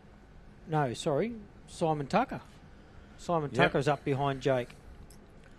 And this truck footage, there's not much that's slowing that truck up out there. No, not at all. It's not shaking its head at anything. He's pointing it straight and it's copying it. But mind you, that truck runs about 25 to 28 inches of wheel travel every corner. Yeah. So they're a little bit heavier than a buggy, but that's why... They've got a little bit more travel too, usually. In the States too, they use all the trucks because they certainly got a lot more wheel travel. But great footage, isn't it? Look at that front wheel. Matthew Burrows will come back and think he's been stuck in a mixed master for the afternoon. But you can certainly see that there's no rhythm to these bumps. They're very uneven. And you come over one rise and you got another straight just full of it. Very sandy, isn't it? It certainly alters the terrain here from where we're sitting in the com box, looking out. Really hard packed ground right in front of us. Yep, and then out the and then back you have of a the look footage. at that desert sand. They're in the edge of the national park out there. Yep. And that sand, you know, I know what it's like. We've done recovery out on the furthest most point of the desert, away from the commentary here a few years now, myself previously. And that when you get to the end of the weekend, the ruts in the turning, in the corners out in the desert, they are literally 5 foot deep. So that was a caution, big caution marker. When you see the caution markers come up on the footage that they're red on both sides, it shows that there's a danger approaching. Yeah. Dale Martin on his way back in last. Brent Martin coming in. Coming in, as you can see on the hard packed road bit. See the dust right over in the distance? And there's a bit of there a gap. He is. Here's the first car now coming in and on our left. And see it on our screen. Then we'll see Clayton Chapman his dust shouldn't be too much further back, but it looks like I can see another car coming down there. Doesn't look like Clayton Chapman, so maybe the three have closed up their gap a little bit. So it'll be interesting to see what happened to Aaron Havey. I can imagine the look on Brent's face when he passed Aaron parked on the side of the road there and thought, now I've got a clear run. Yeah, but he also doesn't know who's right up his... I don't know whether it's ever happened to you before, Sandy, but... Probably not, mate, if we're talking about the top get a nice clear run. There's our second car now. Which tells me it's Clayton. Chapman. Doesn't look like Clayton's car. It looks darker. So... overall times are going to be pretty... That's Kyle Tucker. Kyle Tucker, is it? Wow. Wow, he's put in a blinder. That's... He took off fourth. So he took off a minute. Fourth. Correct. Yeah, he took off fourth behind Clayton Chapman. So he was a minute behind Brent Martin. I haven't got Kyle Tucker's feed on here. So he took off a minute behind Brent Martin, and I reckon... And he's rounded up... he'd be similar now, so... And he's rounded up Chappie. And I would have thought that Tom Owen wouldn't be far behind Kyle. But certainly Kyle showing the way there in that Jimco. And yeah, I can't even see... If you look right over to your left now, you should see him. You can see the dust, and you'll see the car starting to appear. Heading down towards our airstrip. Doesn't it show you that Kyle's... learned a lot sitting in with his dad, Simon Tucker, in the last couple of years on that left-hand seat. Moved over to his own vehicle this year, and by gee, showing the way. There is Brent. There's Brent Martin now down that tree chute, right down to the highway. Yeah. Right, we've got a dead car. Yeah, Jake. It's your tip. Yeah, broken down, mate. Unfortunately, that truck. Don't say that. Yeah, commentator's curse has got him again. Truck has stopped. Jake Williamson. Who knows? We it could be something see simple. Matthew Owen go past him here because Matthew started behind him. Yeah. But we've just seen Brent Martin go go across the back, isn't it? The back of the ridge there is where the airstrip is. So about three and a half minutes behind him. There he is, rounding the last corner, first section. Wait for the big jump. At the Steelert ARB Big Desert 480. Look at this, ladies and gentlemen. Brent Martin. A lovely jump. He'll be wrapped. Absolutely wrapped to have clean air. And he'll have clean air nearly all this lap unless he catches a couple of tail enders. But about 45 minutes roughly, and something. 45 roughly. Do that lap, which were about right. We said 43 or something. See when I get a time up. And behind him, it is Kyle Tucker. That. And I'd say he's on a flyer. He's made wow. ground. Well, he took a minute. He was off a minute after, and it would be a minute. He's made there. up a minute already. No, there wasn't a minute between those two. No. Gee, Kyle Tucker, he's showing the way. Golly, wow. Man, who's sitting in with Kyle? We'd be getting a quick ride. Well, and there we go. There's Clayton Chappie. Oh, it is plenty of pace. It'll be interesting to see what's happened between those three. Yep. Well, Tucker's put the blinker on Chapman at some stage, which has Out to. the back. And of course, that's moving, because remembering, folks at home, that Clayton finished third here last year. Yeah, he's super fast. Dominated the championship 99% of the year until that last race, but the other two people that aren't here, that were in front of him last year. And Kyle Tucker's in the first V8 6-litre Chevrolet driven car at the moment. So the other cars are all turbo cars. Mate, you have a look at it. Yeah. Kyle Tucker, folks, first on time for this section with a 40-minute and 15-second absolute blinder in front of Brent with a 40-minute 45.9, and Clayton Chapman with a 40-minute 46.7, just, what's that, 0.08 behind Brent. Well, that's close between those two, but Kyle Tucker, what an absolute blistering good time. 30.6 gap ahead of Brent Martin. Well, he just needs to sit there now and be safe. I don't think it's going to happen. Where's my boy Jake? Is he going again? Wow, Kyle Tucker, very impressive. In dust. Yeah, well, he's had dust. to round a couple up in that. Yeah, It's not just a Brent's matter had no dust for the majority of the lap. Yeah. So what's that telling you? He's super quick. 30 seconds, that's actually a big gap out there when you think about it. However, he doesn't want to beat the car up too bad, because there's another... he's got one more today, but he's got another 4 tomorrow. Exactly, you know? oh yeah. So it's a tough race, it's a long race. It's hard on gear. And we Matty still Burrows is going down through the creek. So, sorry, mate. Matty Burrows about to drop down through the creek. Yep. So he's... Well, we haven't had our fourth car through yet, have we? No. It's only 3 through, and they're well gone. And our fourth car... Well, Havey's not there. I reckon it'll be Simon. It'll be... no. Tom Dixon. Oh, what about Tommy Owen? He hasn't come through either. No, we haven't seen Tommy Owen. Tommy Owen and Tom Dixon are due. Yeah. they're both on the road. And Tom Simon Dixon's in front. He's over here. Oh, right, yep. Yep. And then Tommy Owen looked like he's coming in on the main road from the map. And then we've got Kyle's dad, Simon Tucker. The slow guy, the slow one. He's not slow. He's second in the championship last year, folks, so definitely he's not slow. Yep. He's very consistent and a really well-oiled team. There's more on-board footage from Matty Burrows in car number 3 in the Jimco. Speaking of Mr. Tucker, there he goes, I think, down towards our airstrip. Simon.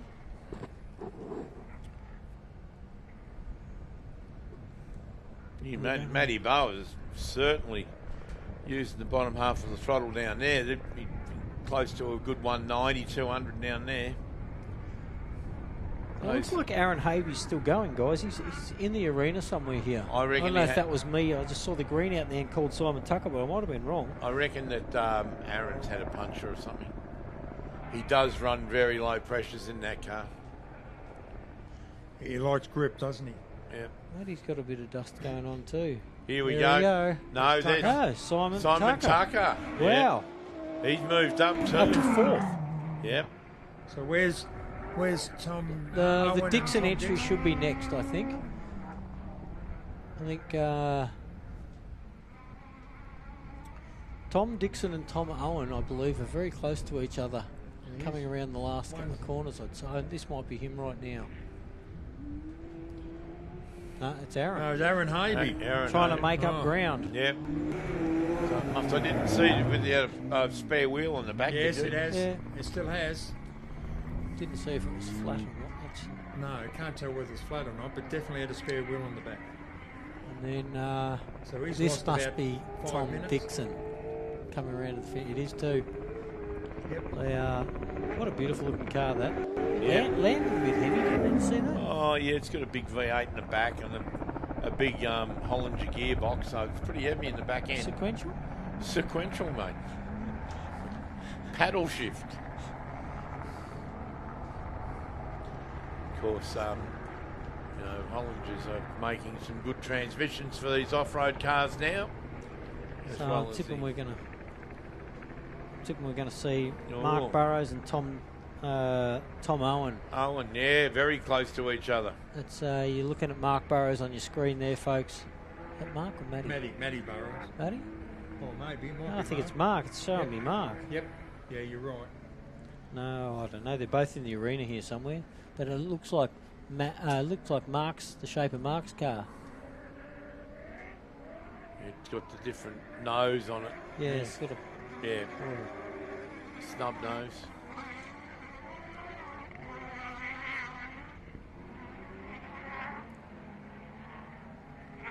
Well, they definitely stirred up the dust again, didn't they? We had a good view here for a few minutes. Certainly did. Now the dust is in again. There it is. We've got another one. Owen. There's Owen. Yeah. Tom Owen. Tommy Owen. Which means Mark Burrows must be next over the line. Well, what's happened to Lachlan Campbell? Well, we saw Jake Williams stop. Lachlan Campbell's still moving, mate. Yeah, he took off. He's in the arena here. So is Bowie. So is Mark.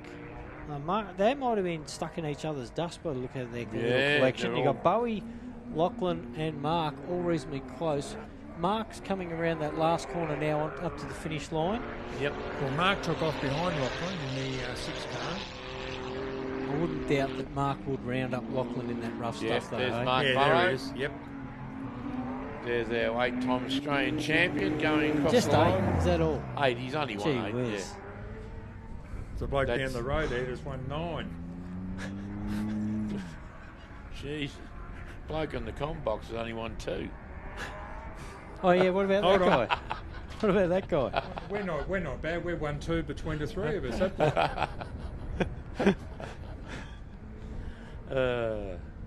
Anyway, we're up here talking about it anyway.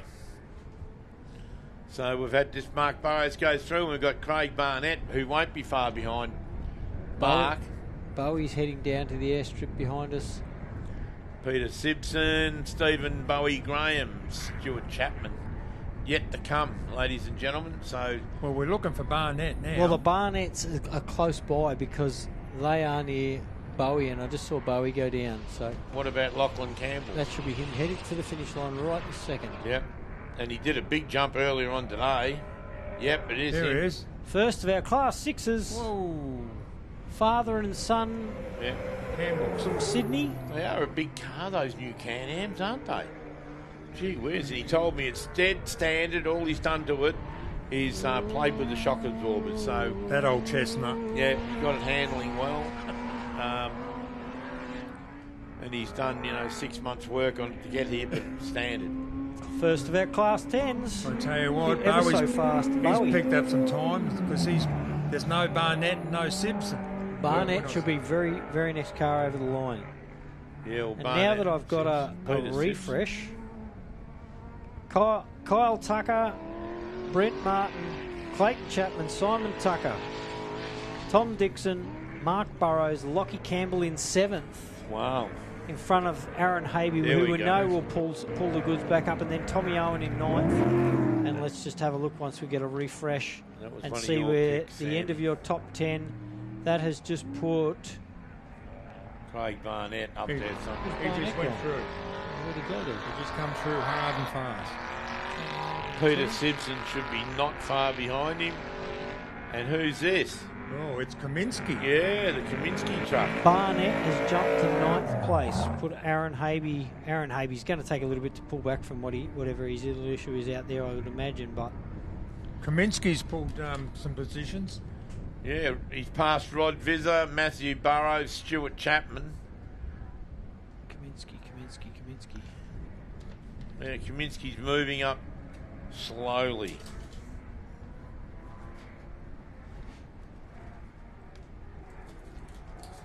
Well,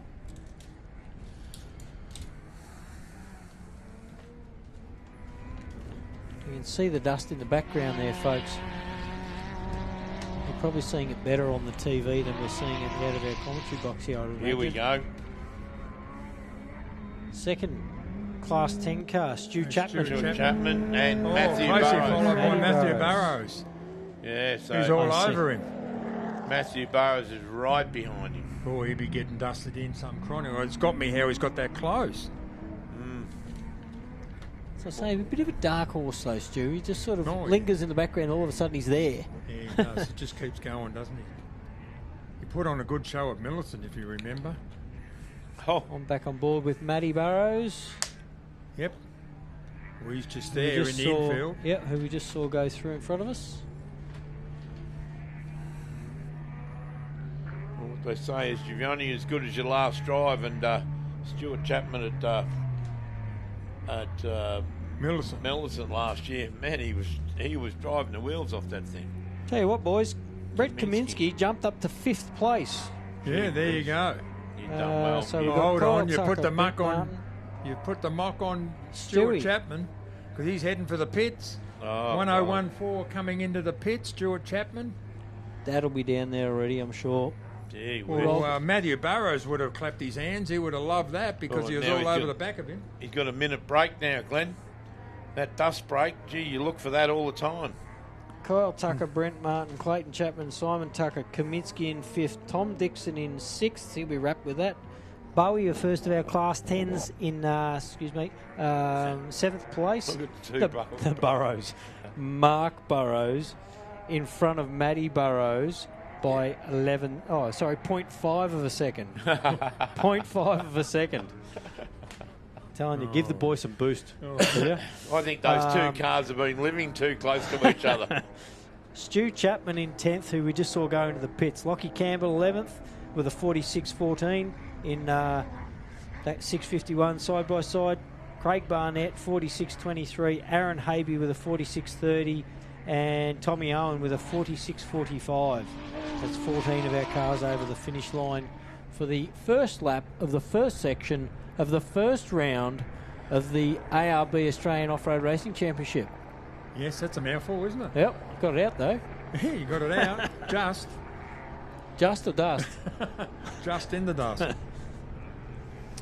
Matty Burrows in car footage still.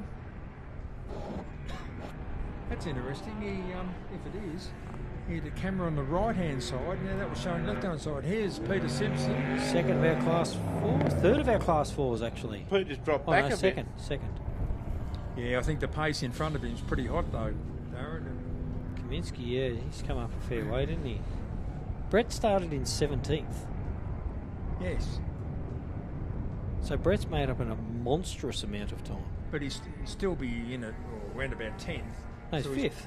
Oh, yeah, on the road, in times. Yeah. Oh, on the road. Sorry, yeah, yes, I agree, yes. He's just running back. He's in a race suit. Who's that fella? He's running back to the pits. Bit more athletic than me. I don't think in my whole life I've ever run back to the pits, Sandy. Well, we've got a little break. I want to thank some of the sponsors. What about the Rainbow Riders Events Association, VORA, Victorian Off-Road Racing Association, Grain Corp. Of course, we've got to thank Grain Corp because we park in there where they store all their grain. We park there. Here's Rod Visser going through. And, of course, the Hindmarsh Shire Council. And we need all those people that, of course, Rainbow Riders Events Association. Wow, what they've done here over the course of the last, 3 years, I suppose. I've seen it grow, and it's grown bigger and better.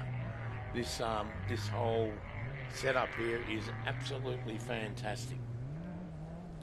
We just had the Harnett car go through. Where's Pup Terrell? He took off in front of the Harnett car. Oh, gee. I haven't seen him come Have a through. quick look on our rally safe and see if Pup's in the arena anywhere. Pup Terrell 10:36. Doesn't look like it.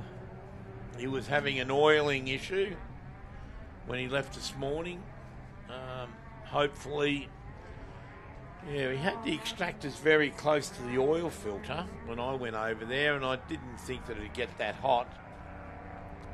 Bodie Tickner should be closing in on us coming in. Also, Russ Harnett just went through, didn't he? So Pup Tyrrell might have stopped out there somewhere. Jakey Williams looked like he stopped. I believe it's a power steering hose maybe that might have stopped Pup Tyrrell.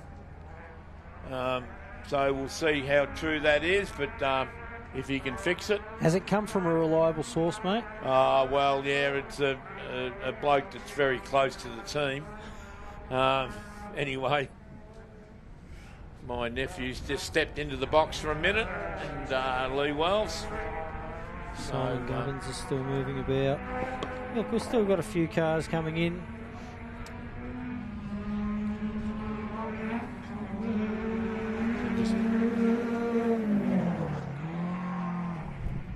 Certainly, Glenn's going to hand the mic over to Lee for a little while. We've finally got a live going in Clayton Chapman's car, folks. Car 15.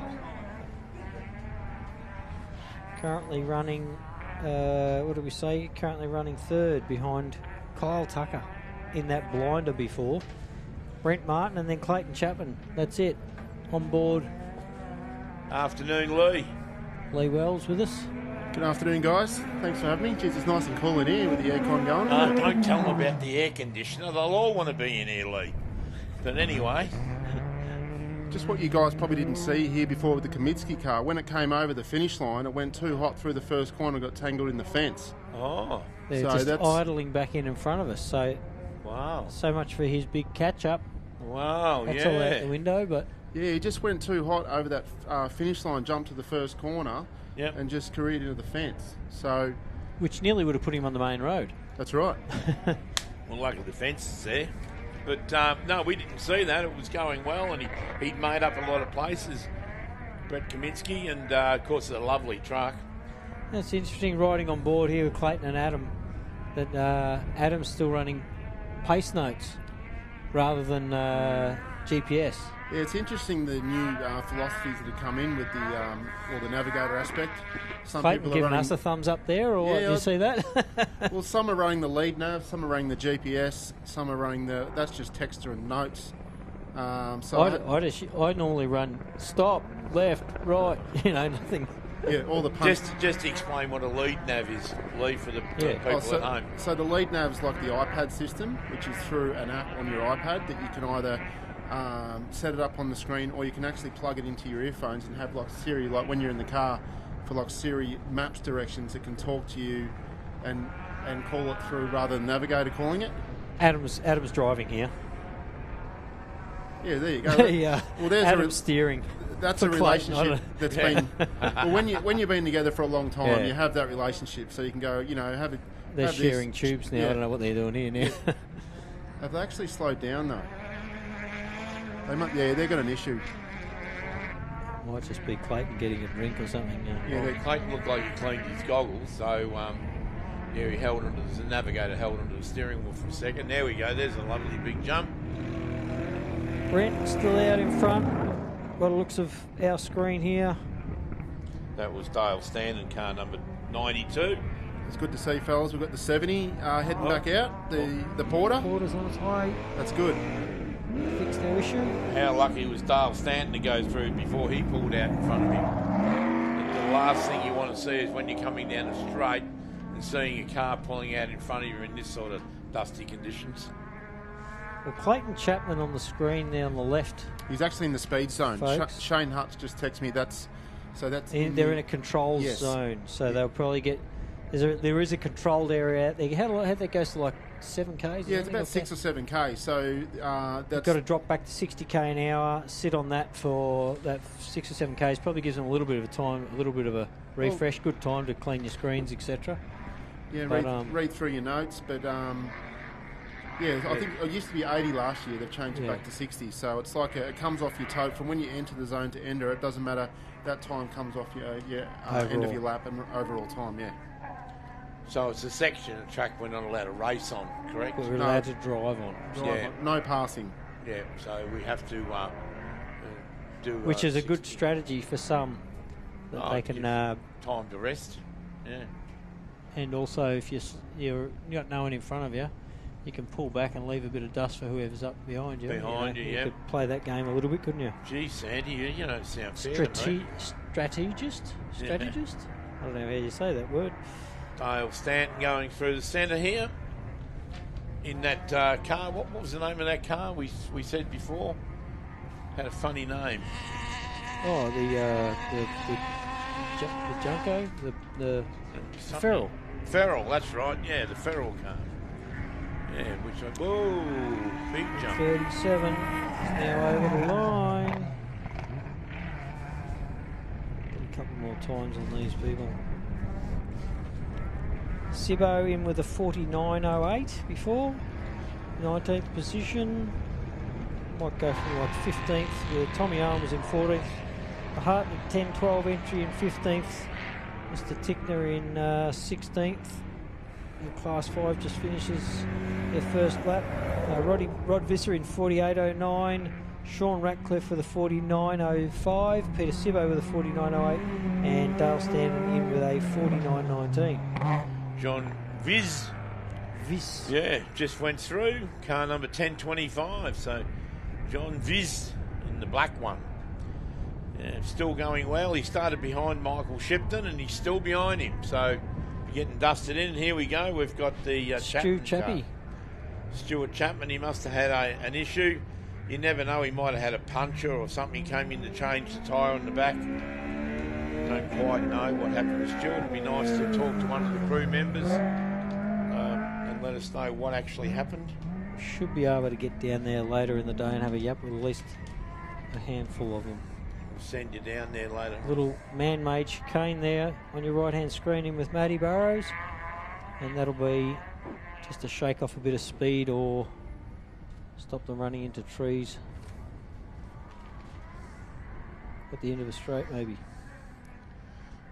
The onboard that they're doing here this weekend with Huddy, we call him, who sets up all the cameras and all the... Shane Hutt, last year's winning navigator. That's right, yeah, from the Bo Robinson trophy truck. He's the man that's bringing all this footage to us all over the world, and doing a great job. And his team of people behind him there, you don't do all this on your own. He's got probably about 5 or 6 other comrades in the truck next to our commentary here. And I've never seen so many wires hanging out of one truck in my whole life. But anyway, and of course they've got all the what do they call those things, Lee? Drones. Drones, that's it. Or little helicopters yeah, in your day. Little helicopters everywhere flying around here. Gee whiz. I lost that word for a second, but anyway, the drones are doing a great job, and we've got a screen in here in the commentary box, and we can see what most of you guys are looking at the moment. You'd be happy, Sandy, with this Class 5. The Ranger, the current Class 5 champion, and 10th out on there, a family team based in Two Wells in South Australia, is in the notes here. Yeah. It's sitting up very high, and it seems to be riding the rough stuff really well. Yeah. Definitely the tallest car out here by a long shot, isn't it? You love these trucks, don't you, Sandy? Yeah, we might see if Shane, because it's a shame about Jake Williams with the onboard we had with that truck. Gutted. Yeah, you've done your day. Do you need to lift home, mate? They're going to tow your car out of here. Home? I haven't got a home. It's gone now. Well, yeah, I'm just looking at Stuart Chapman going out of the arena there. And, oh, gee, there must have been too much wrong with him. He into the pits, fixed the problem, back out into it again. So he's probably only dropped about 10 or 15 minutes, but bloody hard to make up time out there. It's... you know, when you see a dusty event like this, it's very hard to find time, even to find a minute. That's why you don't need to get a puncher. You can lose 10 minutes quite easily. You've got to get off the track a long way to change a tyre, because you can easily get cleaned up in the dust changing a wheel. Looks like 10.74's at a standstill out there. 10.74 is David Adams. Yeah. And of course Ross that was Newman. that green car that we saw. Ross Newman looks like our last car on track that's still moving. John Wiss, 0. Viz. Didn't he come through before? I thought I just saw him go through. Showing the black, me he's out the there black still. car, no, he went through just before. No, he's blue. Oh, it's blue, is it? Yeah. Oh, well. I must have You missed see him Gubbins, maybe. Oh, it might have been Simon Gubbins, yeah. 888, that's Michael Hackney. He is still moving. I'm going from the rear of the field halfway around, working our way back. The two marks in car 88 are still moving. 663, Mr. Mitchell, still moving. I haven't seen 646. Have we seen Roland Podchow come through at all, Lee? No, we haven't. What we're actually going to see is Brent Martin will catch up onto these back markers on his second lap while they're still on their first lap, and that does have an impact. Depends where you catch, where you can pass, where you get around, and you just don't want to be held up for too long. That was Jeremy Horn, I think, over the finish line. It wasn't Matthew Hummer. No. Right. So we've got Brian Bradford all the way from Townsville. Has he come through yet? No. So we hope he has a good run for the weekend. When you drive down from Townsville, you want to get all the laps in, that's for sure. Wow. Here's our Class 2 competitor. One of two. Of course, Brendan Forsman's the other one. I think you might have seen Mr. Gubbins. Ah, yes, probably was. He's currently sitting in 18th, Mr. Gubbins. He was right behind the truck. Right behind the white Class 5 car. Yeah, Michael Shipton.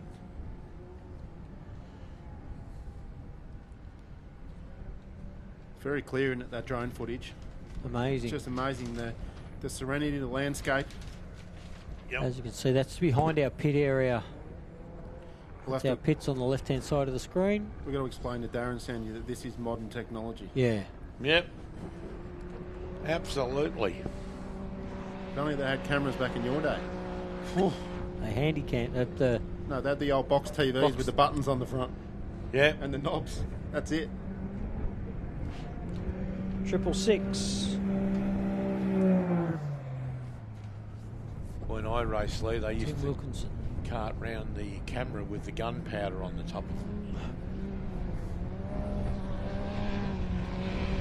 Don't forget, ladies and gentlemen, if you're spectating there today and you need a hot dog or a hamburger or something, whip down to see the Rainbow Rises event. People down there in the new canteen, and they can help you out with anything. I went down there early and they had a great array of food, and I'm sure they're waiting to see you go down there and purchase something, buy a big bucket of chips and some gravy or something. I think that's where Glenn's just headed. Yep. I've got to tap on the shoulder and come up here, and I'm going to go get some lunch. And of course, we've got to thank some of our other sponsors that we've had. Rally Safe, which all the cars have got in this weekend, Sandy. You can follow on board there. Yep, the Rally Safe is you jump on their app and you can follow all the cars out on the circuit at any time. Of course, it moves around a little bit. It's hard to follow because it jumps a bit. It resets itself quite a bit. But we've got Dynamic Wheels, AASA, PMD Products, with a Wimmera Mallee Waste Management, Steel at Australia, Gold Acres. What about the ultimate helicopters out the back? Do yourself a favour. Hey, do yourself a favour and go and have a ride on one of those. Gee whiz. So anyway, it's all here this weekend, and the action's happening thick and fast in front of us. I think we won't be far off seeing a couple of more 6 cars come over. 697's rolling back into the pits, but I think rounding the last corner might be, from what I can tell, maybe 6116. Yeah, on screen. There you go, 6116. Nathan Satori. Satori, yeah, the Satori. Nathan Satori. And who's next after that? 607. I'm going to say Taylor. I'm going to say Matty Hummer's coming in next. Either Matty Hummer or... Well, Matty Hummer left a lot earlier. I think he's been through. Matty Hummer left a lot earlier. He left to 25th position, so... That's him coming around. Oh, so he might have had a puncher or something. You know, I believe when you got a puncher, you can lose 10 minutes easily changing that. Drops you back in the field. Quite easily. We're still on board there with Matty Burrows. Clayton Chapman on the left, so splitting screen, so two different angles, one in car, one on the front roll hoop. You can even see on the right-hand side there how chopped out that's getting already. This is only lap 2 of 6. So, as you've seen out there, Sandy, those holes get pretty... You wouldn't be able to drive a Commodore around there for too long. No. But, looks like Clayton Chapman's halfway through that desert section. So I'm going to say over halfway on the track, but he's about on our rally safe. It's showing us about 3/4. Yeah, 2/3 maybe. He's not back out through the creek bed and that sort of stuff. Yeah, he's not out of the desert sand yet. So navigating for Clayton Chapman there, navigating got his head. How can he focus on that? Yeah, he's looking down at the notes the whole time. Gee whiz. Well, there you go.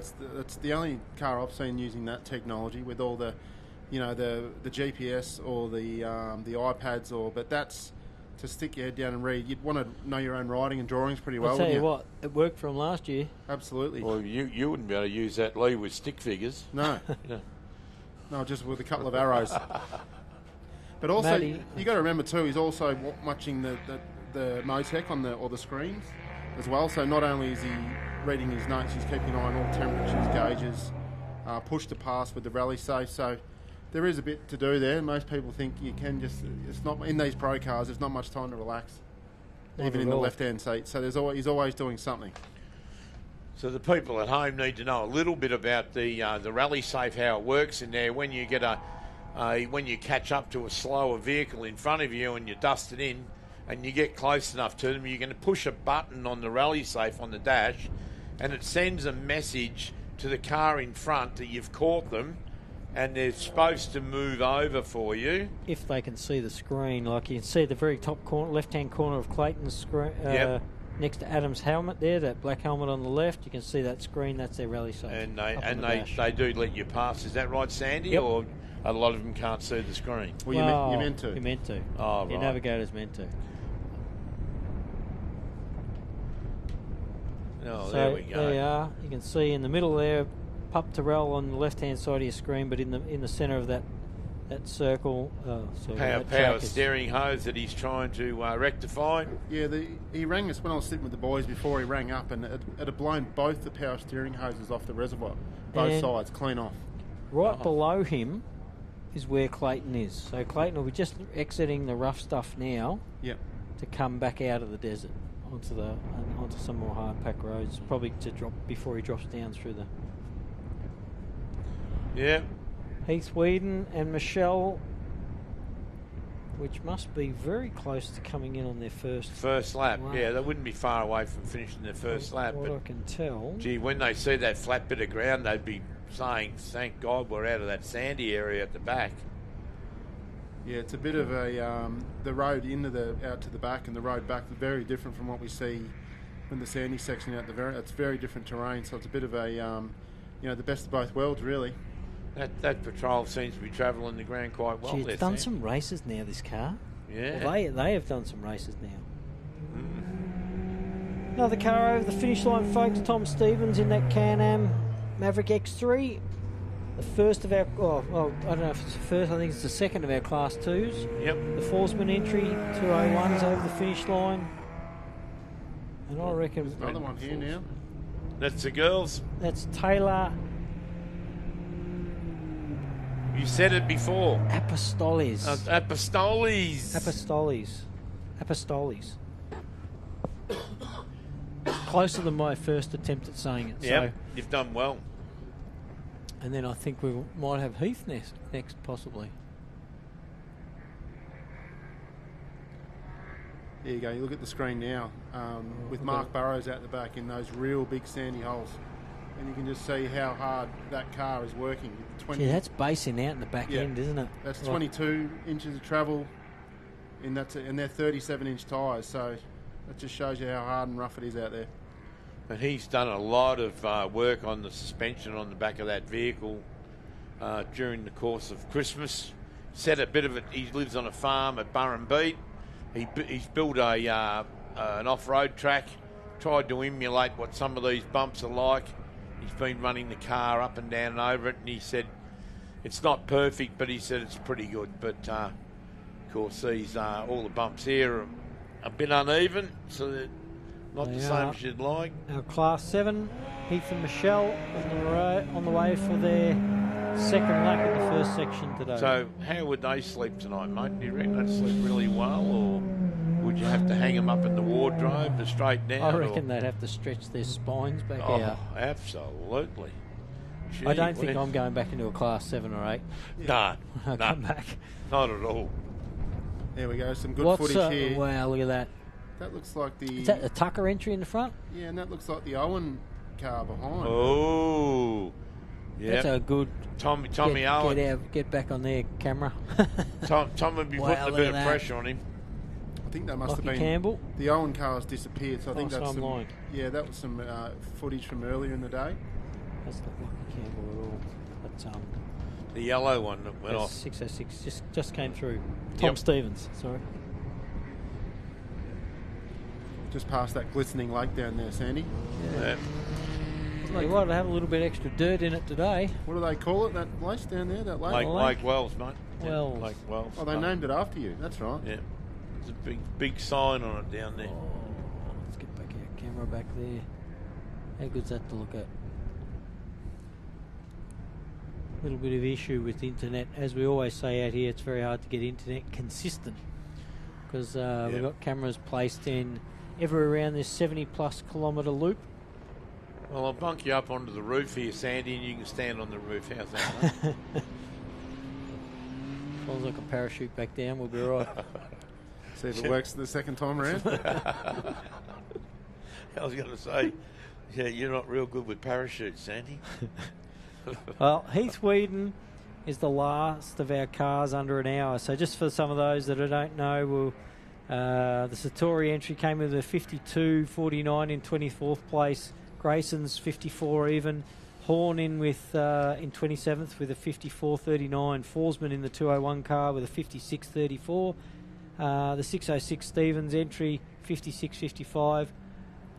Apostoles in the 607 with a 58.05 in 30th position, and Heath Whedon in 779 with a 58.37, followed by Matty Hummer in 633 with a 101. So we've got our first of our cars coming through in an hour.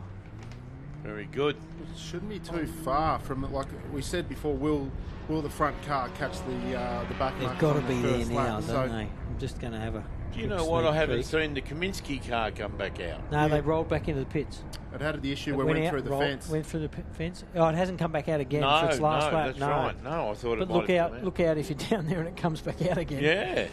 Gee whiz, I didn't think that it would have had too much wrong with it, but there might have been a major issue with an engine or something. Well, it's a shame. It was going very well, and as we know, the trucks in the past year have done very well with the rough out the back, and they always seem to be the ones on the days at the end. So it's a shame. Hopefully they can get it back out this Sabre. I'll get it back out tomorrow. That's the thing. Tomorrow's a new day. Regroup, reseed, corrected time. So there is, obviously 4 more laps tomorrow. So hopefully they can get it sorted. Well, we've got young Jake Williams. He's out. We saw him pull over. Of course, he was in one of the trucks, and then we've seen Brent Kaminsky out. Well, he's in the pits working on it. So there's another one of our big trophy trucks. That was the 646 that went through, guys. Vaughan Hogan in the Can-Am Maverick. Hogan's Heroes. Just having a little look here, and I can't see... Not that it means much with my phone updating here, but it shows me that Kyle Tucker is well out in front of Clayton Chapman. It may be a refresh issue, but that's what it's showing me. And where's Kyle Brent Tucker Martin? is miles. So we're looking like the Brent Martin may have had an issue. I just can't see. I'm working my... I don't want to say that. No, we're not going to say that, Sandy. But I'm just working my way back through the field here. Because we've got a lot of people at home. Yeah, yep. Look, Brent Martin. Parked. Unfortunately, folks, is at home. Parked. Brent Martin looks like he's travelling at 0 kilometres an hour. And parked up. You were only talking to Michelle Martin just recently there, mate. Well, that's put the Tucker... that's Kyle Tucker. Yeah, that car. We'll just the boys are talking. That's the so that's the ex-Wilson Motorsport car that the Robinson boys ended up Brian, Travis and Bo flew over and raced that in the Baja 1000. That's right. Yeah, that was a while ago. Yep, then they brought it back and Joe Bullner had it. And then it's been in South Australia. I think Toddy Lehman may have had it. And it just goes to show these old built Jimcos with a nice Chev. Tough car. Yep. And is it Kyle? Is his first drive or first big event? Yeah, it's his first race. Well, we don't want to moz him too much, but he's done better than you ever did in your first race, Lee. Absolutely. Throw the microphone at him, mate. You're lucky you're in between us. So we won't put the moz on him, but coming from the left-hand seat with his father, I don't know how. I thought the father might have got the bigger horsepower car, but he's thrown the son in the big horsepower Jimco, and he's doing a great job. So hey, don't give in on Simon, mate. He's there. He's got number 2 on the roof because that's where he got. And he's only really. It looks like Aaron's overtaken Simon again.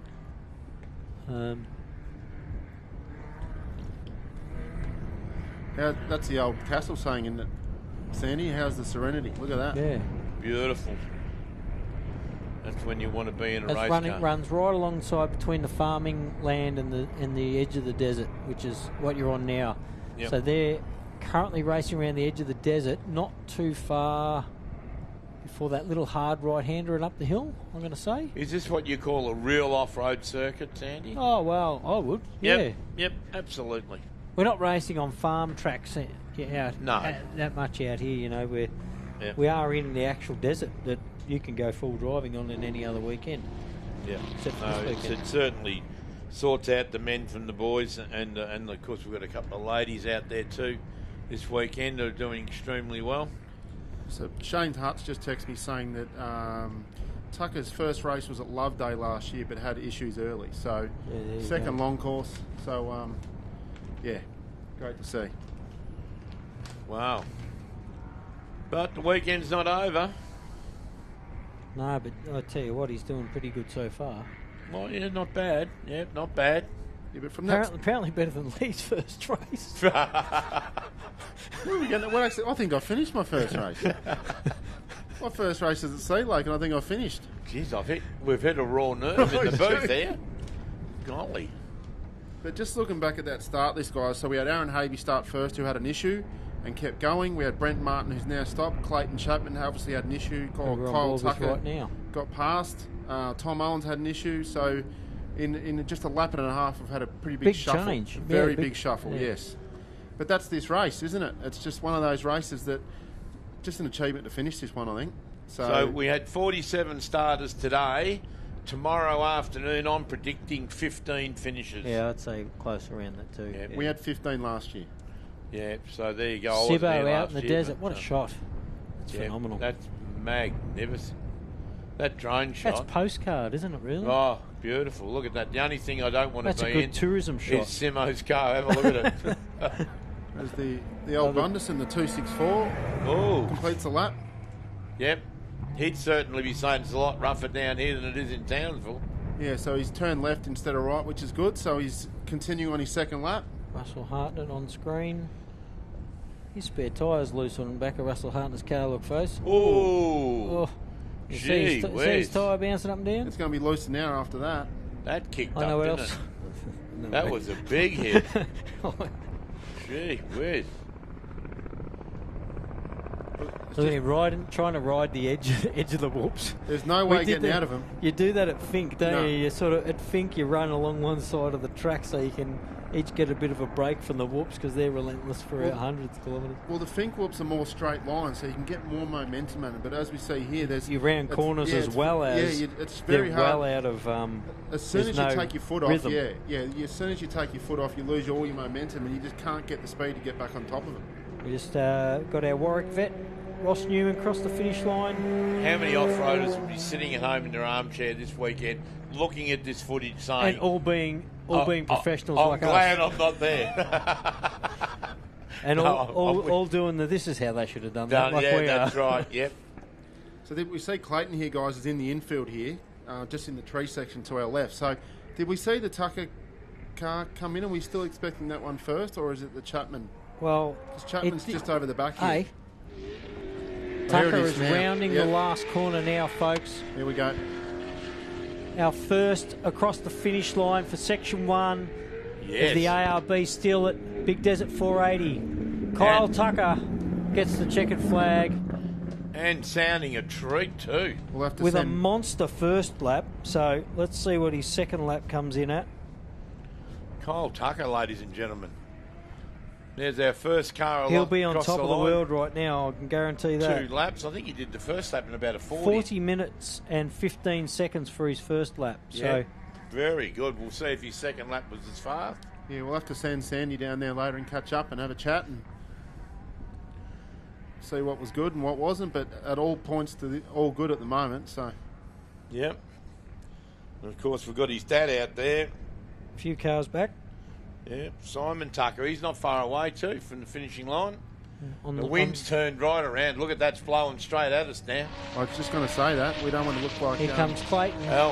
Clayton's coming around now over the finish line. Another checkered flag. Oh, nice big jump. Wasn't that from Clayton Chapman? So Brent Martin's gone missing, as we said earlier. Damn. He's got issues, parked off the circuit.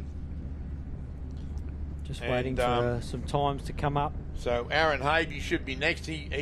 We predicted that he had a puncher earlier on. He changed it. He got going again. And he was about third on road, I believe, or third or fourth on road when he came through earlier. Look at that car. Sounds beautiful. Like it hasn't done 2 laps. Yeah, it's a great effort. All right. First 2 times, Hob. So the second stage here, the second lap, Clayton Chappie did a 40-minute 17. Kyle Tucker did a 40-minute 24, which therefore keeps Kyle Tucker in the lead by a minute. And I can't do the maths, but it's like 25 seconds. Very good. It'll be interesting to see, Sandy, whether when you speak to the boys later, whether Tucker did pass Chapman on track or Chapman had some sort of a little issue. Because Chapman car, there's no smoke coming out of that, no rattles. They'll be pretty happy about that, I imagine. Yep. Yeah, it'd be very hard. I'll tell you what, though, we've got a big gap now, and guess what the next car should be over coming in? Simon Tucker. I would have thought Simon. Oh, Aaron Havey. Brent stopped. Kaminsky's still in the pits. Where's Aaron Havey, though? He was way down. Remember, he came over, he was chasing. With a puncher? Yeah, well, we think it was a puncher. But he rounded up a few cars. Hmm. Not too sure who we got down there in the distance, or is that someone heading back out? Look at those flags, fellas. That breeze has turned right around in the last 5 minutes. That's a Sean Ratcliffe on screen. Sorry about that dust, ladies and gentlemen, coming back in your face, but not much we can do about it. I'll just get you to close that window now, Darren, and stop the dust coming in if you can. He was letting the hot air out, it's mate. actually sucking towards our air conditioner.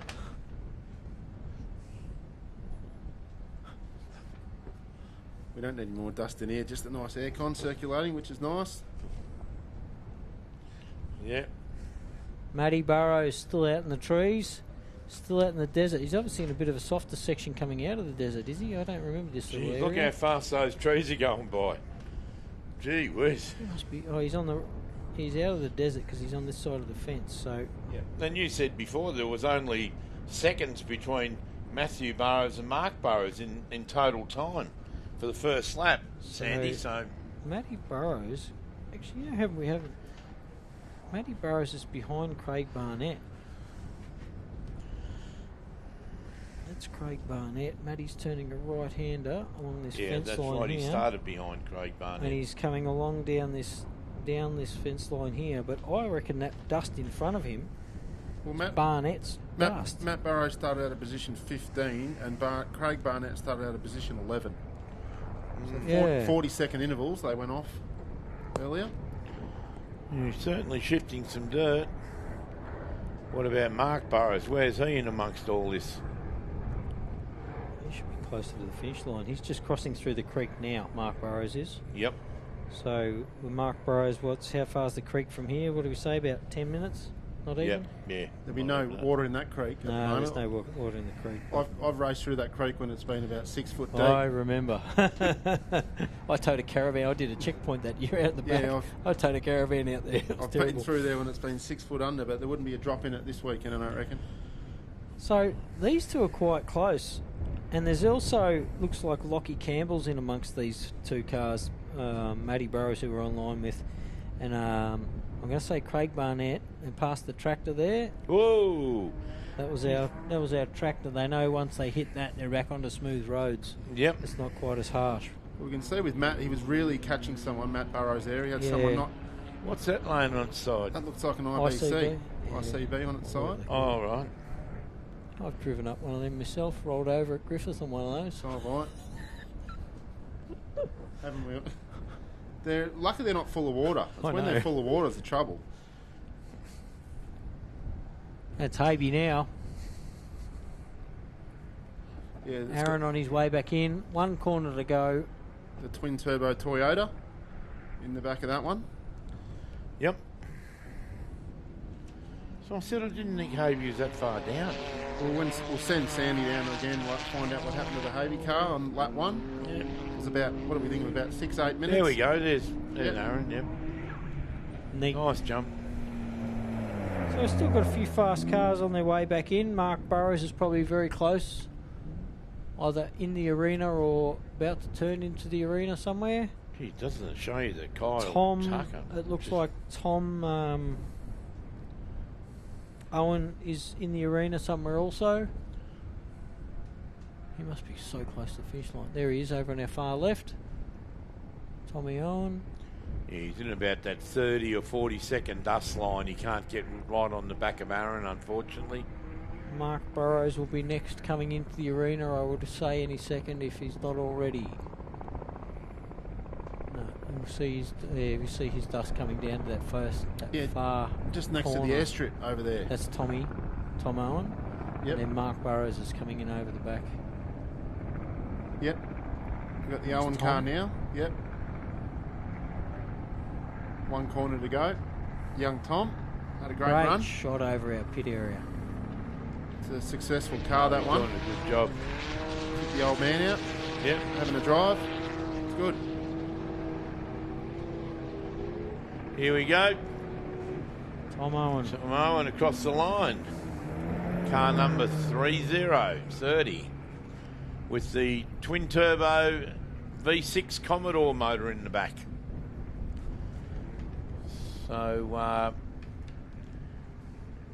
as we said earlier on today, that Tom worked all week on that car. He had issues with the motor and he's got it all up and running again.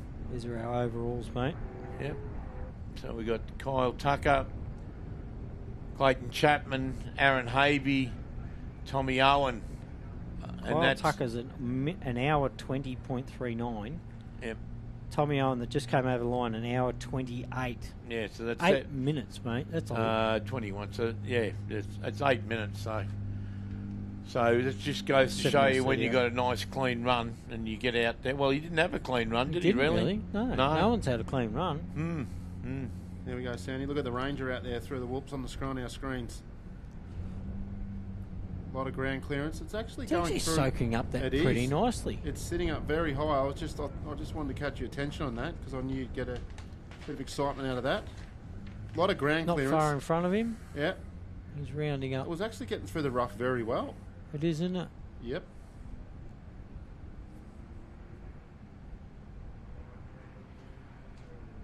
Let's get a Ford Ranger.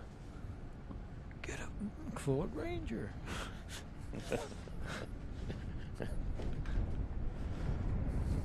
What a shot. Look at all that farming land over on our left. There's lots and lots of that out here. There's the town of Sea Lake in the background. Farming land on the left and that track on the right. There's Mark Burrows on his way back in. Just near the airstrip where you landed, Sandy? Yep. Yesterday? Yep. My chopper came in there. Yep. Fantastic, mud. Heads out. One U-turn back towards the pits. So for those that don't know, today's corrected time on the 2 laps will be your starting order. So Even if you came in 12th car on the road today, you could be the 6th fastest, and then you will start 6th tomorrow morning. Yeah. So, for those that don't know, it is regrouping tomorrow. It all goes towards total time, but they will regroup on today's 2 laps. So you're finishing on the road doesn't represent where you'll start. It's all on time. So the next one we're going to look at, which should be Mark Burrows, you think? That is him on the screen. Yep. Nice at the finish line, the checker flag's up. That Monk car. Mark Burrow rounds out your current top 5 finishers for Section 1. Mark Burrows in the Monk built car. Of course, Mark ordered that car about 3 years ago and started. He helped design it a bit with the Monk boys down there in Swan Hill, and they've done a lot of R&D on it, and that was the first one ever built. And of course, you couldn't get a better campaigner than to campaign that car would be Mark Burrows, 8 times Australian champion. 26 seconds behind Tom Owen. Wow, not a lot in that one. Sorry. I read that right? I have not read that right. Yes, I have. Sorry, 26 seconds behind. Wow, lucky we didn't go to the same school as Sandy. I know, right? Yeah. No. Oh, you went to school? Oh, sorry, Sandy didn't go to school. I made it further than Dad and Darren did. They got expelled from Haileybury. Well, we've got 5 finishes. They actually asked us to leave, Sandy, because we knew too much. That happens. Yeah. That happened to me in one school as well. I actually went to private school, believe it or not. So did I. Dad said it was the biggest for waste a of money little he's while. ever spent. That looks Mark like Burrows. Bowie coming in on our left. Ooh, the Bowie car. First of our 10 cars. Yes, it is. And then 651, that's Lockie Campbell. Behind him, Barnett also coming in, which means Matty Burrows. Yeah, Matty Burrows is following Barnett in. I thought that was the case. Ah, right behind him, yep. Right behind him, and that was sort of the dust we saw him on board with him before. You don't want to take any risks. No, it's easier. No probably risk taken, not today. Tomorrow afternoon, the last lap is when you take the risk, Sandy. Remembering that if he crosses the line behind him, it may well put him in front of him for the start line tomorrow anyway. That's right, yep. So maybe a smart move. Bowie, ladies and gentlemen, 1065, Steve Graham. Notice you got Jason Richards in the passenger seat this week. Yeah, that's good, Jason. 6th place. That's fantastic. What Currently a great effort. 6th over the line. Who are we in with there? Here we go. It's a great angle here on our live stream at the moment. Did we see what happened to Tom Dixon? Oh, that just shows you. What car is it, folks? How deep and rough that is. Oh, it would be. Yeah, I'd probably be a bit seasick by now. That's Standen or yeah, that's the 90 or Hartnett. 92. That is. Dale Standen. 92 is Dale Standen, yeah.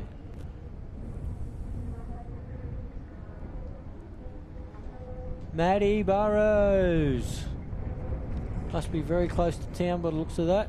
Yep. Which I'm going to say is aimed at the down beside the airstrip. Is that correct? Oh no, he's done a and if you U-turn. notice, He's got coming no back dust. now. No dust in front of him either, so he must have passed. He's coming back. Craig Barnett. Yeah. So this goes down to where up across the top tree section here next to the airport. So we turn another left here, and that heads down to where the big hole is. It's had a couple of incidents over the time. Yes. And then so he's not too far off, which we can stay on board now, where it comes through here, and you can see the pre-danger with the new chicane that's gone in. This is to slow down hole. in the big hole. Oh, mate, we saw that. We did. We saw that, Matty. Yeah. Go back and pick it up. Pick it up, hammer it back in. You're not meant to hit the signs, but it does happen. Yep. And that'll be rectified for the morning anyway. Most of the drivers all Here out we here go. know. Hey, Lockie and Greg Campbell. Yep. Wow. Great That's effort. impressive. Oh, it certainly is. To be in front of Matty Burrows, who is just about to round the last corner. Let's have a look where... Yeah, well, Matt Burrows started at position 15 and Lockie Campbell started at position 9. So I think by the time Matt will get him on time. He might get him on time. 40 seconds by about... Let's bring the mass in. How Tell far to you go what. again with your mass?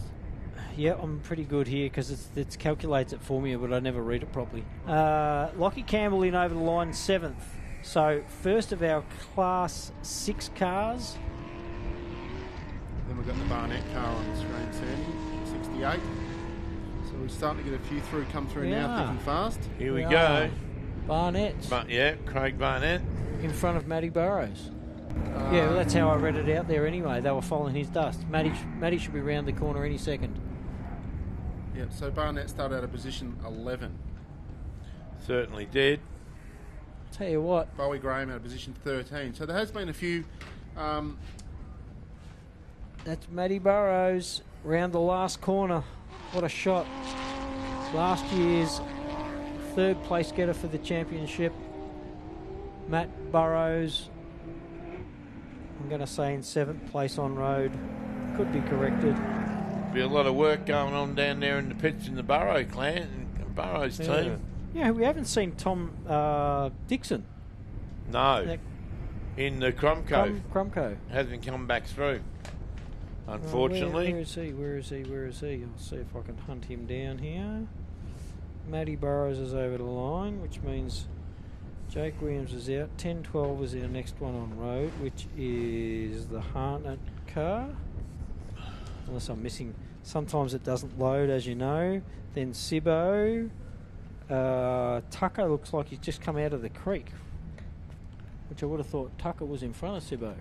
Yeah, he's definitely had an issue. An number issue 2 as well, yeah. I don't think you told me that Craig Barnett was building a new car, Sandy. I don't think you'll have any trouble selling the old one. Nah, good car. Yeah, it certainly is. Good, reliable, Speaking fun about car. cars for sale, I heard that Craig Martin's selling a good car. Literally my favourite car on the circuit for the last 10 years or more, 20 years, however long it's been around. Which since one it was that? silver. Since it was silver. Oh.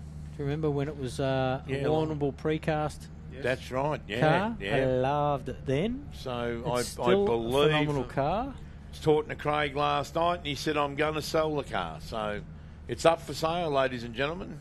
You heard it first. Breaking news. Absolutely.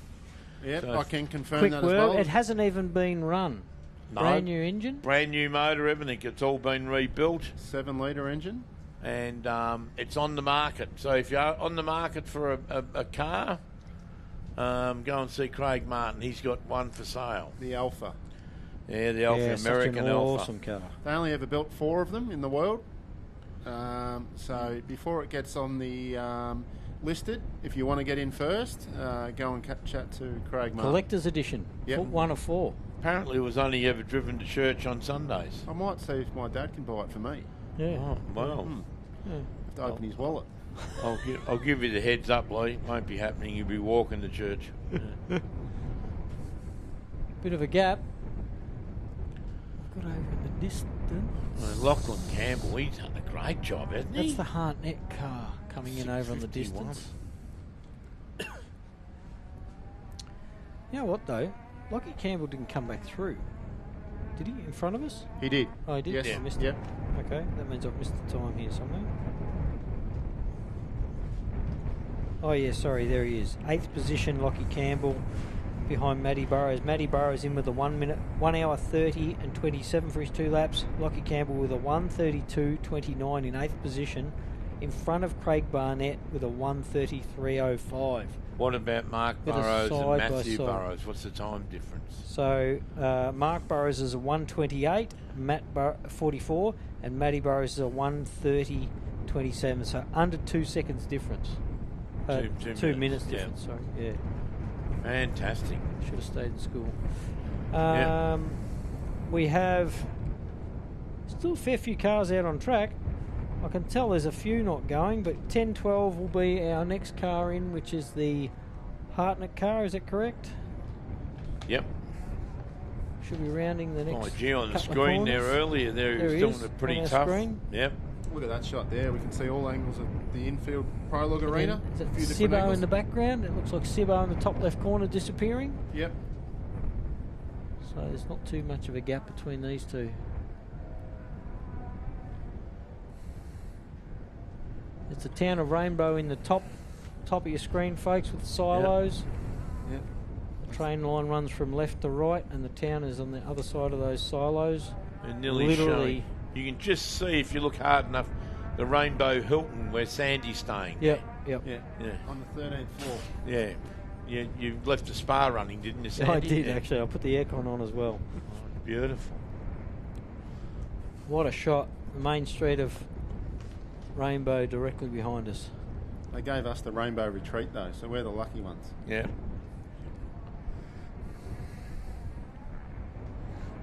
Be interesting to see how many cars we have finished. We've lost a few, but the good news is we've had a lot of come in the pits with issues and get back out. So that's always good too. That get in and fix it and get back out there. And there will be a time limit. I'm not sure what the time limit is today for the 2 laps, but if you can make it in time, it will get you in good stead to start tomorrow morning. Well, it must. So There's Russell Harnett.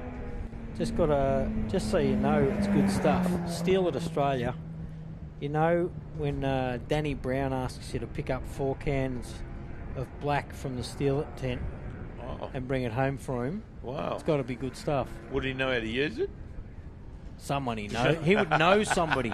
He wouldn't, but he would know somebody that knows something, knows how to use it. You know what I mean? Is that a request from him, is it? Yeah. So what's he asked you to steal it, has he? Yeah. Oh, to grab some Steel it. Steal some Steel it. Yep. All paid for. Yeah, right. Sounds shifty, Danny. Anyway. I'm sure he'd be sitting in his shed with the feet up, listening to us. Of course. We've got to mention all the sponsors again, ARB, I think that was his prompt to say mention sponsors. Absolutely, yep. Mickey Thompson Tyres and Raceline Wheels. And, of course, all the other ones were Grain Corp, Hindmarsh Shire Council. Grain Corp are allowing us to park in park where they keep all the grain. So that's a great facility. And we've got Simpson in the Bennett truck on completing screen. lap 2. Had a chat with Peter this morning. Loves his racing. He's been racing since 1983. He told me this morning. Wow. Before I was born, Sandy. Probably you too, was it? Oh, I was a 75 model, mate. Oh. Yeah. Just trying to pump you up a little shot. What a shot. I was born in 1989. So. Yeah. You can tell that. Look at that front. I don't know what these cars looks like. Class 2 car. Yeah. And it looks like. I think we will. We got. It's.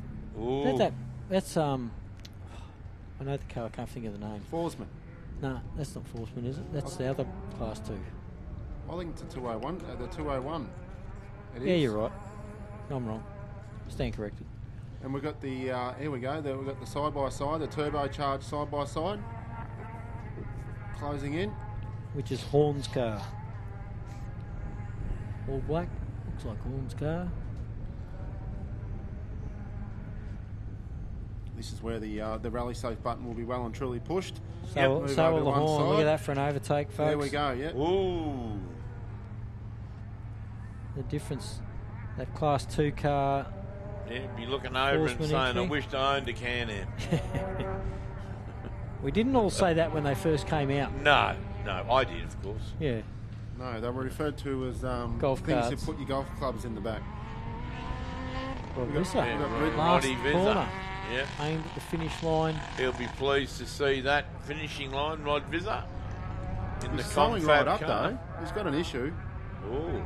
He's made it to the end. The good news is he's made it to the end. The bad news is there must be smoke. Smoking. Yeah, it's just misfire maybe or something. It is a new engine too. Blue smoke is not good. No, I don't think he'd be there tomorrow.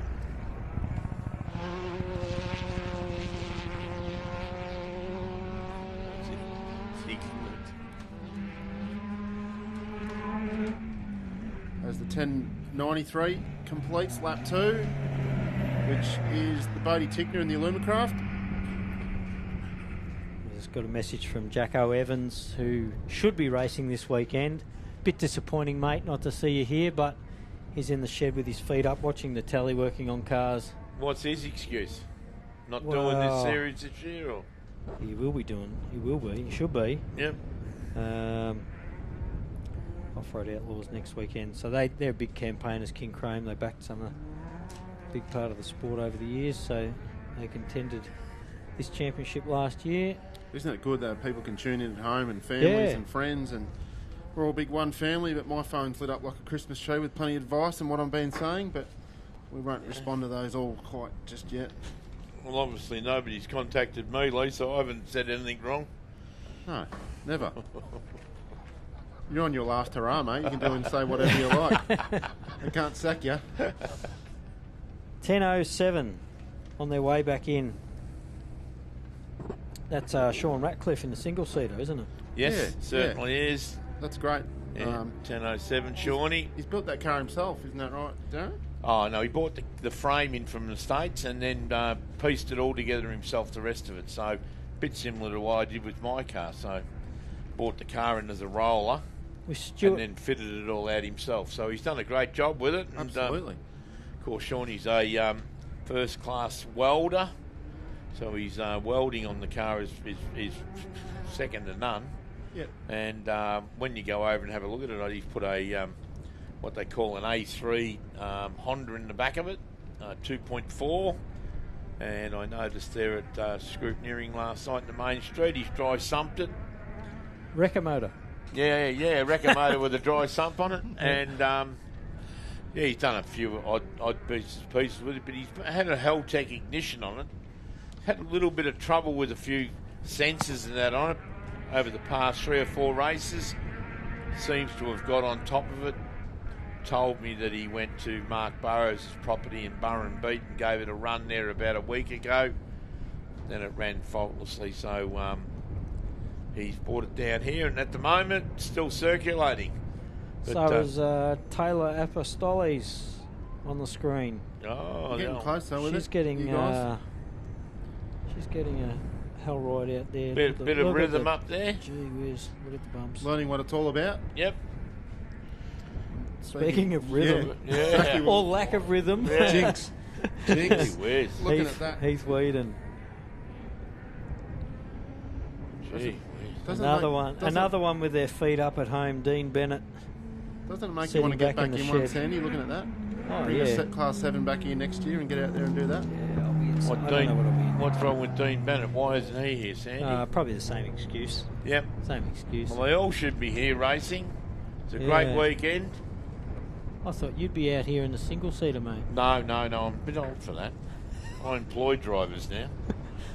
I will apply. Here we Yeah, go. yeah, Apply, mate. yeah. Where do I send my resume? Put in your resume, send them to Darren Wells. And, Here we go, Sandy. Christmas has arrived. got a couple of cars. Oh, got a the special lady from delivery Steele of, It. Look at that. Steal it A real Steele It for product. Danny Brown. Hope he's paid for Apparently, those, he probably hasn't. A little shonk. He said he was going to pay. Yeah, he always says he's going to pay for things. Yeah. Danny Brown. Yeah, can you get it and I'll fix you up? I'll fix you up. I got you, mate. Yeah. Well, we got them now. Just have a look at the quality of this great. Put your hand out and we'll see what it's like. Major sponsor of the event, the Steele It. Stainless steel in a can. I'll paint you up like Al Jolson, Lee. It's polyurethane aerosol. And it's the best of the best. So, Well, just like Lee last night. Right, great. In 10th place, Hartnett's came in 10th place at an hour 33 and 35. The Tickner 1093 entry at an hour 35:39. Rod Visser in at 136.06. Peter Sibbo 138.23. Sean Ratcliffe in that single seater was the last one over the line. 139.33 for their 2 laps today. Shawnee's just gone past. so how many cars is that in, Sandy? 14. 14. So, 14. But Rod Vizers wasn't looking real good when it crossed us here. It crossed the line, blue smoke. 46 started, so there's still a lot out there. Yep. Simon Tucker hasn't been through. No, Where did it's- he disappear to? Here we got another one. 585's on its way in. That'll be 585 in the left, and then we've got Stu Chapman. Oh, there's Stu Chapman's right over the finish line. There we go, on the screen. 10-14. He had an issue after lap 1, but he's got it resolved. And then 585's coming in. That's Jake who's stopped. And Simon My Tucker, screen has just- he's got the curse of the commentator, Sandy. your cursed commentator. Yep. I was pumping his tyres up pretty hard, actually. Same as Jake Williams, who was pumping his tyres up there. What a shame. That Stu Chapman, 144, 15th position. Another shame we got here looking at the light. Yeah, there we go. That's better. Another shame we got the Porter stuck out in the middle of nowhere. That's not good. But the Polchow, 468, he's stuck out in the middle of nowhere. Wow, something's happened to Polchow. Yeah, the old... Jake Williams, we know, is out. That's the first one coming in the bottom right-hand side of our screen. And car 2, that's Tucker. He's at 0 kilometres an hour also. Yeah. 10:54. Simon Gubbins, 0 kilometres an hour, unless he's going through the creek bed, which has just had a glitch. Dale Standon's travelling at 130 kilometres an hour, so we've still got cars moving quite nicely out there. 629 on our screen. Another one, the 137. I just saw it coming around the last corner. Might even get an overtake there in the desert. Rich Andrews and the S&S race frame.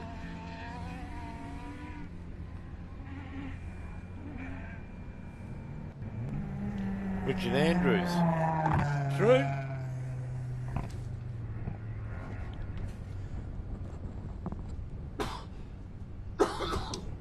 And with a time of nothing yet.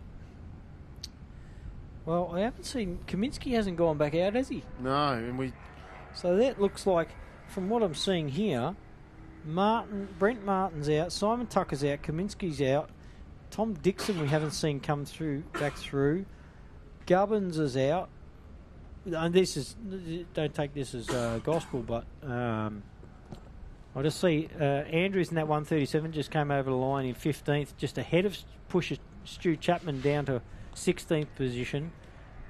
Andrews came in with a 139.57 and Stu Chapman with a 144.20, so pretty much 4 minutes 22 seconds ahead. Vizza being on that rope wasn't good, Sandy. No, Gubbins hasn't come back in. On the screen, Sandy. But we've got Class the Ranger. 585's on its way back in. Here we go, big jump. That landed quite nice then. Yeah, certainly did. Yeah, it took those whoops out in the desert quite nice too, didn't it? It's been tuned by the right person, I reckon, that Ranger. Michael Shipton. Jumping well, handling the whoops well, and the only Class 5 in the field. That tells us Brent Martin, Simon Tucker, Brent Comiskey, Tom Dixon are all possibly out, and maybe even Simon Gubbins, because he should be over the line now, and he's not on my radar on the rally safe to come back in. It's a tough circuit. 92 is the next car in. Who was 92 again? Standing. Dale Standing. Oh yeah, Dale. Who's been through the river, through the creek bed. So I showed him before as being at 0 kilometres an hour. He was actually moving. Oh no, that was 10:54. No, that was a lie. That was Gubbins. So I'm saying Gubbins has stopped. Yep. Simon Tucker stopped. Gubbins has stopped.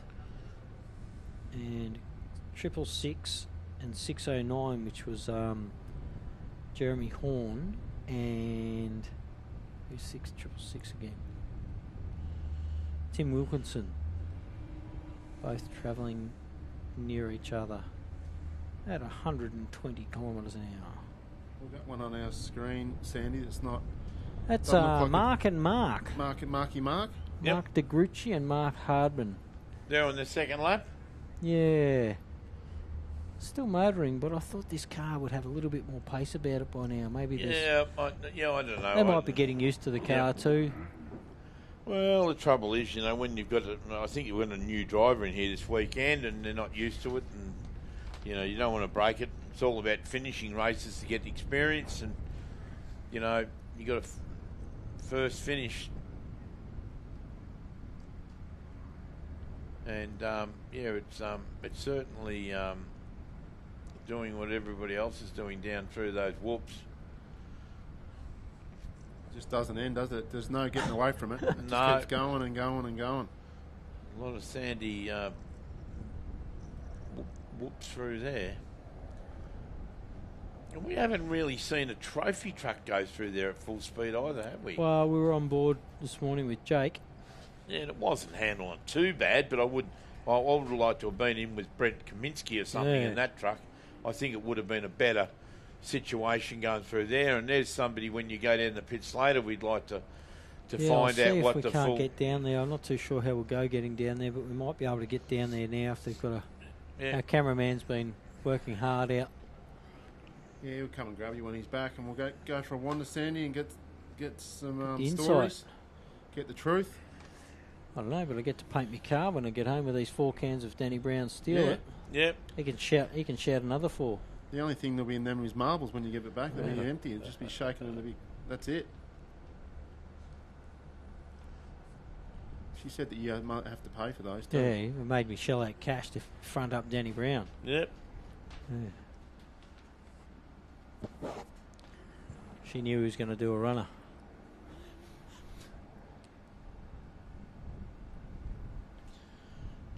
Delivery costs are up these days too, aren't they? Yeah, indeed. Yeah, definitely. Long way to deliver those. So Kyle Tucker, surprisingly fast with a 1:20 and 39 for his first 2 laps. Chappie just 25 seconds behind Clayton and Adam Maguire. And 3rd place today so far, Aaron Habe in car 57, 1:27.54. 7 minutes 15 off Kyle Tucker. That's a big gap to pull back in. I know, but that gives Kyle a little bit of breathing space, Kyle and Clayton. There's only one puncher in it, though. No, that's what I'm saying. But at least it gives them some breathing space. Not that there's much between Clayton and Kyle, but you start going down. Tom Owen in 4th position, 7 minutes 38 off the leader. Kyle Tucker, Mark Burrows rounding out our 5th place, 8 minutes off 1st place. It's one of those sports you don't get too cocky in, do you? Oh no, definitely not. It brings you back. Turns around really quick. Brings you back and bites you real quick. Well, like we saw, Kaminsky, ball terror of a first lap. Yeah. Straight into the fence over the finish line. Over the first corner, you can go from 0 to 0 pretty quick. Yeah. That's just part of the game. That's motorsport, isn't it? You know, you got to ride the lows and the highs, and it balances out, and you have your good days and bad days. Be a good time to get in the chopper, wouldn't it, Lou? It would be. We might send Darren up there. What do you reckon? I'll get up there. We'll put him on a ratchet strap and hang him out the side and see what angles we can get. I'm just thinking about it first. Maybe that's where Dad's gone. Dale's standing. He's been gone a while. Maybe he went up in the helicopter. The old ultimate helicopters, ladies and gentlemen, out the back, giving rides. Not expensive. Here's Dale Stanton across the line. Yeah, if you want to follow your car or your vehicle or the chopper man will find what car you're with, and he will. Yeah, you can ride above and see what it's all about from the sky. 10-minute ride. I can't remember what the price was, but wasn't a lot of money for a lot of fun. So Wellesley will shout you anyway. Sandy's already starting to tab down here for Steal It, so we can just throw whatever we want on that too. What a great weekend at the ARB. Steal It. 480 Big Desert. Brought to you by Rainbow Risers Events, Victorian Off-Road Racing Association, Grain Corp, Hindmarsh Shire Council. There's the cameraman that we're going to go for a walk around. Matt. He's in the right spot. Hey, Matt. We're going to go for a lap round with him, but he's out there on the scissor list copping all the dust. But thank you. Now, who was the man that shouted us that scissor lift in town? We did get that scissor lift from in town. It's the hardware. The local hardware man. Wow. I hope he's out of the dust there, because he will look like Al Jolson by the time the weekend's end. Look at that. That scissor lift's amazing. He's a little bit alone out there. I sort of feel sorry for Matt. He's sort of just hanging out there sucking dust all day, isn't he? I hope he's got a couple of cold ones in there. I was going to say, you got a drink out there, Matt? He's got a couple of little cold ones and an esky sitting there. He can go a bit higher. You see our pit area behind us, Yep. up in the top corner, and once again those silos are right at the end of Main Street. Just stick your hand out the back of the comm box there, Sandy, and wave and see if we can see you. We're not on the screen. We're on the far left of that Looks screen. like he's just been dumped in a paddock with a trailer. Unhook him, get away. Well, you'll have to wait for him, Sandy, before you go on your patrol. Yeah. Look at the pit area. Look at the work they've done. They're phenomenal, man. You know, you don't see many pit areas like that in the country. Oh, here we go. Hey, where's he been? Yeah. Simon Tucker. Maybe. He's coming back in to do. He's down near the airstrip behind us. So that's a lot more than a puncher. He's lost. He's probably lost half an hour. He might have put an engine in it. Well, he's had a significant issue. Kaminski's still in the pits there on your left-hand side of your screens, folks. Didn't see him come back out. Shame. Hopefully they can get that. Hopefully we can get that back out tomorrow. Back tomorrow, that'd be good. We'll get Huddy to put the stream. If we can get going tomorrow, let's try and get the live stream. Yeah. Get a bit on board.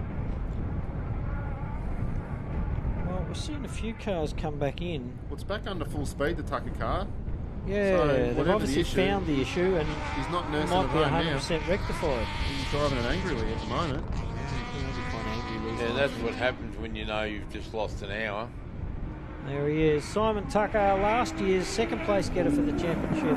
Sammy can bring his time up. We'll know exactly. I reckon it's about half an hour, 40 minutes he's lost on that lap. Yeah. Well, normally you do it in about a 41 or 42 minute lap, so we'll see what time he's come up with.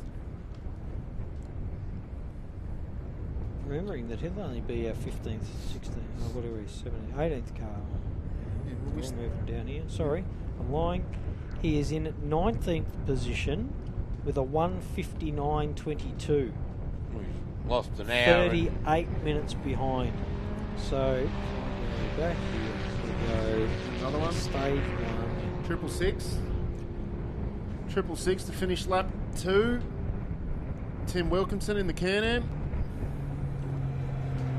Simon Tucker did a 43-minute first lap. Second race ever in his notes here for 666. Oh, I got another one. 609. 609. So, Jeremy Horn in the Can-Am. Second race also. There you go. Yeah, that tells me that Simon Tucker has lost over half an hour. Yep. Oh, I said about half an hour, 40 minutes. Yeah, so it's obviously maybe an overheating or something significant. That is pretty warm out there, isn't it? Out there, I don't know. Oh, I've been in here for an hour. Yeah. Not warm enough for Darren to be in shorts, though. Yeah.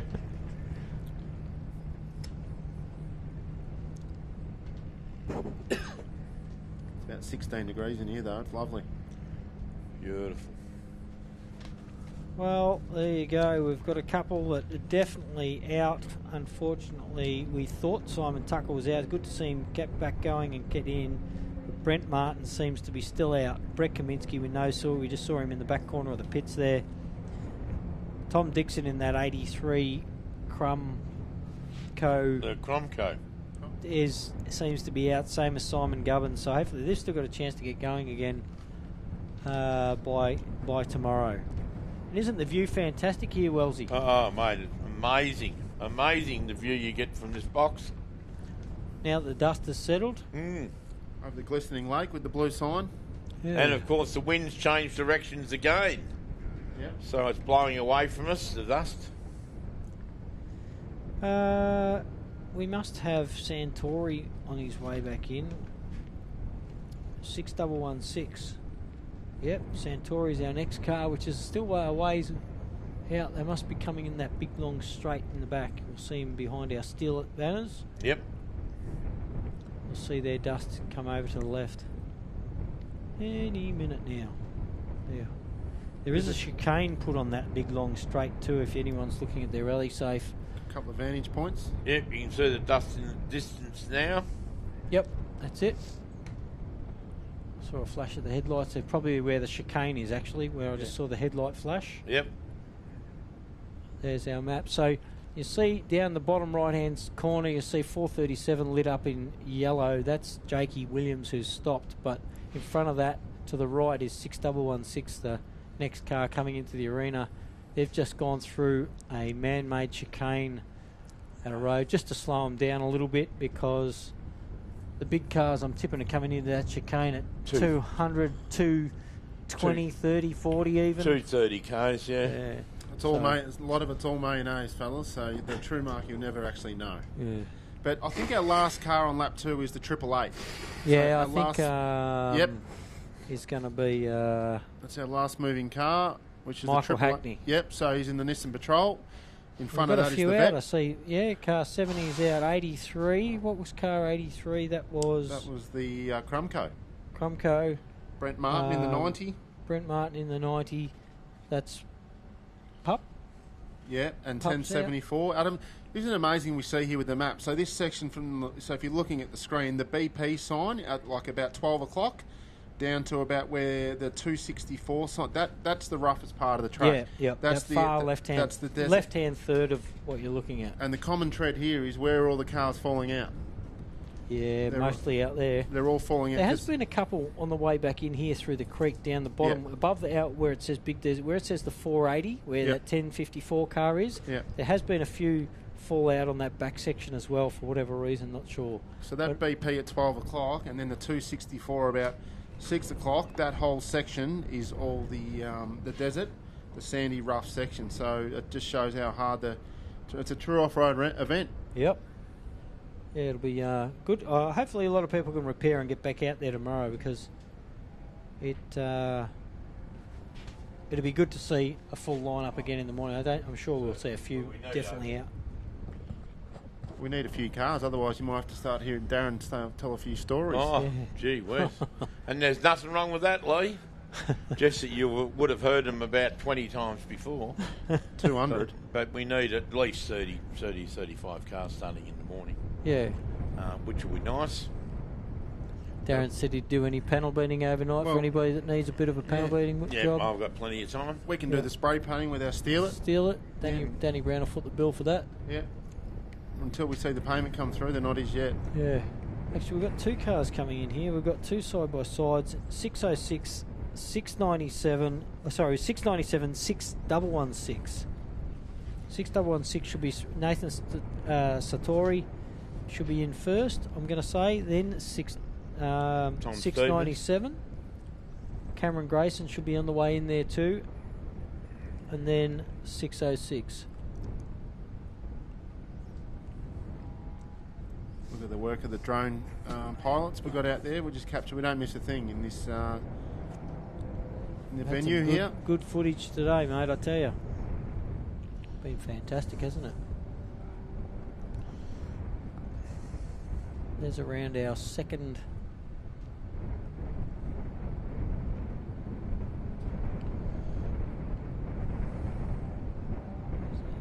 There's the airstrip. There's the airstrip. Oh, there's the airstrip. Yep. There's your chopper there, Sandy, just on the right there. You just missed it. The camera moved too fast. Into our Big Dipper. There's the big hole. There's been a couple of incidents there over the journey, but they've put the little chicane in to remind people to back off. Yeah, slow them down a little bit.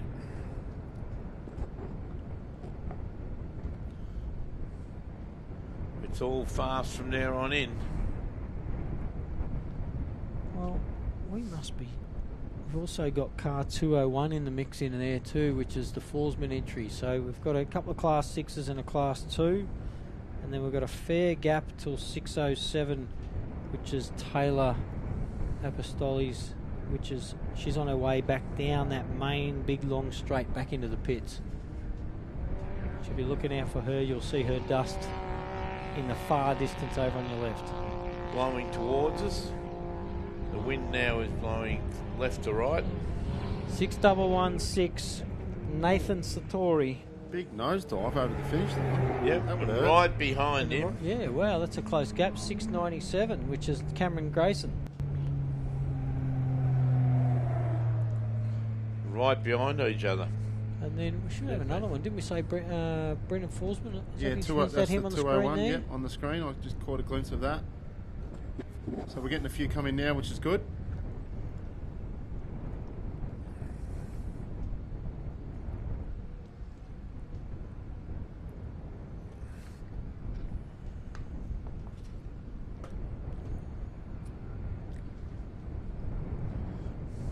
They are.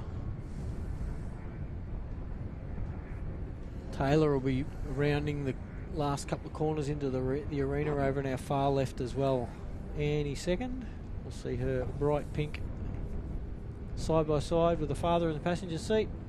There's another one just come in side by side as well. So they're having a great race. This one's got a bit of orange on it. Not sure what the number is yet. Is Tim Wilkinson, maybe? No, I'm lying. 6106. 606. Yeah, Tom Stevens. Tom Stevens.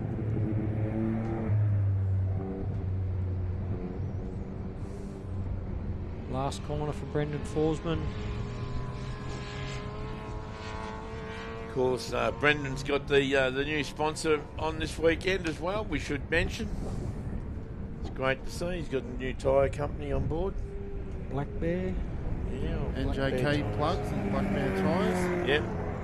So it's good. They need a bit of support. The Forsman family normally go out with about 4 or 5 cars. This weekend they're only campaigning 1. But I have seen up to 4 vehicles, I believe, in their tent. Yeah, I think the one race we've got 5 of them out there at one race from memory. Yep. But yeah, there's usually a few here. Big off-road family that we have. Taylor will be the next one in with Kristen in the passenger seat. How many we got left out there, Sandy? Well, half a dozen? Heath's hit that long straight on the way back in. He'll be the next lot of dust you see in the distance. Yep. Then we've got 629, which is... Who the heck is 629? That's Glenn Ho. I'll say it wrong, I'm sure. I'll try not to. 663. There's a few Class 6s on their way back in. They must have got a bit beat up there today. Yeah. But how's Lockie Campbell? Oh. What?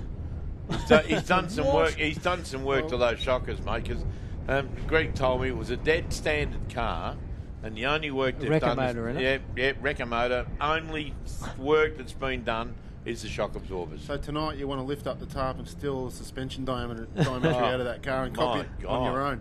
He's done some What a shot of work Taylor. What a shot of Taylor there. That was fantastic. Yeah, we'll see if you can get her name right when she crosses the line. But it's good to see the girls having a go. Is it all girls in there? No, her father's in the passenger seat, Kristen. Yeah. Oh, it's great that she's having a go.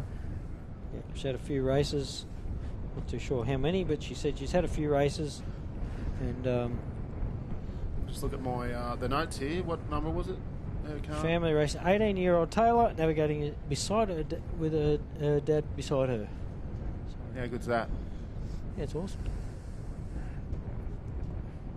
How many years has she been racing? I'm not too sure. It doesn't say, and I must say it's the first time I've met her this weekend. Not long if she's only 18. I wouldn't have thought. Well, yeah, you've got to get a couple of years in. I think you can start navigating at a club level at 12, and go to start navigating at a national at 14. Is that correct? And driving at 16. Driving at 16, but you can navigate at 14. Yep. There's Pup walking past there, Lee. I think we'll try and get Pup up in the box there, and he can tell us what happened to the car for the weekend. Yeah, well, as soon as you say that, he starts running, mate. Well, yeah, I've got plenty of dirt on him, so I'll start telling some stories until he gets up here. Yeah, well, we need him Taylor, up there. around the last corner. Oh, look at over that. the She's finish done line. well. Done. Good to see Taylor Apostoles over the finish line. I saw a bit of fist pumping going on in there. Yeah, I reckon I saw a fist pump this morning too, mate. Yeah. It'd be pretty impressive, actually. I saw somebody else fist pump going back. It might have been Jakey Stevens. Great to see Williams. A guy sharing that with his daughter, and you know, going around there. It's a tough day out there. Mm-hmm. And then he's going, now we've only got 4 more to go tomorrow. So Pup must have kept walking, did he? Yeah, bloody oath he did. I think he's headed in the direction of where you go and pick up your logbook when you're done. He's done. That's the walk of shame. He's done. So when he's walking over there to grab his logbook to Event HQ, what does that tell you? And he said to me the other day that he had that car perfect. Well, I'll give you the heads up, it's not perfect. Well, hopefully it's just something minor, not major. That's got to be Heath's dust. Yeah, it is right there through his through the dipper. And then 629, 663, 646, 264. I don't think is moving. Oh no, 264 is moving the wrong way. Oh, Matty Hummer looks like he's out. He's at the stationary. No. Oh, hopefully it's not that extra power he got. He's under low speed, should I say, and he's off the track. So. Oh, jeez, I hope he's not out, because Chris Hummer, of course, is the sponsor of the commentary over the weekend. Raceline Wheels. Yeah, I'm looking forward to the crayfish tomorrow again. Yeah, he's put us up in the Rainbow Retreat. He put the roast lamb on last night. Tell you what, those raceline wheels are tough. A lot of cars out there got them. I noticed Bowie's got them on his car. Brent Martin, yeah, raceline. You can't get a better off-road wheel than that.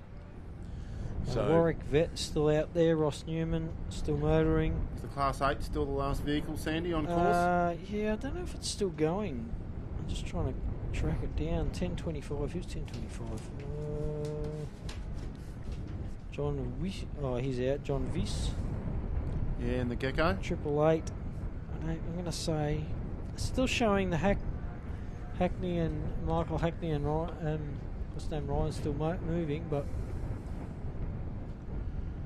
A few of the spectators packing up. The breeze is up pretty hard. I can see them shaking off their picnic rugs.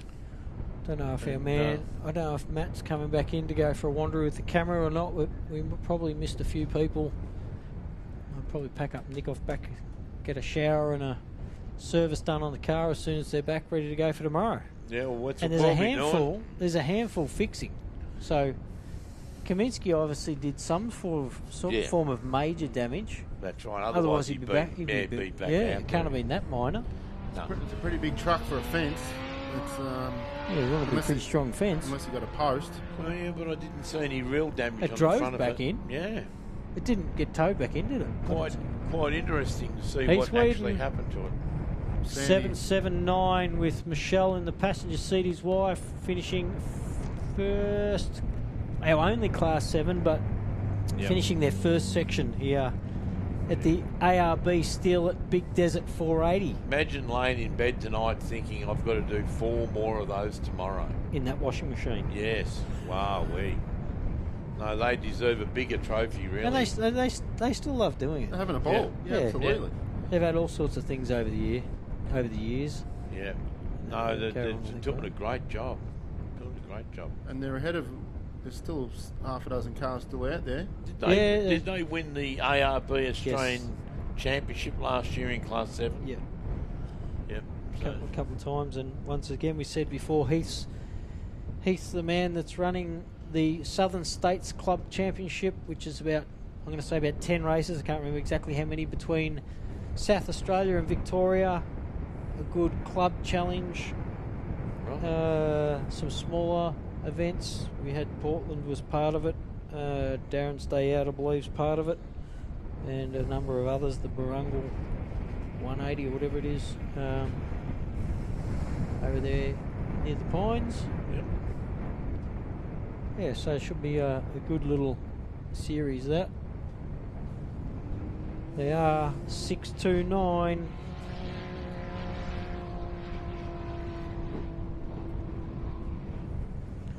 Glenn Hugh. Another one. Glenn Hoff. Hoff, is it? Team name, the Bended Bandits. Oh, the Bended Elbow. That's obviously their business, the Bended Elbow. Yeah, the Bended... I've got here on my... I'm going to read the sheet now. On my notes. Now that you've prompted that. The Bended Elbow, yeah. The Bended Elbow. They're all wearing the Bended Elbow tops, so... also sponsored by Old Racecourse View, and I'm tipping the Bended Elbow sounds like a pub to me, or a watering hole. It'd have to be, wouldn't it? So be a watering hole somewhere. I don't know about it, but if you're near it or seen it, go and have a drink. Yep, why not? I haven't seen it before. And if it's an arm wrestling club, go and have a wrestle. Look at another shot of the pit facilities here. You don't get... Heath Whedon rolling in. Look at the facilities. You do have to enter the pit. You'll see Heath going around to the left there. Now, even if his pit is far right of those pits, you do have to do a full lap of the pits. And what that does is it makes everybody do the same amount of distance, even including your pit time. Yep. So if your pit is the first pit on the pit entry, bad luck, you've still got to do a full lap of the pits to get back out. At walking pace. Yes. Not at 92k an hour, Lee. Never. It's a 663, is it? Indeed it is, mate. Justin Mitchell. Polaris. Tell you what, all these side-by-sides are out there. Well, I don't think we've lost too many. They're pretty reliable these days, aren't they? Yeah, it's the only thing that seems to give trouble with those are the belts. Yeah, And, they seem to be... everybody's getting on top of that now, though. Yeah. They're all think getting you can buy cooler belts, and they're working out how to keep the belts cool. In the early days, all you saw was golf carts with melted belts and broken rear trailing arms. Yeah, so they've come a long way, and this is one of the hardest, or if not the hardest in the country, off-road event, and they're all coming in. We've seen how many started, 12 or 13. We haven't seen many out anyway. No. I think when you went down earlier after the Prologue, there was a couple working on belts, weren't there? Yeah, cool. There was one cooling a belt. Yep. They put their blowers on them to try and cool the aluminium down because there's an aluminium bell in there. And the belt rides up the bell to get the speed. Bell V, I don't know, call it what you like.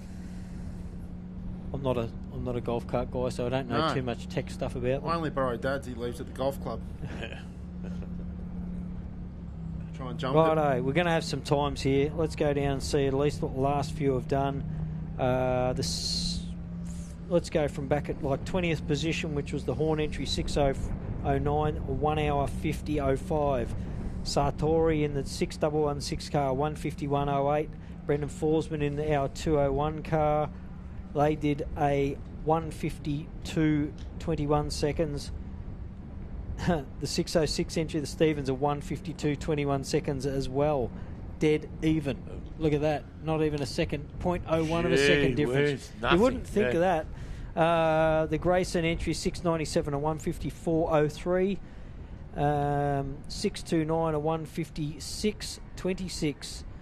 The Apostoli's entry, 607 at a 156 and 30. Mitchell 663 157.59. Heath Whedon we just saw come over the finish line 158.53, which puts Simon Tucker back down in 29th position. You've done well there, Sandy. You better take a drink or something after all I that. need something. I tell you what, the fridge is on and waiting for the end of race before I can go there. Yeah. As soon as they call it, I'm gone. Mic drop. Actually, you got to do your pit walk first. I'm not too sure what's happening there because Matt's still out on our scissor lift.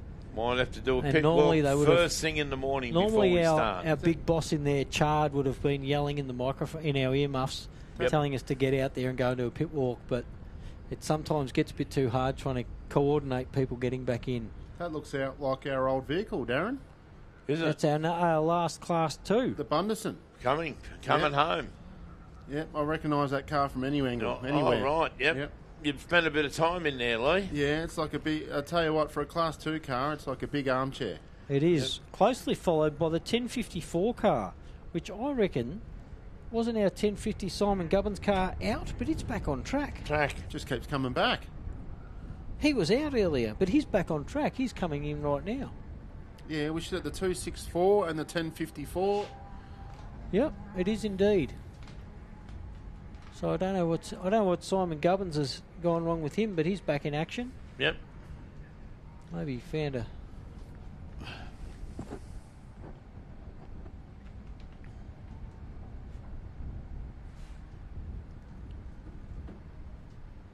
Indeed it is.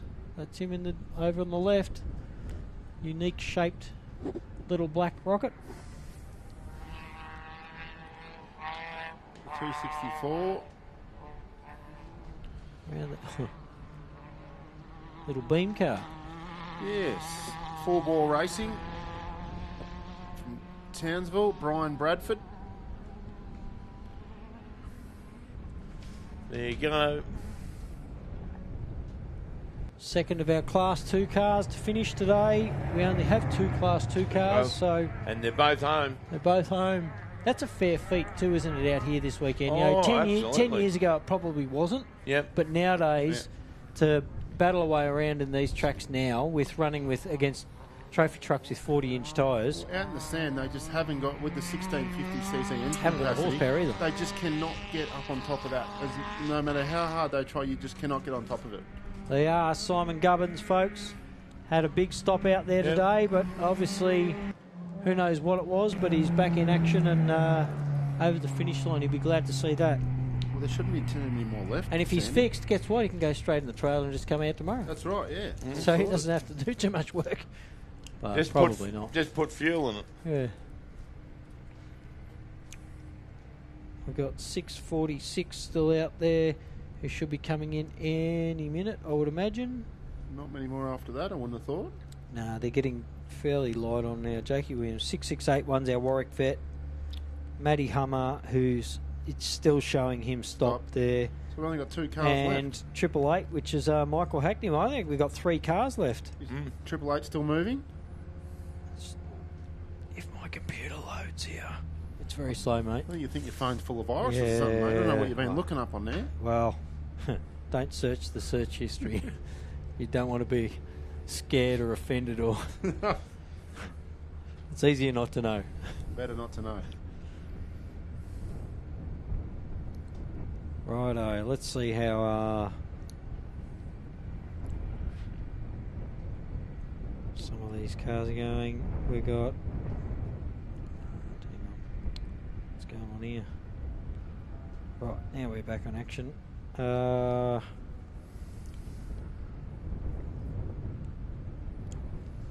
reckon we've got maybe Mark DeGrucci and car 88 still out there. 646, which is on our screen now. The Hogan entry. Michael Hackney still going. Maybe Matt Hummer's still going. I'm not too sure. And Ross Newman's still going. So they're not motoring along at bulk speed either, are they? No. That's Going across the line. doesn't matter. I know they're not flying over the line, but they got there. Well, we saw the Rod Vista car, across the line. Very slowly, didn't it? With a little bit of smoke. You never know what's going on. A bit of blue smoke out the back. And not only that, these guys might have done 2 belts out there, and now they've got back to they're on their last belt and gone, we've got to conserve. Yep. Making it home today is one thing of importance. If you don't make it home today and you seed for tomorrow, then you have to make it home to be a finisher tomorrow. That's right. There we go. We're back on it. Now I'm going to say down the far left corner there above the big... The 88 is the 88 is the last car on track, which sells us Matty Hummer in front of him, 633. 888, which is Michael Hackney. And there's 4 cars left. I'm just going to zoom in on that, which will be Ross Newman in 6681. Yeah. And then you can see 437. That's Jake Williams in that truck, who has been out for a while now. So 4 cars. Yeah, 4 cars 6681. Left. Ross Newman will be our next car in. We've got a little while to go, but not too long. If car 88 gets out of the rough stuff, they might put their foot down a little bit. I don't know. They're it's not travelling as fast as we would have thought. I mean, I think the car's capable. New driver, Mark DeGrucci in there, getting used to the car. Once again, new motor.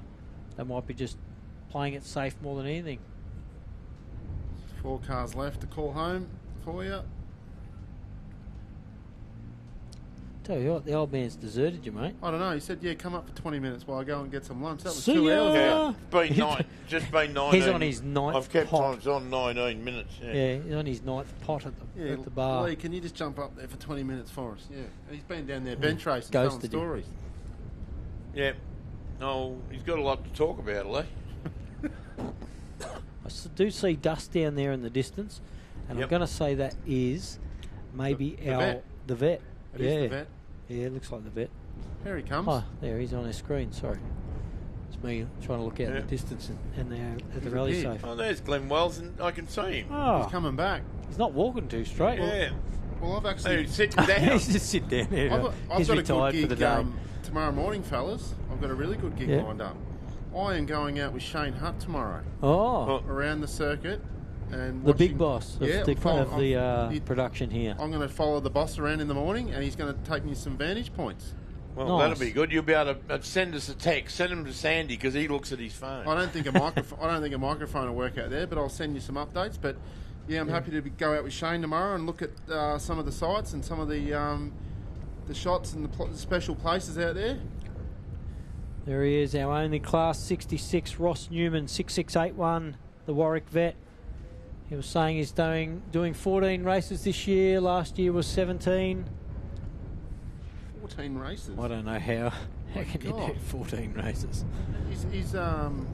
He's dipping into his retirement fund, isn't he? How old are we talking? How old is he? I'm not sure. I can't remember now, but he's a little older than me. Oh, so he's about 80. We wouldn't be far. I can't remember, but yes, he's more elderly. He bloody loves it though. He was just smiling the whole time last night. We're talking to him. He loves it. Yeah. Good on him. Like us all. That's why we're all here, mate. Yeah. Because we love off-road racing. Tell you what, who loves off-road racing?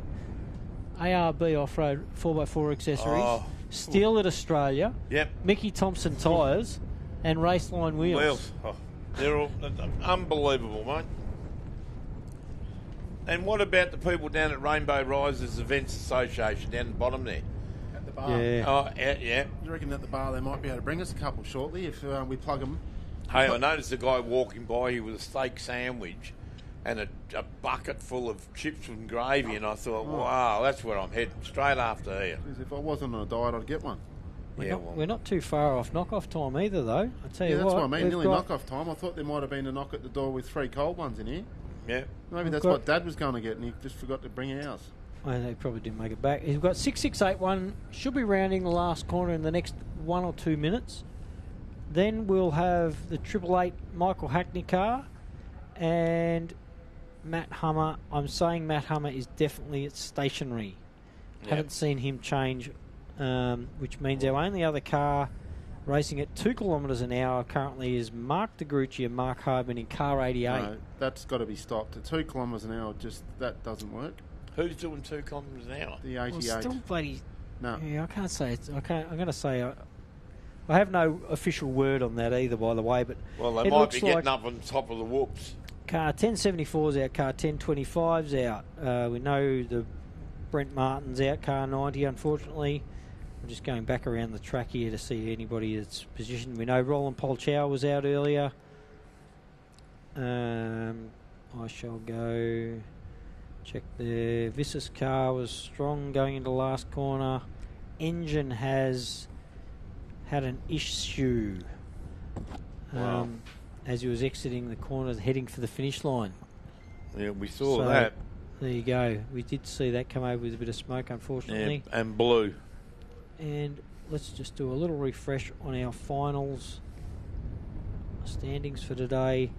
Adams 1074 out, Pups out, Viss is out in that 1025. Yep. Paul Renouf 620 is out. Roland Polchow is out 468.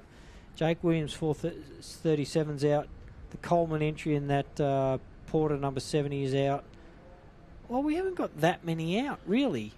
No, 1, probably 2, about 3, 10. 4, 5, 6, 7. Well, they can, as we Maybe know, they can be seeded for tomorrow too. It's not necessarily 7, and there's a couple on the circuit. 10. Yeah. Maybe 10 10 11 people out. So we'll probably we're have not too bad. And 37 start tomorrow. And hopefully we might get 3 or 4 or 5 of those fixed again. That's with right, any luck. yep. So they're still in contention. There he is. Ross Newman, 6681 across the finish line. Another successful section for Ross. Yep. And we literally can see Michael Hackney rounding that far left-hand side of the.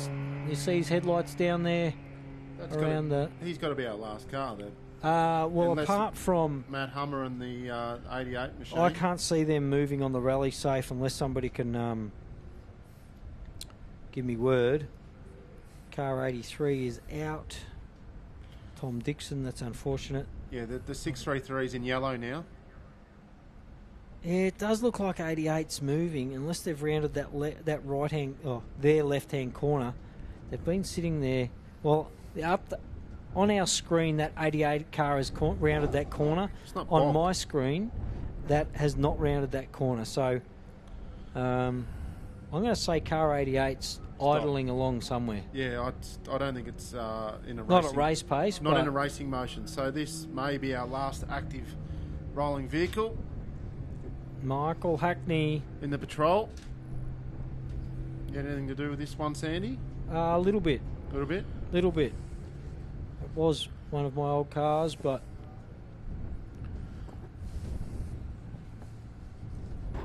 bloody awesome car that too. But it probably needs a little bit more refinement, and suspension's probably the biggest thing let down with that car now.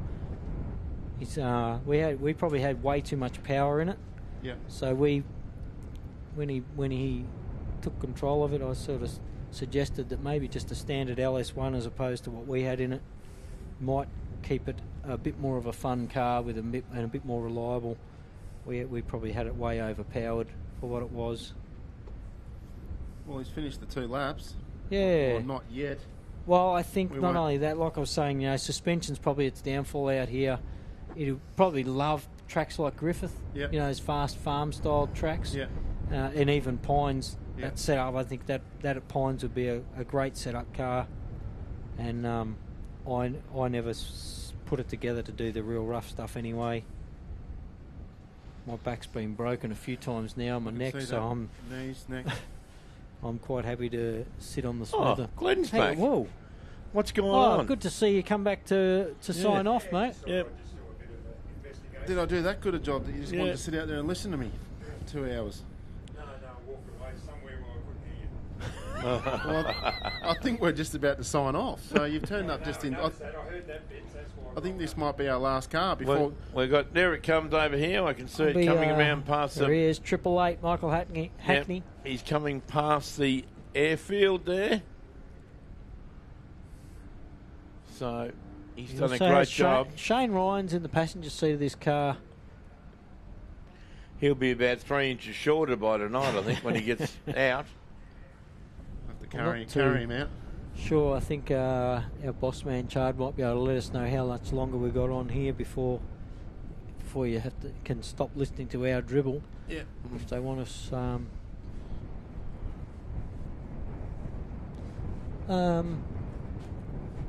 I reckon we might leave our interviews in the pit till tomorrow, just because I can see a lot of cars already on trailers and cars and trailers gone out of the pits. There's obviously some people still working, and I'm tipping they're the guys that don't possibly want to be left alone. But they probably want to take it back to the showgrounds as well. They can have a cam back there and do their work. But we'll call this one home. And there he is, Michael Hackney, our only Class 8 for this weekend, folks, over the line. And I think we might wind it up here because I still haven't seen car 88, which is the last one that I thought was moving on the track. Still doesn't look to have moved on my rally safe. So if everybody here is happy with that, we'll call that our last car home for the day. A massive thank you to... Certainly been a big day today, Sandy, and tomorrow's going to be bigger. I'm just going to get a quick time in here for Michael Hackney once it reloads before we do a bit of a wind up. There's you can see cars rolling out of the pits there in the top of our screen. That's our... We'll do a bit of a driver of the day. Grain Corp pile of grain there, you can see. I think Kyle Tucker's taken out driver absolutely today. Dominated today. I can't. Yep. And if he keeps going at that pace, if he can hold that up for the year, no one's getting near him, I don't reckon. Well, it'll be interesting tomorrow when you go for a walk around the pits to actually talk to Kyle. What about Simon, though? There's the big news. What happened to that car yesterday? Why was he able to fix it and get going again? And Kaminsky, why is he stopped? Oh, we'll try and get a bit of... get around the pits and just catch up on a few of them. So all the people at home tune in early. We're going to get Sandy down the pits. He's going to find out the goss, what's happening. And we'll be back tomorrow for another big day. Just quickly, mate, if anybody's got a 6PK 2120 belt out there, it'd be grand if anybody has a 6PK 2120 belt. Yell out. The chappies require one if possible, and they are situated pretty much car 15. Yep. So if you go into the pit area, they're virtually they're on the left-hand side of your screen. If anyone's looking at the screen, the little red tents down there, they're about there somewhere on the screen. If you see a pile of Mitsubishis somewhere, that's them. They love the Mitsubisis. Yep. So it's actually for car 1018, which is Stu's. Stu's car. So it might be what he's struggled with early on. Strange. We normally run a spare belt. The boys are coming up with the right aisles. Lovely. There we go. Yeah, beautiful. Well, we sign off a little bit. We'd like to thank all the sponsors too, wouldn't we? And what about ARB and Steal It, and of course Mickey Thompson Tyres and Raceline Wheels and Cougar Racing. Cougar Racing, oh, geez, for delivering. Boys, they really know what's going on down there at Cougar, especially when they bring us up at Great Northern up into the box. And a box of crayfish. Yeah. A box of crayfish in Great Northern. Thanks, fellas. And if we've got a flex plate for an LS2, 3-bolt torque converter, Cougar Racing would love to borrow that. Borrow it? Wow, a flex plate. They've obviously had a little issue out there. There might be another few parts calls out there this evening. I don't know what's gone wrong with some of those other cars. But, yeah, thank you to those sponsors. Yes, certainly. We need those sponsors to put on great events like this. And every year we come back to Rainbow. They've done a fantastic job. And we'll be signing off for the day. And I tell you what, we'll see you first thing in the morning. Thank you, very Darren. much. Thank you, Lee. And thank you, Glenn. Glenn will be back in the morning. Will he, though? He seems pretty comfortable in the background. I'm going out with Shane tomorrow, so I'll be back in the afternoon. But, yeah, Dad can take over in the morning. But thanks, everyone. Thanks for tuning in. Thanks very much. Welcome. Thank you for your listening for your first day of the ARB Australian Off-Road Racing Championship, and we will see you all in the morning. Cheers, folks.